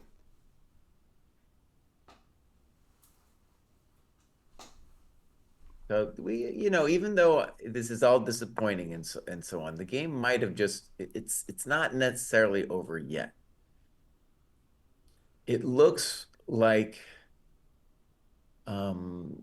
just from, I almost said a classical perspective. But from a classical perspective, it also seems that knight c8 to d6 should hold because your pawns are all in the wrong color, buddy. Mm-hmm. And my king is stronger than yours. So knight c8, d6 is another move, which makes a lot of sense here for black. A plan, let's call it a plan. Makes a lot of sense for black. But black does have a trash pawn structure. I mean, like a knight on d6 is not defending your h pawn, right? Whose job is it to defend the h pawn?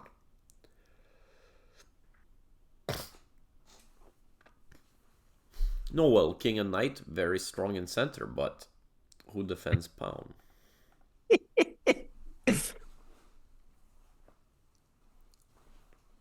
And one thing we could say too, maybe, David, is that Gukesh might have seen all the way up until like that Rook C5 position, but missed knight D3. Mm-hmm. That's a thought. Even that position, I wasn't 100% that white was going to win that thing, but maybe that's a narrative. Right. And I would like to watch the post-game recap before I do my recap. Yeah. The post-game interview, but I cannot because they turn on the analysis bar like demons there. Yeah. And they shove it in the players' faces like, see what you missed? Why didn't you do this? Right. We were wondering yeah. why you didn't play X. Yeah. Yeah, it's rough. And like I mean, I don't watch much of these things, but I've seen like, a couple seconds at a time before I give up. And I've seen at past events, where they'd be like, well, I was thinking, but okay, I see the computer rejects it. And the players don't even tell you what they were calculating during the game anymore because you just got the computer in their face. What? They're just going to look like an idiot or a jerk, right? So why would they even speak? Mm-hmm. Ay.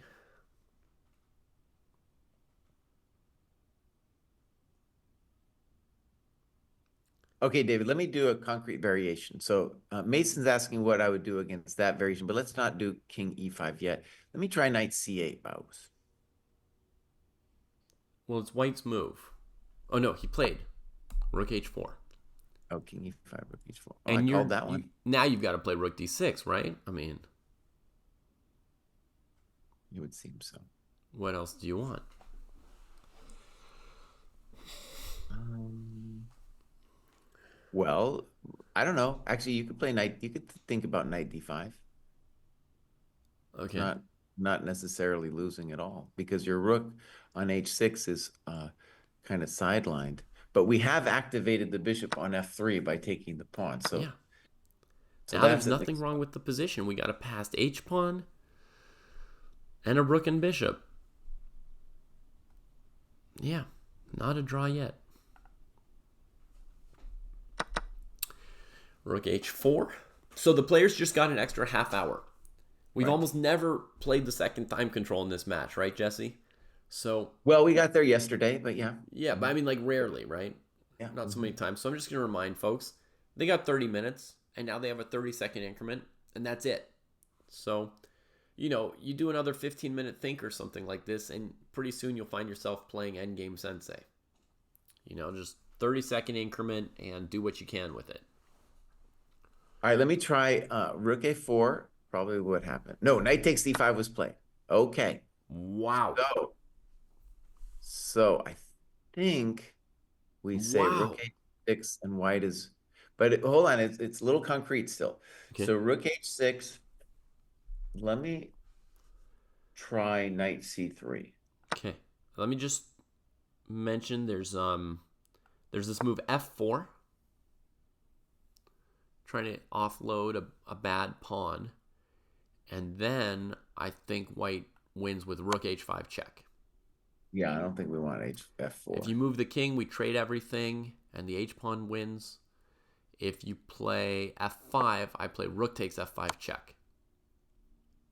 And then I fancy pants my way to a second extra pawn. Okay, so Jesse wants knight c3 here. Is that right? Hmm? Okay. Now there's some threat of my rook being sidelined, so I'm wondering about going to a6 immediately. Maybe. Let me try that before any sidelining happens. Let me go over there. See if you might give my rook a second rook pawn. Just keep feeding him. They're called rook pawns because the rook gets to eat them.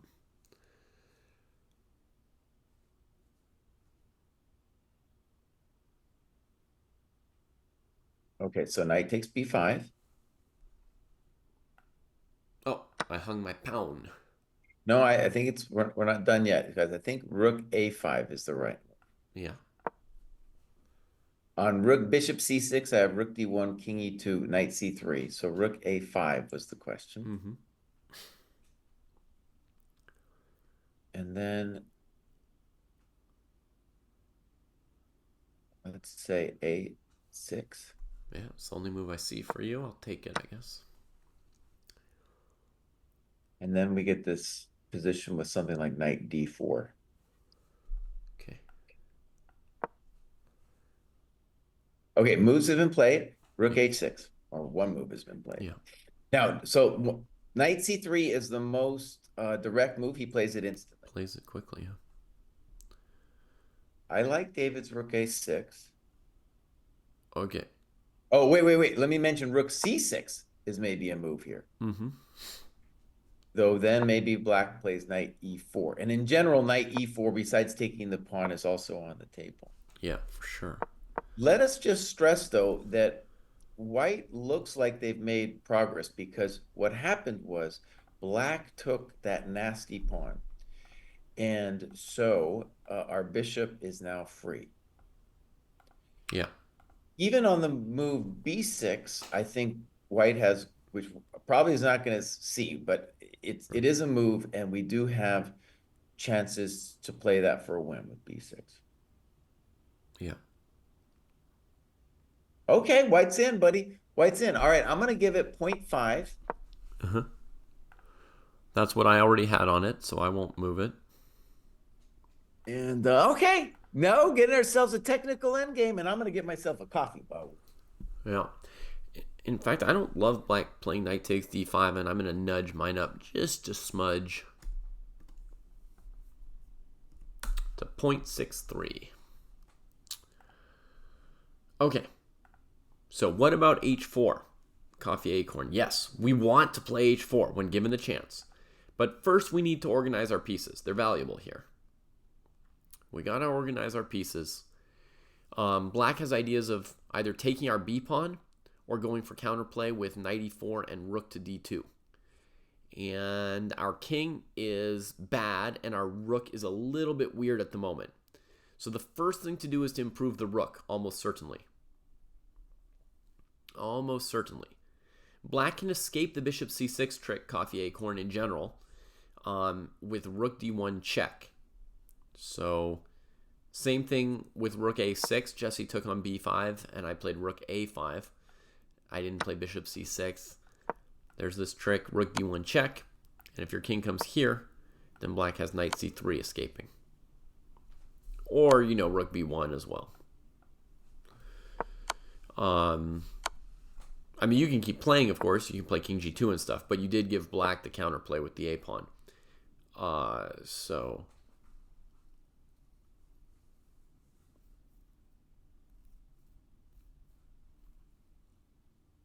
after knight c3, it really makes sense to improve this rook. So we've got candidate moves of like rook c6 and rook a6,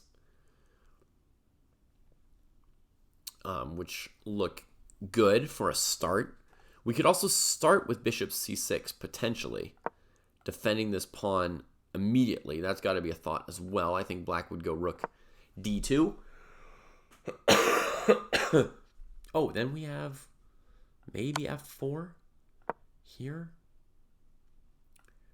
check, here, takes, here. Now, intense. It looks like the black king is super active, but also it's outside of the box of the h-pawn. What if white just starts running? What if white just started running there? Like, oops, your king is too active. Bishop's cutting off the knight. And it looks like, yeah, it looks like pretty much white's winning. I guess I can stop the pawn like this.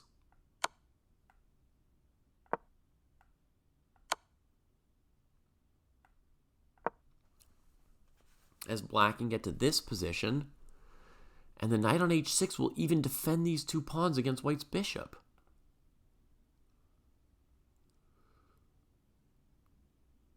Wow. Huh, I thought white was going to end up winning in this variation.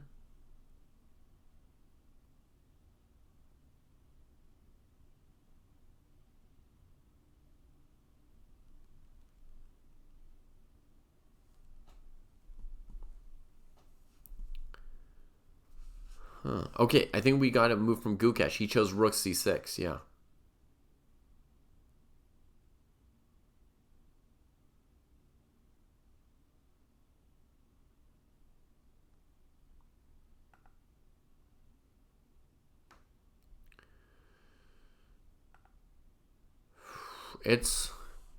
It's close. In this, before we go to the game, I'll just tell you, folks, I think that there's a way to keep playing this position for white to try to win, which is basically you go bishop d7, knight h6, then you sack the bishop on f5 and play g4.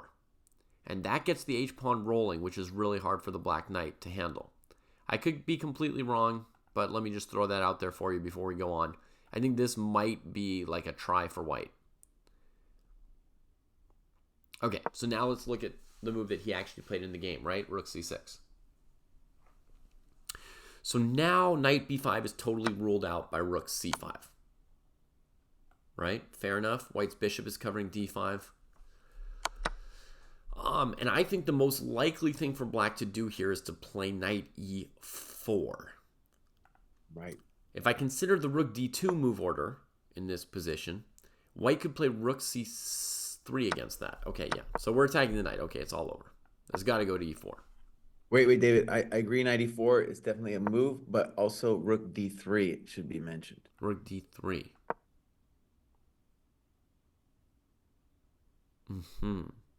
Don't play bishop g2, whatever you do. Right.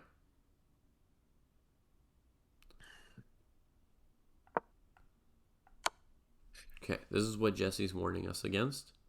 That's checkmate, oddly.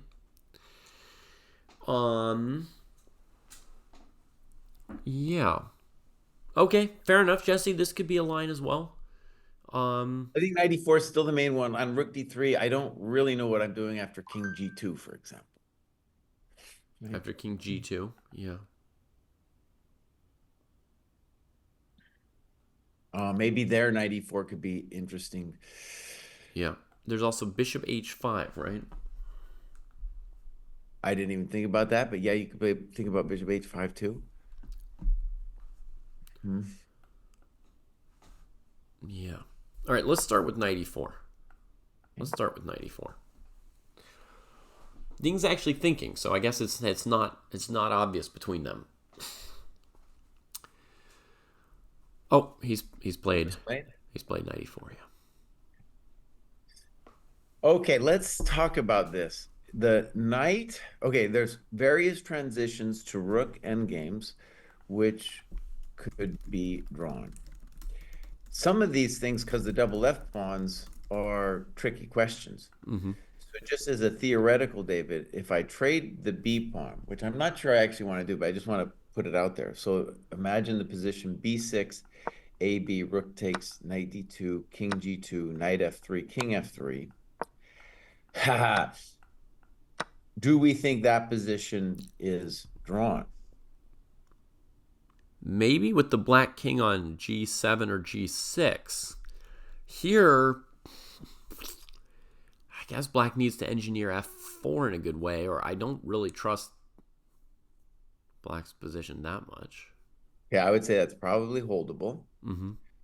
But I think that's a good baseline case. So that means that for these endgames, we would like, in general, you want to keep the queenside pawns on if you feel you're not just winning, right? Yeah. So this is a big moment for Mr.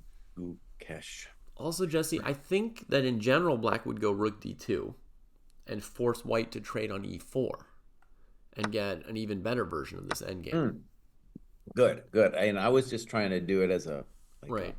Pathetic one. I'll just give you this other baseline, though. I think with fe, black has more counterplay because with the rook, first it needs some checking distance, right? But if it goes somewhere like a2, you can basically harass white with rook a2, rook a1, back and forth. And you always have the threat of e3. So that's how you're kind of harassing the king on the second rank as well as the first rank. Whereas with the pure doubled f pawns, we didn't really have counterplay. We were just groveling. Okay, I'm going to introduce a very a move I don't think I believe in, but we just mention here that there's always going to be the chance of just running the dude. And so h4, it'll be very hectic once we play h4, especially because, like, he's got rook b7 and all kinds of other questions immediately. And also, yeah, okay, so, oh my gosh, this is going to be a hot one. I mean, rook b7, white has bishop e2. That doesn't look like the right direction to me. But actually, and the bishop e2 is nice. Anyway, I think h4, rook d2 is probably the big question. Yeah. Now we trade. And f takes, and we keep pushing, right? Keep pushing. Push him, baby, push him. And that's very scary for black. What are you saying? That's scary for black. Scary for black, yeah. One idea is e3, rook h2.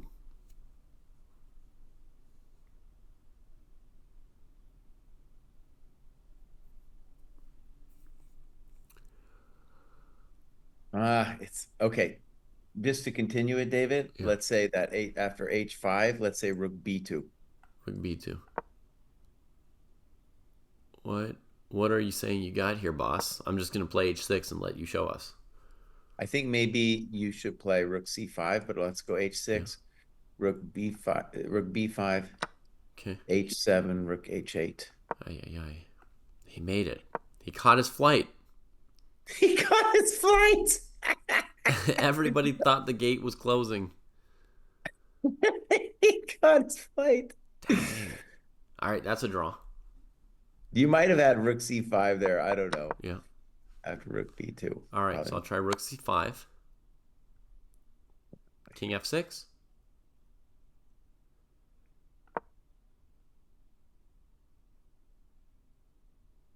and that position we just like for white because G4.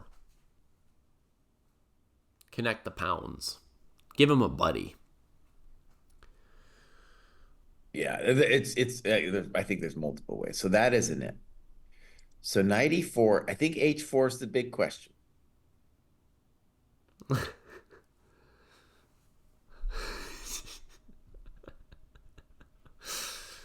It's very good news if I'm white and I say to myself, oh, rook d2, if I can make sure that rook d2 doesn't work, Yeah. it's very comforting. Yeah, without any kind of retreating. Oof. It's not my instinct, Jesse, to go h4 and simplify. It's my instinct to somehow keep my bishop on the board, you know? No, I agree. So bishop e2 is another candidate move. Yeah. Very logical. So let's check actually h4, knight d2. You go anywhere, e2, knight f3, king f3. Well, this is going to be worse for you than before, no? Well, but if you win my coconut. Okay, so here you're going after the b pawn one move faster or something? This looks bad. This looks at least scary for black. So you give a check and then you go to b3, right? That's the difference? But there's so many scary things here for black. Like rook c7 looks very scary. Rook c7, king f6. But then I'll just sit on you with rook b7 and you're gonna, I don't think you will like it. Okay. Okay. But just on a principled standpoint, like, okay, knight e4. So there's h4 and then also bishop e2.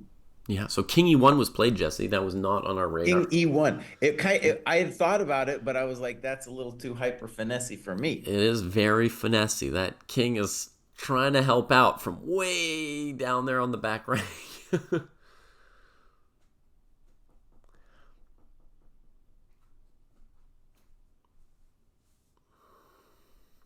There's a lot of, okay, that was the tactical approach to the position. The king doesn't necessarily want to be on e1. Mm-hmm. Right. Whew. So, okay, I think first Right. question is, what do you want to do on rook to b7? What is your intenzione? God, I want to tell you rook c5 check, but it just doesn't work.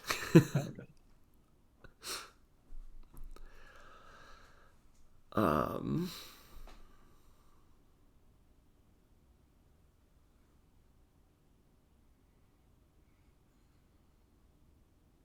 I guess bishop e2. Why did I play king e1? I don't know. Good. I think bishop b2, yeah. Okay. Let's see if we can come up with something else. So king e1, rook b7, maybe. We're also just like, okay, so king e1 is a big claim that black can't do anything. And let's just observe there is, the classic pattern of the rook being a diagonal away from the knight. So the domination square. So Jesse, I played bishop e2, knight d6. Okay. And now I'm just playing h4 for white because there's still rook c5 check. And if black wants to play, king d5 to get rid of rook c5 check, then he's a long way from h8, right? Still, it's something you'd have to check. So now I go h5 here. Knight takes b5.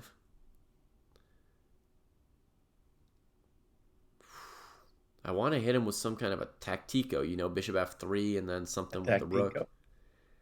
Tactico. But I'm also tempted by bishop b5, rook b5, rook f6. Also, David, we have to say that on knight d6, f4 looks pretty compelling. Oh yeah, did I have easier? I don't know if it's easier, but it's just something that might end a game pronto. So f4 forces king d5, or No, you could think king king e6. e6. Well, you can go king e6, but now you're not threatening anything. Right. So then h4, free hand. h4 for sure, and I want the pawn on f4 anyway. Yeah. Yeah. I'm fine with that. So that looks good. Yeah. Okay, so knight d6, yeah, it didn't feel right. Once I saw that it's not immediately threatening b5, I thought h4 should be too strong as well. But yeah, f4, throw that in too. Why not? And let's just say positionally, it's a big deal if I can achieve f4. It makes my bishop stronger because I want my pawns on dark squares, and the pawn on f5 is then fixed, as they say in the old. And that also should lead black to start thinking, hey, can I organize f4 myself? Mm-hmm. Yeah. Big old Well, question. why don't we start right there, f4? Yeah, f4 here loses to bishop takes knight. And then rook c4. King takes. Nice. Check. Yeah. Check-a-rooney, and that's got to be lost. Once this rook's on f4, no, man. Okay, good.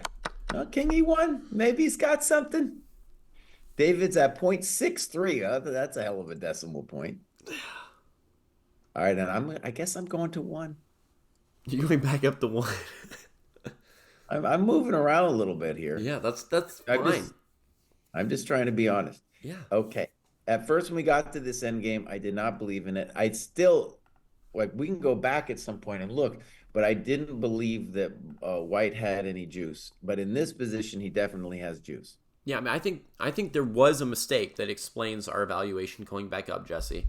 Yeah. And that was knight takes d5. I mean, maybe there wasn't anything great, but for me, that did not look. It was after that my hopes picked up, right? I think that's fair. We might go back and say, oh, that was actually the only move, but that was the move where, if he has to do that, then White's definitely, his bishop's alive. Yeah. It's alive. Honestly, it makes everything Gukesh did look like he was a genius, right? With the whole b5, because he's got that rook h4 to a4 to a6 to h6 maneuver, right? I mean, incredible. And I think we need to keep in mind that these players are geniuses. On other streams, people look at the computer and they're like, oh, these chumps, right? But we need to keep in mind they're geniuses.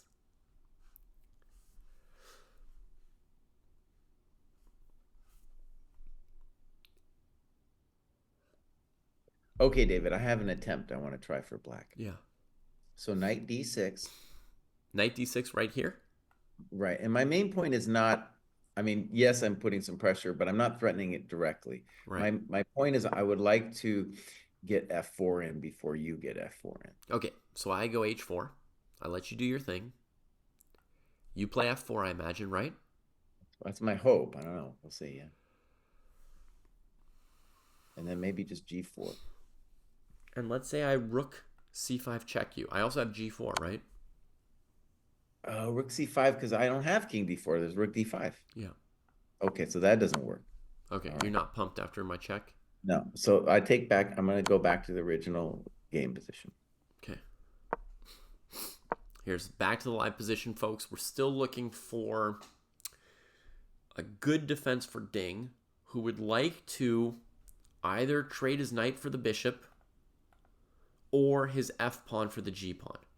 These are the two trades we're kind of looking at for him. Can he force one of these things to reduce White's winning resources? We haven't found anything clear yet. Also, somehow to win the b-pawn. And if he hangs around for a while, h4, h5, all the way up to h6 is going to make the situation a bit worse for him. Here, the black king being cut off along the 6th rank allows you to advance the h-pawn a bit more than you normally would.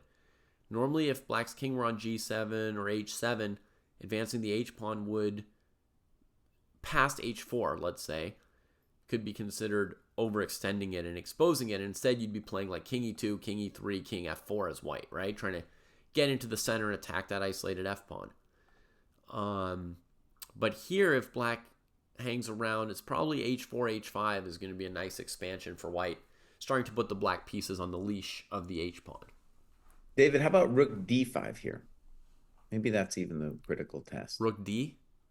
d5, dog 5, yeah. Okay, gotcha. Okay, so in a nutshell, my options are now rook c7 and bishop e2.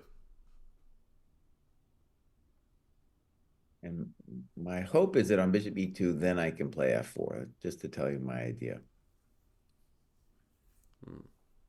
Yeah.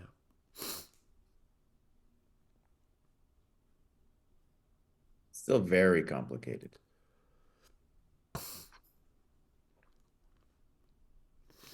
Here's a variation for you. Bishop e2, f4, bishop c4, f takes g3. Not good move. Incredible, right? Bishop d5, g2. And even the famous f4 trick doesn't save you because the knight's covering f2. So your king doesn't get over. The other knight's stopping rook f6. I don't see how white gets the g-pawn. Yeah. Okay, so king e1, rook d5. I think, yeah, that's... So we have bishop e2, the miserable b6, and rook c7. Yeah, okay. I mean, the move that doesn't look miserable to me is rook c7. I'm going to try that first. Okay, but there I'm going to mess with you because I have rook b5 check. No, not check. See, okay, rook b5. All right. No, I'm going to have rook b1. It's going to be a hassle in the castle. I know what you got, man. I trade on e4. Oh, but then I have king e4. Okay, king e4. I take. On a7. No, on f7, of course. Oh, f7. I'm trying to win, not draw. I have king f3. Then you might want to try to draw. Why would I want to draw? King f3, g4. f4. f4, uh-oh. You might want to try to draw, boss. Uh-oh. Oh, shoot. I did not see f4 coming at all. Okay, but now maybe there's some way for you to make that work. It's very hot, but you could also play rook takes a7 instead of rook takes f7. Uh-huh. In that position, I don't like it much for me. It's got to be... there might be a way for me to make that work too. Rook a7, king f3, rook a3, king g2.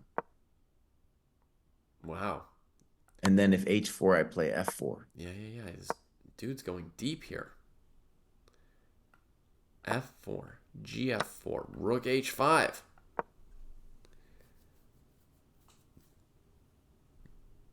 Yeah. Now, it's possible to lose this endgame just because your king's on h2 here, right, Jesse? There's all kinds of concerns. Yeah. Rook g3, king h2, king e2, rook h4, king f3 or whatever. That's the kind of madness we're talking about. Yeah. Okay, wait, but let's go back because we don't want to rabbit hole it too bad yet. So, okay. But rook d5, I think is so far the most complicated testing line. Mm-hmm. Sure.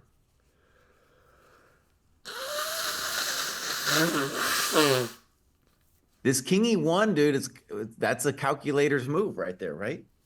Yeah. It's like he's trying to get study-like on his ass, saying all kinds of nasty things about his mom.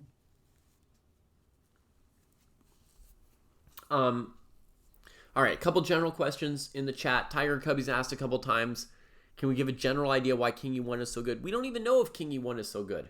So, no, we can't quite.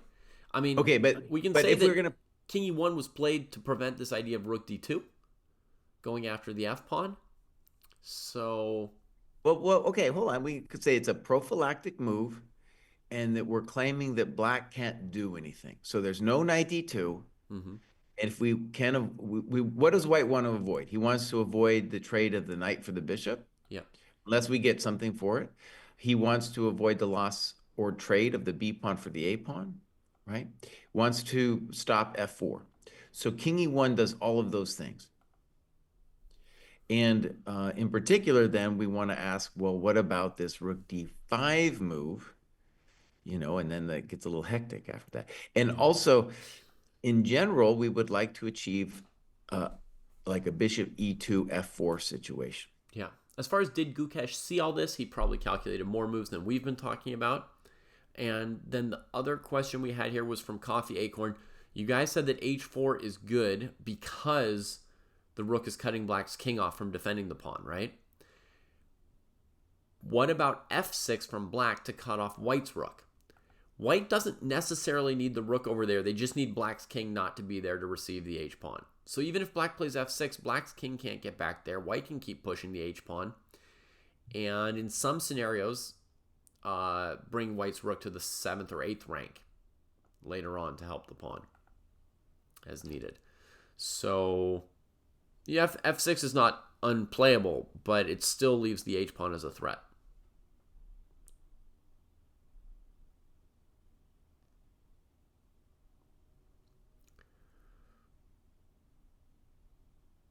Hard for black to move, man.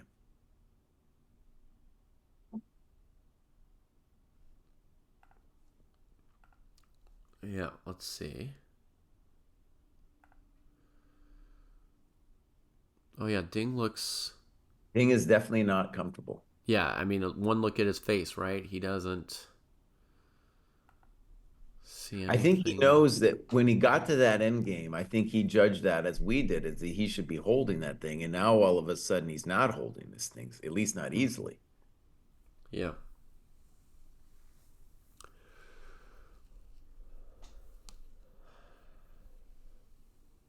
Yeah. Gukesh is a very good endgame player, by the way, for, you know, into that conversation from earlier about, you know, is Gukesh a mature player, right? He's a great endgame player. Okay, David, one other thing, maybe I should just not even mention it, but is the move knight d2. Mm-hmm. And the intention is that I'll play f4 next. Okay, so you attack this Bishovsky. Right, but I have this trick again with rook c5, right? Okay, I was going to say king d4, though.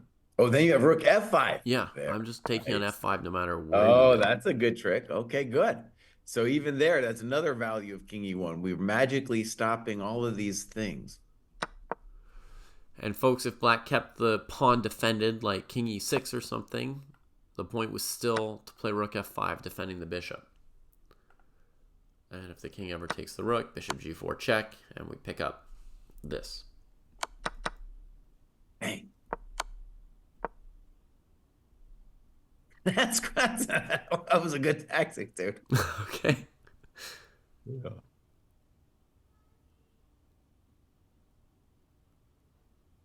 This is why I get so frustrated when I do the grad shows and these people get these end games and they're like, well, I moved in 20 seconds. I had an hour left, but I moved in 20 seconds because it was, what else am I supposed to do?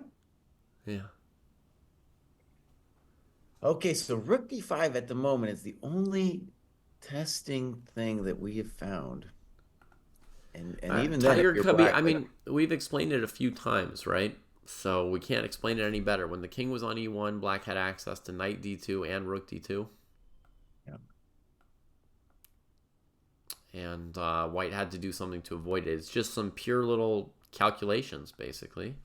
And also, we're saying that black doesn't have, unless rook d5 somehow touches our coconuts, we don't know what black wants to do, and we have a long-term plan ourselves of moving the bishop and playing f4. Yeah, so black needs to be ready to play f4 probably soon. It's very difficult to make this happen, as we've seen.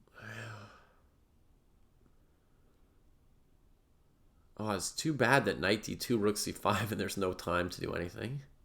Yeah.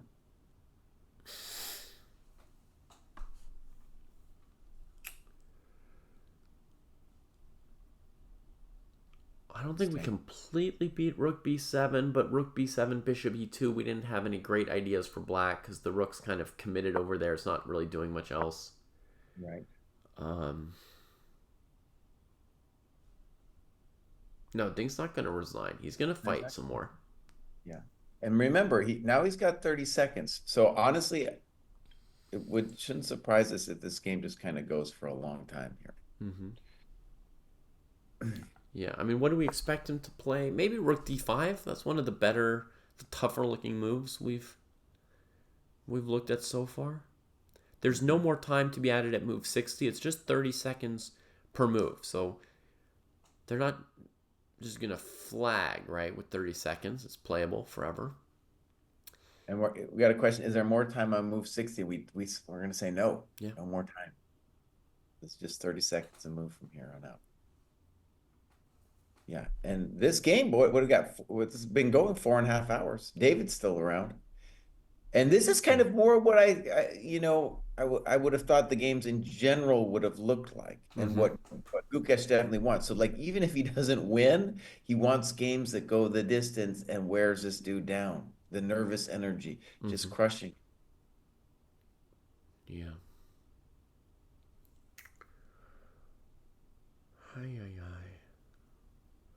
So, I mean, moves that clearly lose, right? f4. Knight to d2. I'm going to say knight d6 pretty much too. Yeah, knight d6 looks bad. So f4, knight d2, knight d6 all lose. Rook b7 looks pretty bad to me. So basically rook d5. But yeah, I understand it's hard to put a move on the board here as black, right? When you're kind of getting prophylaxis in a certain way. Are we thinking it's a draw with perfect play? No. We think white's up about a pawn. They're asking for analysis with perfect play. Yeah, we'll say I think that rook d5 was right on the edge. It was right on the edge. Yeah. Maybe we should look at it again, David. So rook d5. Okay, and there's all kinds of things going on here. We were looking at bishop e2, right? That seems correct to Mundo. Bishop e2. Yeah. Then we tried f4. And by the way, maybe there's another move besides f4. Okay. f4. The only line we have here, Jesse, is bishop c4, f takes g3, bishop d5, g2, and black wins. That's all we've got so far. How about this is a move, David? Instead of f4 for black, how about we play knight d6 then? But we haven't done anything for white here yet. No, bishop e2, right? That was our original move. After rook d5, we were going to play at least bishop e. Oh, we had two questions, right? We had rook c7, and we had bishop e2. Okay, a move has been played. f6. Okay. That's an I'm in almost Zugzwang kind of move. Right. So the candidates for white will be maybe h4 and maybe some bishop move to g2. Here was the thing I was thinking, whether it was f6 or some other just kind of sitting move, is I think strategically we'd like to play bishop e2 and f4. But when we play f4, then our g3 pawn is hanging. Yep. So a lot of those variations where we had with f4, it was like the knight went on some adventure and then we got f4 in and then it looked great. But here, bishop e2, f4, it's not 100%. It looks pretty good, though. It's got to be said. Now, maybe the big question would be bishop e2, and then black plays f4 there. Right. That's more reasonable. Now, it's got to be said, like bishop e2, f4, g4. Is that hell of complicated? Yes, sir. Yeah. Because now black's always got some counterplay. This f-pawn is just taking space, so they're like weird attacking themes against white's king. Right. And the other thing that's really nerve-wracking for black is, does f6 really do anything? If it doesn't, then I can just say, oh, h4 is an Right. improving move. Yeah. And then what do you want to do?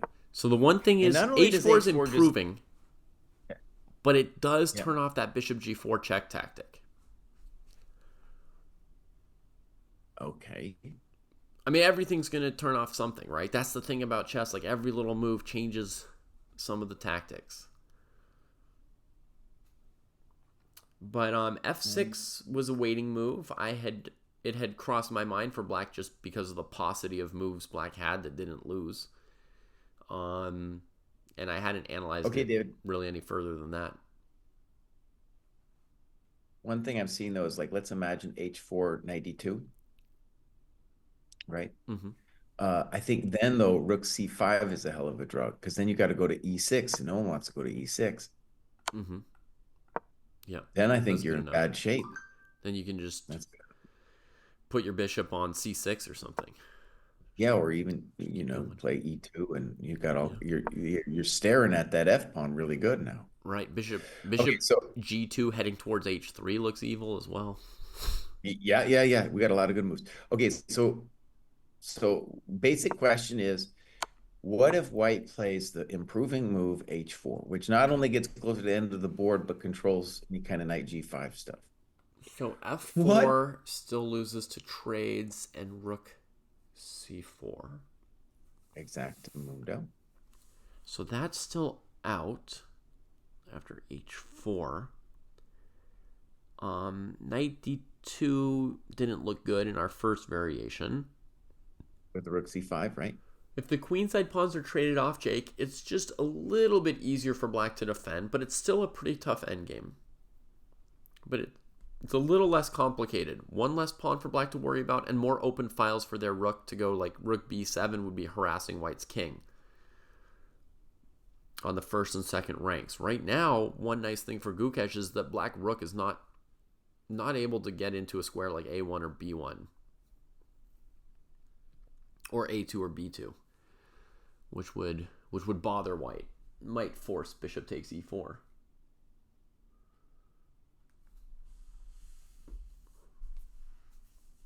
So white's definitely happy to still have those pawns on the board. H4 looks like a pretty good move. I'm going up to 1.4, David. Oh, wow. You think it's done, huh? Or I getting 1.4 isn't close. done. 1.4 is done. 1.4 is like we're right on that edge. Yeah, 1.4 is pretty good. 1.4 is pretty good. Creeping up. God, I can't believe I'm still awake. I'm not tired. I'm interested, but this is going to be a bad day for me. Well, let me ask you, David, do you have duties you have to attend to soon or anything? It's almost time to make breakfast for the kids. Almost. Okay, so just so you know, I can take over if you ever need Yeah. to, you know. I probably got an hour, and Yeah, they don't have that much in them, right? They got 30-second increment. okay, if you got an hour, that's good, Things dude. got 5 minutes. Yeah, in an hour I have to make This breakfast. could well go past an hour though, because as we've seen in Endgame Yeah, Sensei, when you got that 30-second increment, it can last forever, yeah. literally forever. Yeah, these guys are almost at 5 hours of play here. Now, do we have another candidate move besides h4, David? Gabriel, in the line knight d2, rook c5, king d4, white has this move rook f5, defending the bishop on f3. Exactamundo. Yeah. Is our eval bar, it should be inverted for some reason? Why? White's better. What's wrong? I don't understand. Kostya's starting a tournament today, folks. He's playing a tournament with Caruana in St. Louis. Right. Fabi dude is doing this insane thing for circuit points to qualify for the World Championship tournament. And he's fighting with Aragaisi, who's also playing in a bunch of random opens trying to get circuit points. Fabi wins Charlotte, which gives him some points, Mm-hmm. and then is going to play in this one next. He lost to Theodoru, but still won rating points because he was crushing everybody else. Yeah. So he gets some circuit points. And, you know, that's talk about risking your rating. He's definitely risking his rating. Big time, yeah. Yeah. Playing 2 games a day, the brutal American schedule. Fabi's not used to that, you know. Right, dude. Not used to 2 games a day.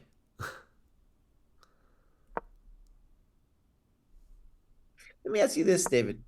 Obviously, F6, you know, allows rook H7. It blocks the rook on C6 from going to H6. But honestly, it doesn't seem that special. Those things don't seem special to me. Besides those, does it do anything besides being a waiting move? Like, is there some other idea in it? To F6? Waiting move. Yeah.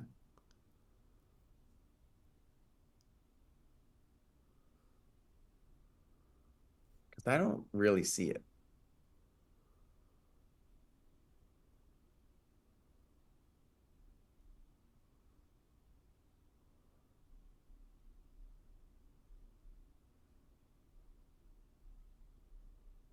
Yeah, to me it was just a waiting move. Here's maybe a one argument for it is I want my rook to be able to go on an adventure someday. And when rook C7 hits me, I don't want to have to defend F7. Sure. Yeah, it might be like a tiny improvement move in that sense, yeah. So, for example, one idea could be that if bishop E2 now, I think H4 is the main question, but if bishop E2 now, I might be able to get away with rook D2 intending rook B2. Rook D2 intending F3 and then... Who knows? Come on, Kraai. You're going to lose your mind? Okay, but a similar idea would be bishop E2, rook D4, and then I'm intending rook B4 to rook B1 with counterplay. Mm-hmm. Right? Sure. Now, the obvious question is, well, is that your idea if I play H4? Yeah. And we didn't talk about rook D4, but that's maybe kind of to the point. Let's do a variation, David. So H4, rook D4. Let's push them, baby, and see what happens.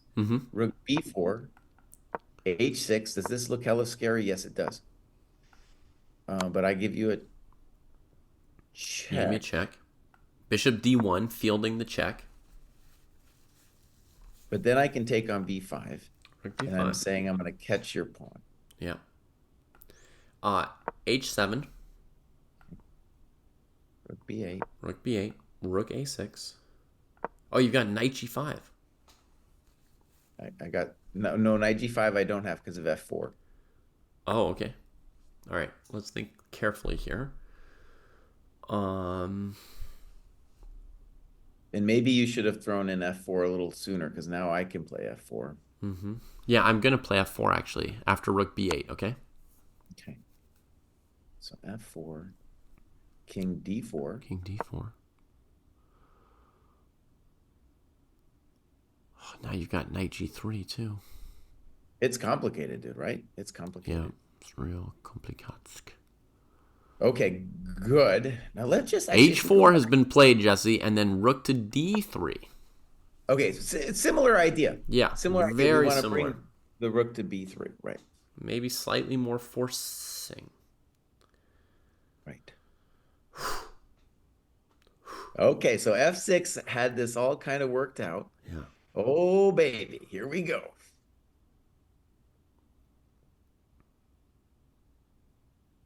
Okay, so Mama said, put your rook behind the passed pawn. That's what he's hoping to do. Yeah. So, okay, I think we got a move. He played. No, we do. Do we have a move? No, we don't. It switched who's moving without a move being played? Well, it kind of flashed. It flashed bishop D1 on the screen, and then I didn't see it anymore. So that was weird. And it's got Ding's time running now. What? I'm going to have to check the tape. Hang on.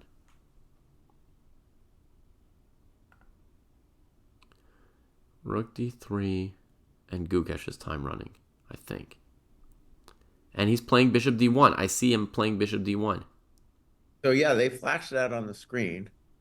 Okay, so let's talk about it. Bishop Weird. D1, cool move. We bought stopping rook B3. Yeah. Ay, ay, ay. F4. F4 play. The moment he disengages with the E4 square.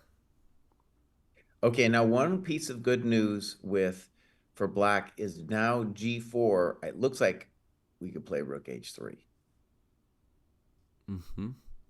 Okay, so this is a nice critical try for Mr. Black. Okay, there's also bishop C2, right? Trying to If reintroduce if if bishop stuff. C2, we have your fancy We've got move FG. that's critical, right? Because otherwise bishop C2 would wreck here. Yeah. You attack the rook, it moves somewhere, you go after the fourth rank. But bishop C2, there's FG3.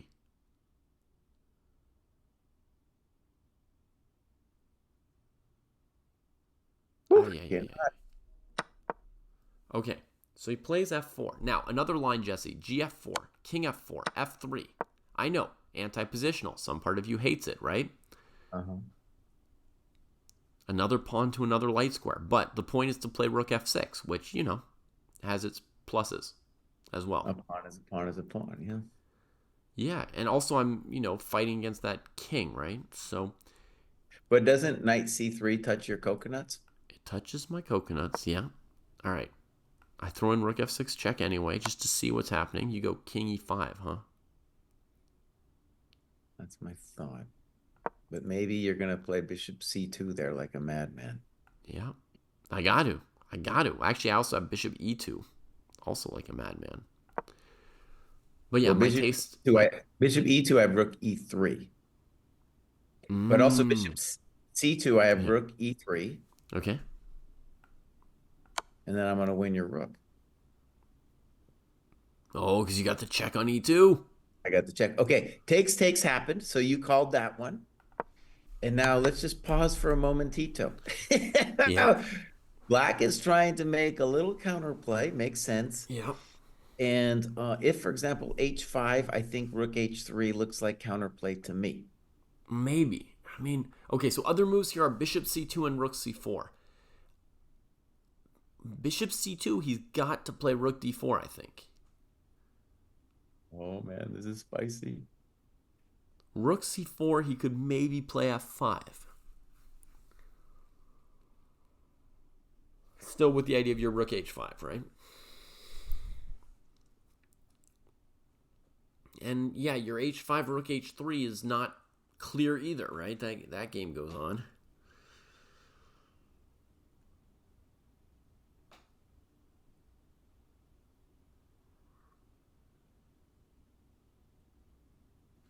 Ay, ay, ay. So, David, check this out. On rook C4, I think I have to play rook H3 Against which move? against rook C4. Against rook C4, you think you can't play F5? Well, let me just show you the point first. So Oh, rook F5, there's H3. F3. Yeah. Oops. So I think, but this is my point is that rook H3, F3, then I give you a check, king E2, rook H2, and I don't think you get out of dodge. I can't find my way out. King D3, rook D2. That is insane. I think at least that's what I'm seeing, because rook C4 looks like a hell of a drug. So we have rook C4 as a move. Oh yeah, my rook gosh. C4 threatens F3 as well as rook E4, king E4, bishop C2 as well as bishop C2. So there's not a lot of moves there. Okay, so you've come up with rook H3. Whew. F3. And you really think that you're going to check me forever? Forever, ever? All right, I'm going to try F3 again. All right, F3 check. Give me your check. I go to E2. You give me your check. I come to F1. Okay, rook H1. All right, I come to G2. Okay, I'll take your bishop. Take my bishop. Just like that. I give a little check. King to F5. And that should be a draw right there.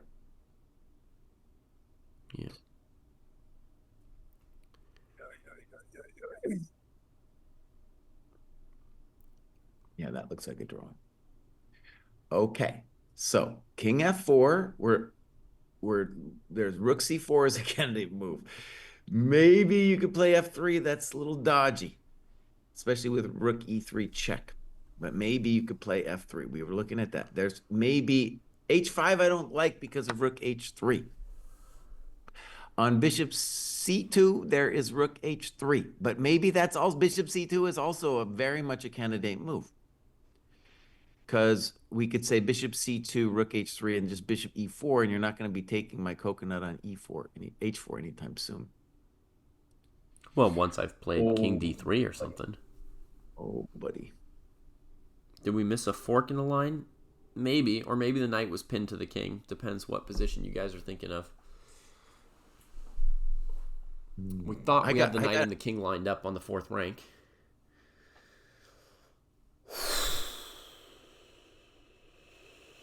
Buddy, yeah, here we go. It's tanking pretty good. When I played f3 here,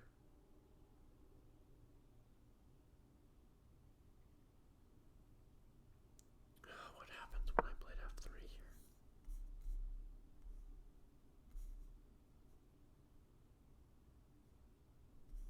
You played knight c3 last time when I played f3. That's what you played.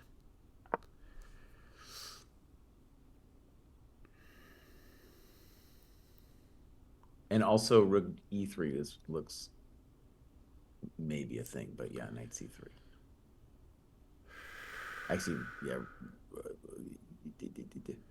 All right. Like us, chat is struggling to keep up with all the variations in the visualization. 5 minutes for Dink, 6 minutes for Gukesh. And my feeling is like Ding has some kind of scrabbling save here. That's my instinct. Might just be my fear talking.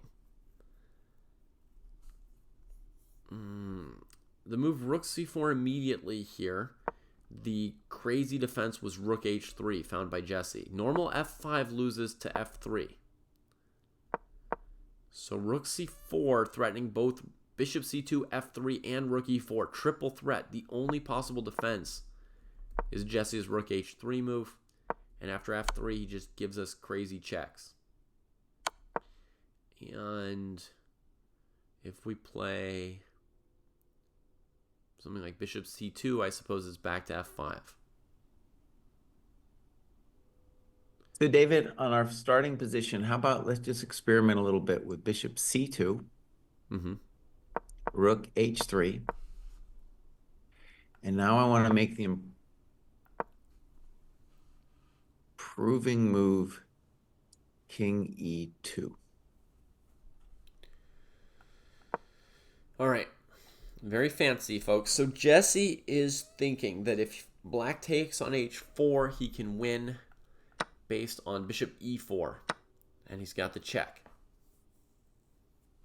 Also, king e2 might be unnecessary. I could also play a move like rook c7 there, but based on the same trick. Actually, I want to take king e2 back. Okay. So, because I feel like I can do something better. Okay. Rook c7 makes sense.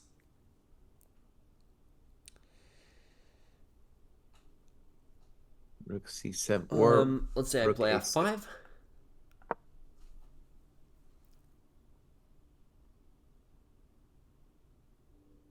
Yeah, that's a scary position too. So whether it's rook c7 or rook a6, we play f5, rook takes pawn, rook takes h4.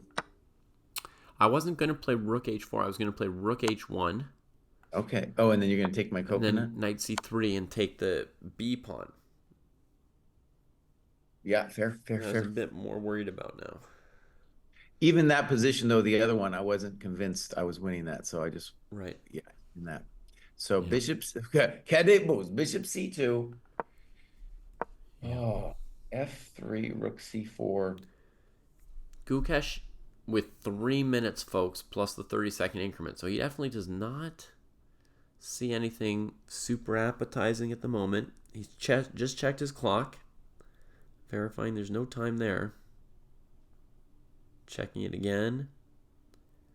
Yeah, he knows he's out of time. He is aware. He is aware.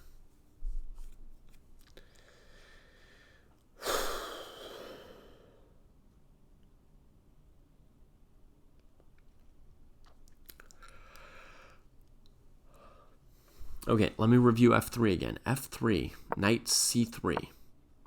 No bishop e2 because of rook e3.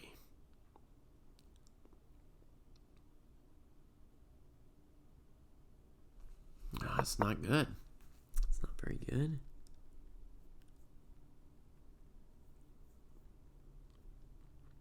That f4 move was huge.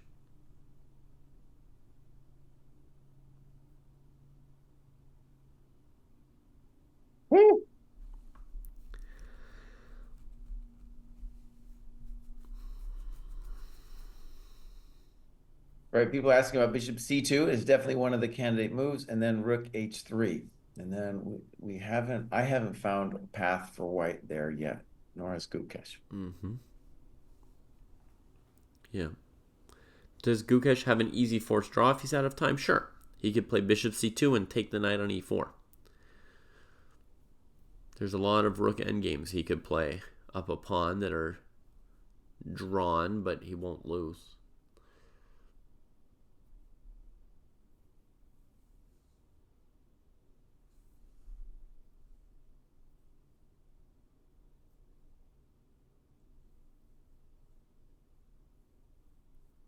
Oh. Chihuahua. Yeah. 1 minute left. Ay, ay, ay. There's not rook takes h4 in that line, Zelmer, because of this trick. Bishop c2, rook h3, rook c7, rook h4, bishop takes knight. And then we've got rook c4 check coming. But what there is in that position is the move f5, which I played before. And this defends the knight and prepares to play rook takes h4.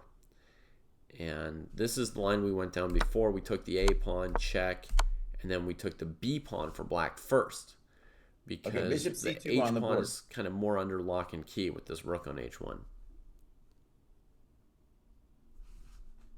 Rook d5 was played. This was not expected, but it's maybe just fine too.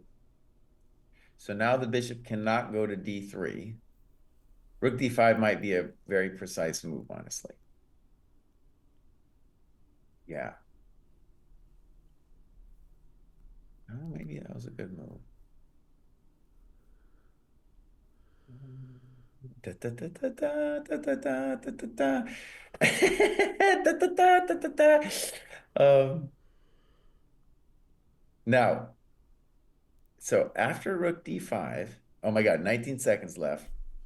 We're going to see rook c4, exactamundo. This seems to force f5. Comes immediately. Okay.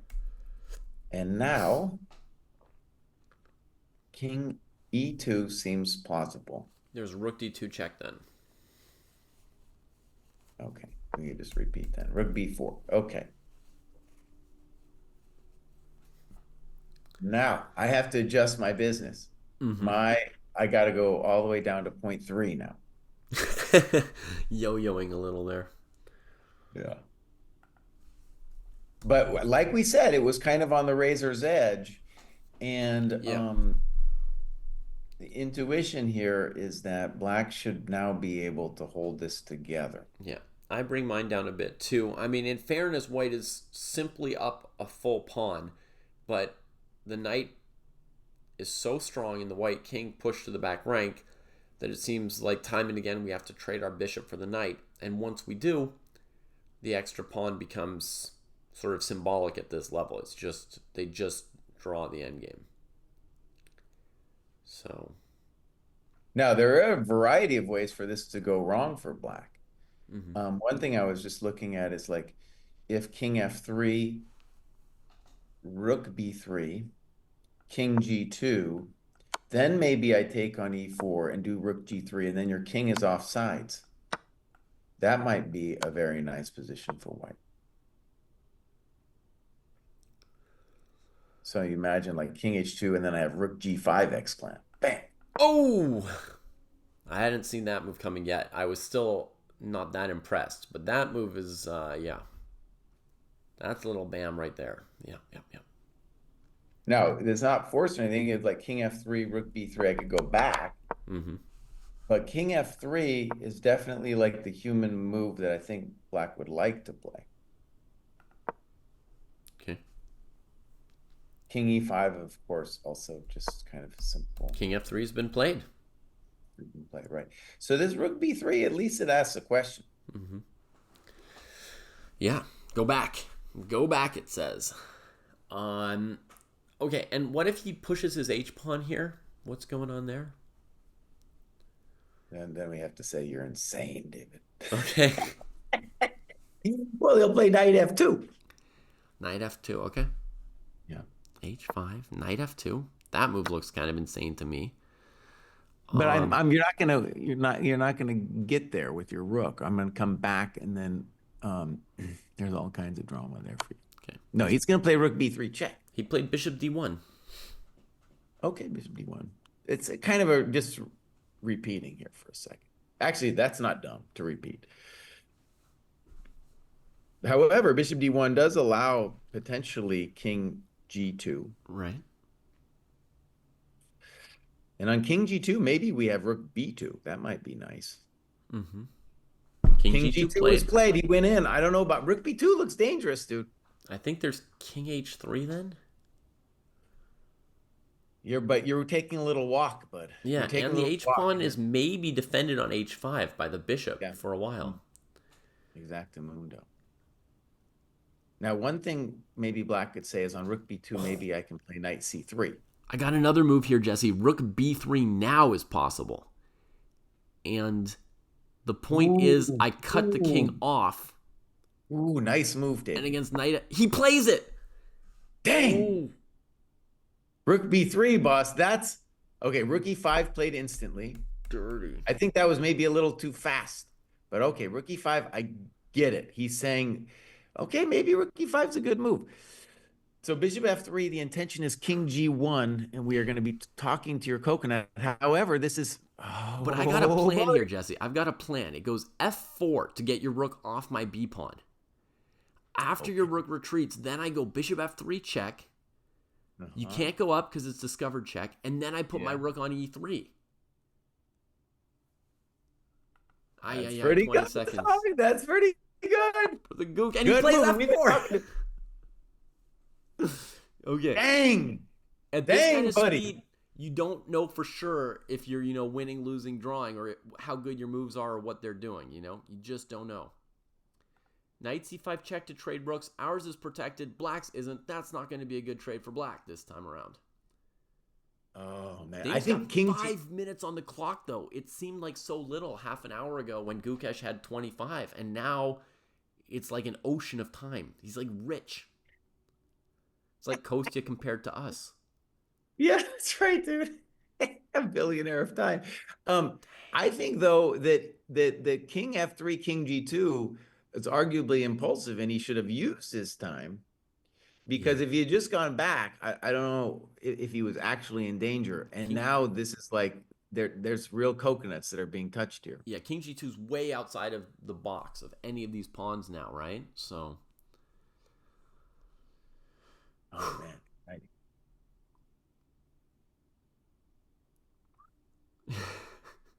My kids don't know how to make themselves breakfast. They need to learn how to make themselves breakfast.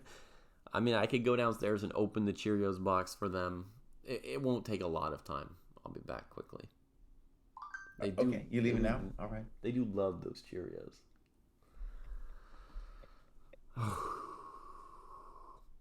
F4, baby. Here we go. Spend your 5 minutes now.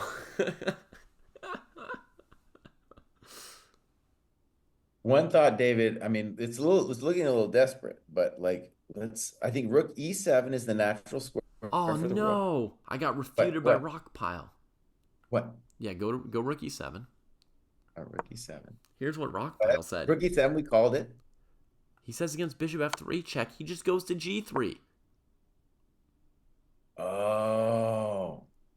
right? Bishop e4, king f4. Okay, no Okay, problem. okay, David, but you know what? Your idea is still genius. We Yeah. don't have to go bishop f3. We Right. can just play rook You just e3. play rook e3 first. Now that the b pawn is secure. But that's a very good catch, and that would be easy for anybody to miss there. Yeah. So bishop f3 is a blunder, Yeah. even though it's a cool idea. Yeah, but it's unnecessary. It's this rook e3 that's the crux of it. Now, we need an answer to rook b7 next, right? Well, I got an answer to that. We just play bishop e2. Bishop to e2 again. Wait, what if we mated that black king? That would be hilarious. We might do, because on bishop e2, we have bishop f1 ideas, and it's like, welcome to the dojo, buddy. Exactly. Bishop f1 is kind of like a weird pattern. I mean, the black rook can go to c7. If you go to c7, though, you're not threatening anything, and I start playing h5. Yeah. Also, black needs to get out of the way of bishop f3, because if you just go plain rook c7... Rook e3 played. Excellent. Rook h7. I don't think rook h7 can be it. Okay, wait, maybe, what is the intention? That maybe you want h5, knight g3? Yeah, what is the intention after h5, boss?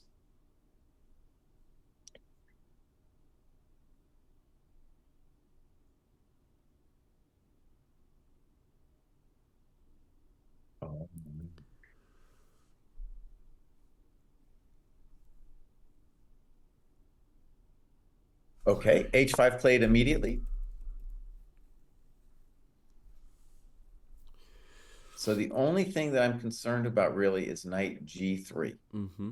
But white has or similar knight tries. f6, right? Oh, he plays knight f6. Okay. Okay, bishop f3 still doesn't work because of king g3. Yeah. Now we need a good move here, my friend.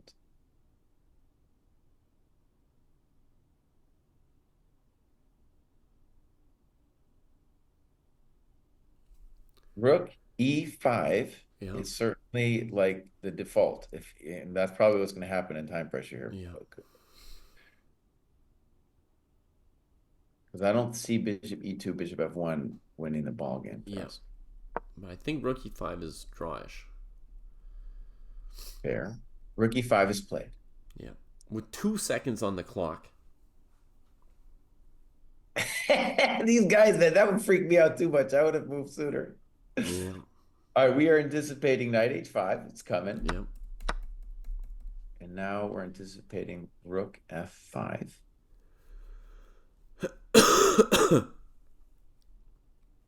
Okay, let's state the obvious. Black's knight's attacked. It moves. Now, if you go rook g5, there's rook e7. And then you go back to e5. That's fine. No, I'll play king d2 at that point. Okay. Rook f5, knight g3. Now, let me just state the obvious, as we like to do here at the dojo. Yeah. If the black king were back on the other side of the board, this would be more plausibly holdable for black. And maybe it still is, but the fact that that king's over there creates drama. Mm-hmm. Yeah. Now, one thing I'm noticing is if we go rook g5, dude can just play rook f7, and then our coconuts have been touched. True. So There's only so much he can do, though. He goes rook f8 to avoid that. So he's allowing rook h1 and knight e4. And his claim is that none of those things do anything. And it might be true. Well, I guess one idea is that at this point, because of black's king position, he can go rook h1, king d2, knight e4, king e3. Possible, yeah, good move. And now rook d1, king e4. This is not the rook and pawn ending you wanted, my friend. This is gone. That f pawn is unstoppable, and the position's unrecognizable from the other rook endings. And another nice move here is if knight e4, we have rook g8 check. If knight e4 first, right? Rook b7 might be a good move. Okay, so maybe his idea here is to go f5, rook b5, f6, right? And there's obviously bishop a4 as well. There's also bishop a4. Yeah. Gukesh on the increment. I've never seen him play on the increment like this recently on the video. Let me see what it looks like. Bishop a4. Bishop a4. Here it comes.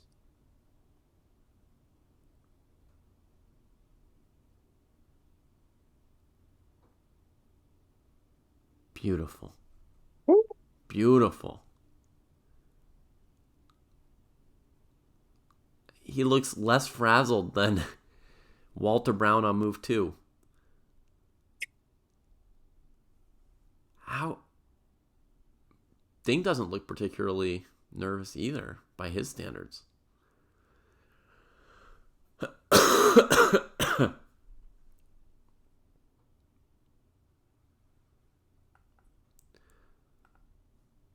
Bishop a4. So this lets the black king try and get back into the thick of it with king f3, king e4 and stuff. There's, of course, also rook e7 check and various moves like rook e4 and knight e4, knight c5. Very possible to blunder, honestly, for both sides here. It's even possible for white to lose. I mean, he has to make a mistake, but there's going to be tricks here. Okay, king f3. Have to hang some kind of a trick. And the only, I was about to say the only combative move is f5, but maybe he could also play king d2 here.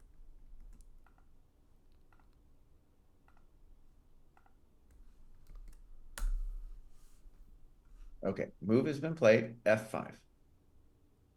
Makes sense.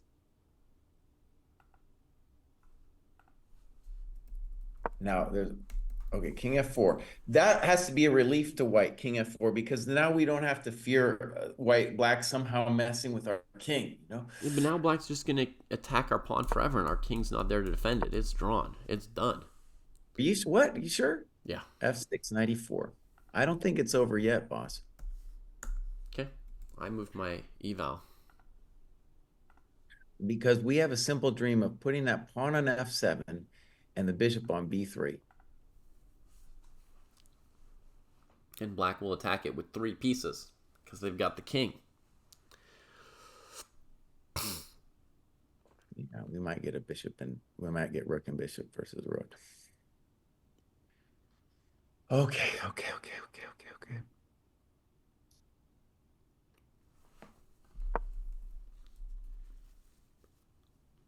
Try some reorganization with bishop c2. Yeah, bishop c2 is a good move, boss, and rook b5 loses. I think we're going to see bishop c2. Why does rook b5 lose? We got it. Because we'll take the knight and play f7. And play f7, okay. Yeah. Rook takes here, f7. And black can't stop. Rook check and then queening. Okay, change your eval, buddy. It's not so easy. So the obvious move is knight d6 here.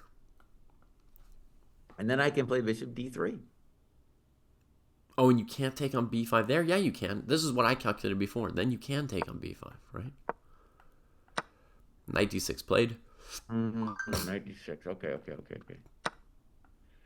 Now this position here would be a draw, like so.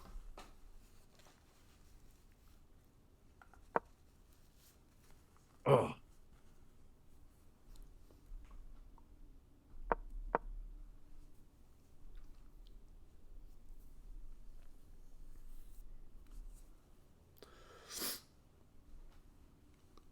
This was a back and forth game, Jesse. This was intense. I still blame not taking on a7. Yeah, I hear you on that. I hear you. Yeah, I'm that old, Foos. I've played Walter a few times.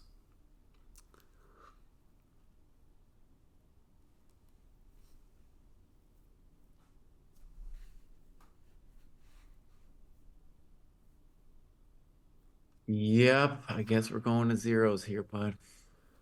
Yeah. 14 seconds.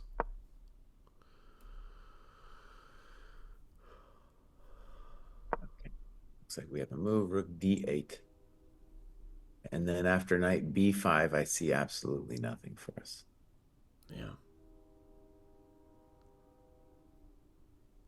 Our best hope here, I think, is like I think his oh, wait a plan is to second. play Wait, bishop wait, wait. He has a d3. plan. He's going to play rook d5. On knight b5, he had rook d5. Holy smokes. Black sees it and plays king e5.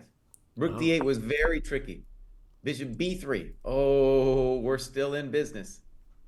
We are still in business. Now, I think rook b5, f7, and we'll get a rook and bishop versus rook situation. Yeah. Oh, man. Gukesh putting on the pressure to the end, dude. Yeah, seconds left. Bishop b3, man. Okay, knight f7 played. Maybe a good move. So the idea is to play king f6. And if rook f8, just go. Well, I could play king f6 in that position. Yeah. No, I didn't play lone pine. Did you play lone pine? Is that what he asked? Dude, we could play bishop d5 here. Oh no, our knights are. Yeah, you can't do it. Rook's hanging. Our rook's hanging. Damn it. Rook's hanging.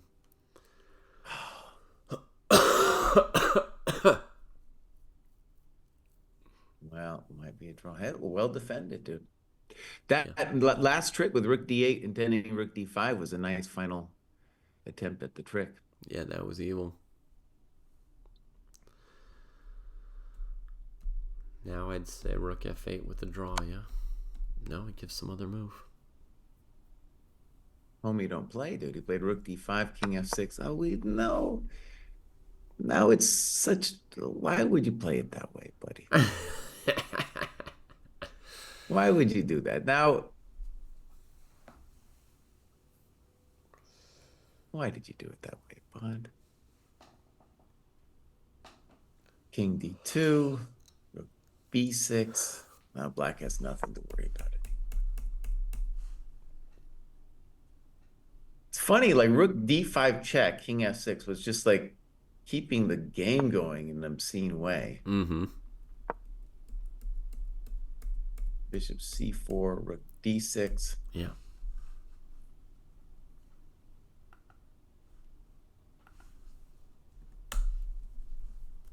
Yeah, okay.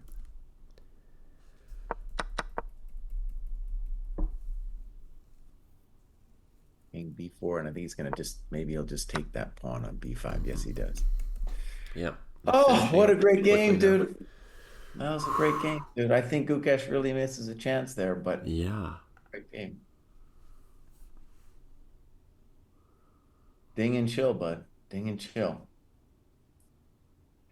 That, actually, David, we were talking a lot about what made a world championship great and like holding the nervous tension for that long, right? Yeah. We're at, what are we at, almost 5.5 hours. That takes a toll. And then he's got to do it tomorrow. Yeah. Whoo, buddy. Dang. That was a battle there. That was a battle. Whew. Yes, sir. Yeah. That was like the best opening Gukesh has gotten. In a sense. Yeah. No, he got for the game he won. He had a nice opening. The game he won was cool, but I mean, if Ding didn't play rook h5, his position wasn't so good. Like here, I think he had just an objective opening advantage in sort of a traditional sense. They played on to the bitter end. Yeah, never like a clear play for Ding in that game. Remember. Okay, actually, let's just mention your obscene man. Your obscene man who would play advantage chess. In which case, White would get more points than Black from this result. Give me a break. Well, Black wouldn't have to sack the knight at the end, right? They could make a draw in other ways and hold a 0-0 draw. Yeah, please stop. Or a 2-2 draw. Oh. Yeah. My friends, if you're still watching, use code WC24 to get into the dojo for 20% off. David wouldn't have told you about that because he's a communist, but I'll tell you about it now. Yeah. I mean, yeah. I mean, it's fair, folks. If you want to support us and our coverage, obviously we're not getting paid to do this. So you could head over to Patreon or click on the donate button or something. We're putting in a lot of time in the middle of the night, putting in our lifeblood and snot into this. So, it's fine. It's fine. It's not like we're not even making a living wage if you look at the dojo over the course of a year. So it's fine to send us $1. But for the game, somebody was just asking, what's the drawing move? I feel like the key move was this F5, F4. Like, once Ding got that move in, it seemed like the end game was holding, and it was looking very scary up until that F4 move. So.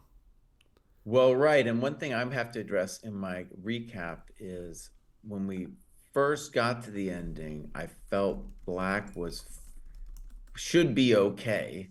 And then either he drifted or whatever we want to say, and then it became complicated. Yeah.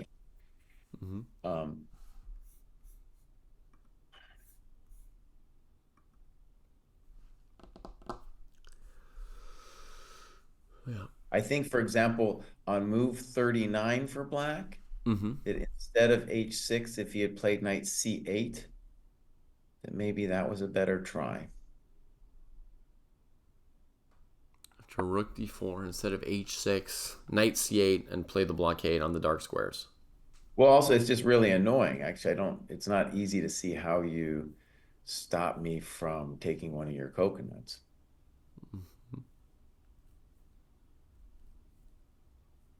Anyways, so I think Black definitely maybe misplayed it there. And then knight takes after knight takes d5, both me and David felt like, oh man, white is in business. Yeah. I'm sure the computer will jump all over the place, but I'm not going to look at it before I do my recap. A human recap. Yeah. You don't want to know yet. Jesse still has a video to record about the game, so do not tell him yet what the key engine conclusions are for anyone who knows. I know most of you don't know because you've been choosing to watch over here. So, oh, we got a hype train going. Who's giving us the hype train? Yeah, Scott, I think the donate button is over on our Twitch. I don't think we've got any buttons here on YouTube. Yeah. But if you really want to, you can probably find our something or other where you can send us $1. What do you mean our something or other? It's called a Patreon, buddy. What are you talking about? You can probably find our Patreon or whatever our donate link is. It's probably findable. Like, I don't see it, but I could probably find it if I search for it. Well, we don't know what the donate link is. I don't know why we're telling other people about it. Come on. I don't know if we have a straight donate link. I think maybe that's a question we should ask. We always used to. I'm gonna ask our boys. It was something like twitch.tv/donate or something like that, I think. I don't know. It was something like twitch.tv/. Okay. Well, David, that was great, dude. And let me just say, you guys, I got up at 5 o'clock in the morning to do this. David has been here for 5.5 hours, and that boy has to make Cheerios for the kids, send them on their way, and then I guess you get a nap at that point, right, boss? Yeah, my plan is serve them breakfast, make their lunch, take them to school, and then go to bed. That's a good plan, dude. Yeah. Because we are rinsing and repeating tomorrow, my friends. Yeah. We are rinsing and repeating. I kind of missed it in the day off, David. I was oh, I enjoyed this. This was fun, man. Yeah, it's fun. It's nice to sleep at night too. But I missed it anyway. Yeah. Anyway, thanks everybody. It's been lots of fun.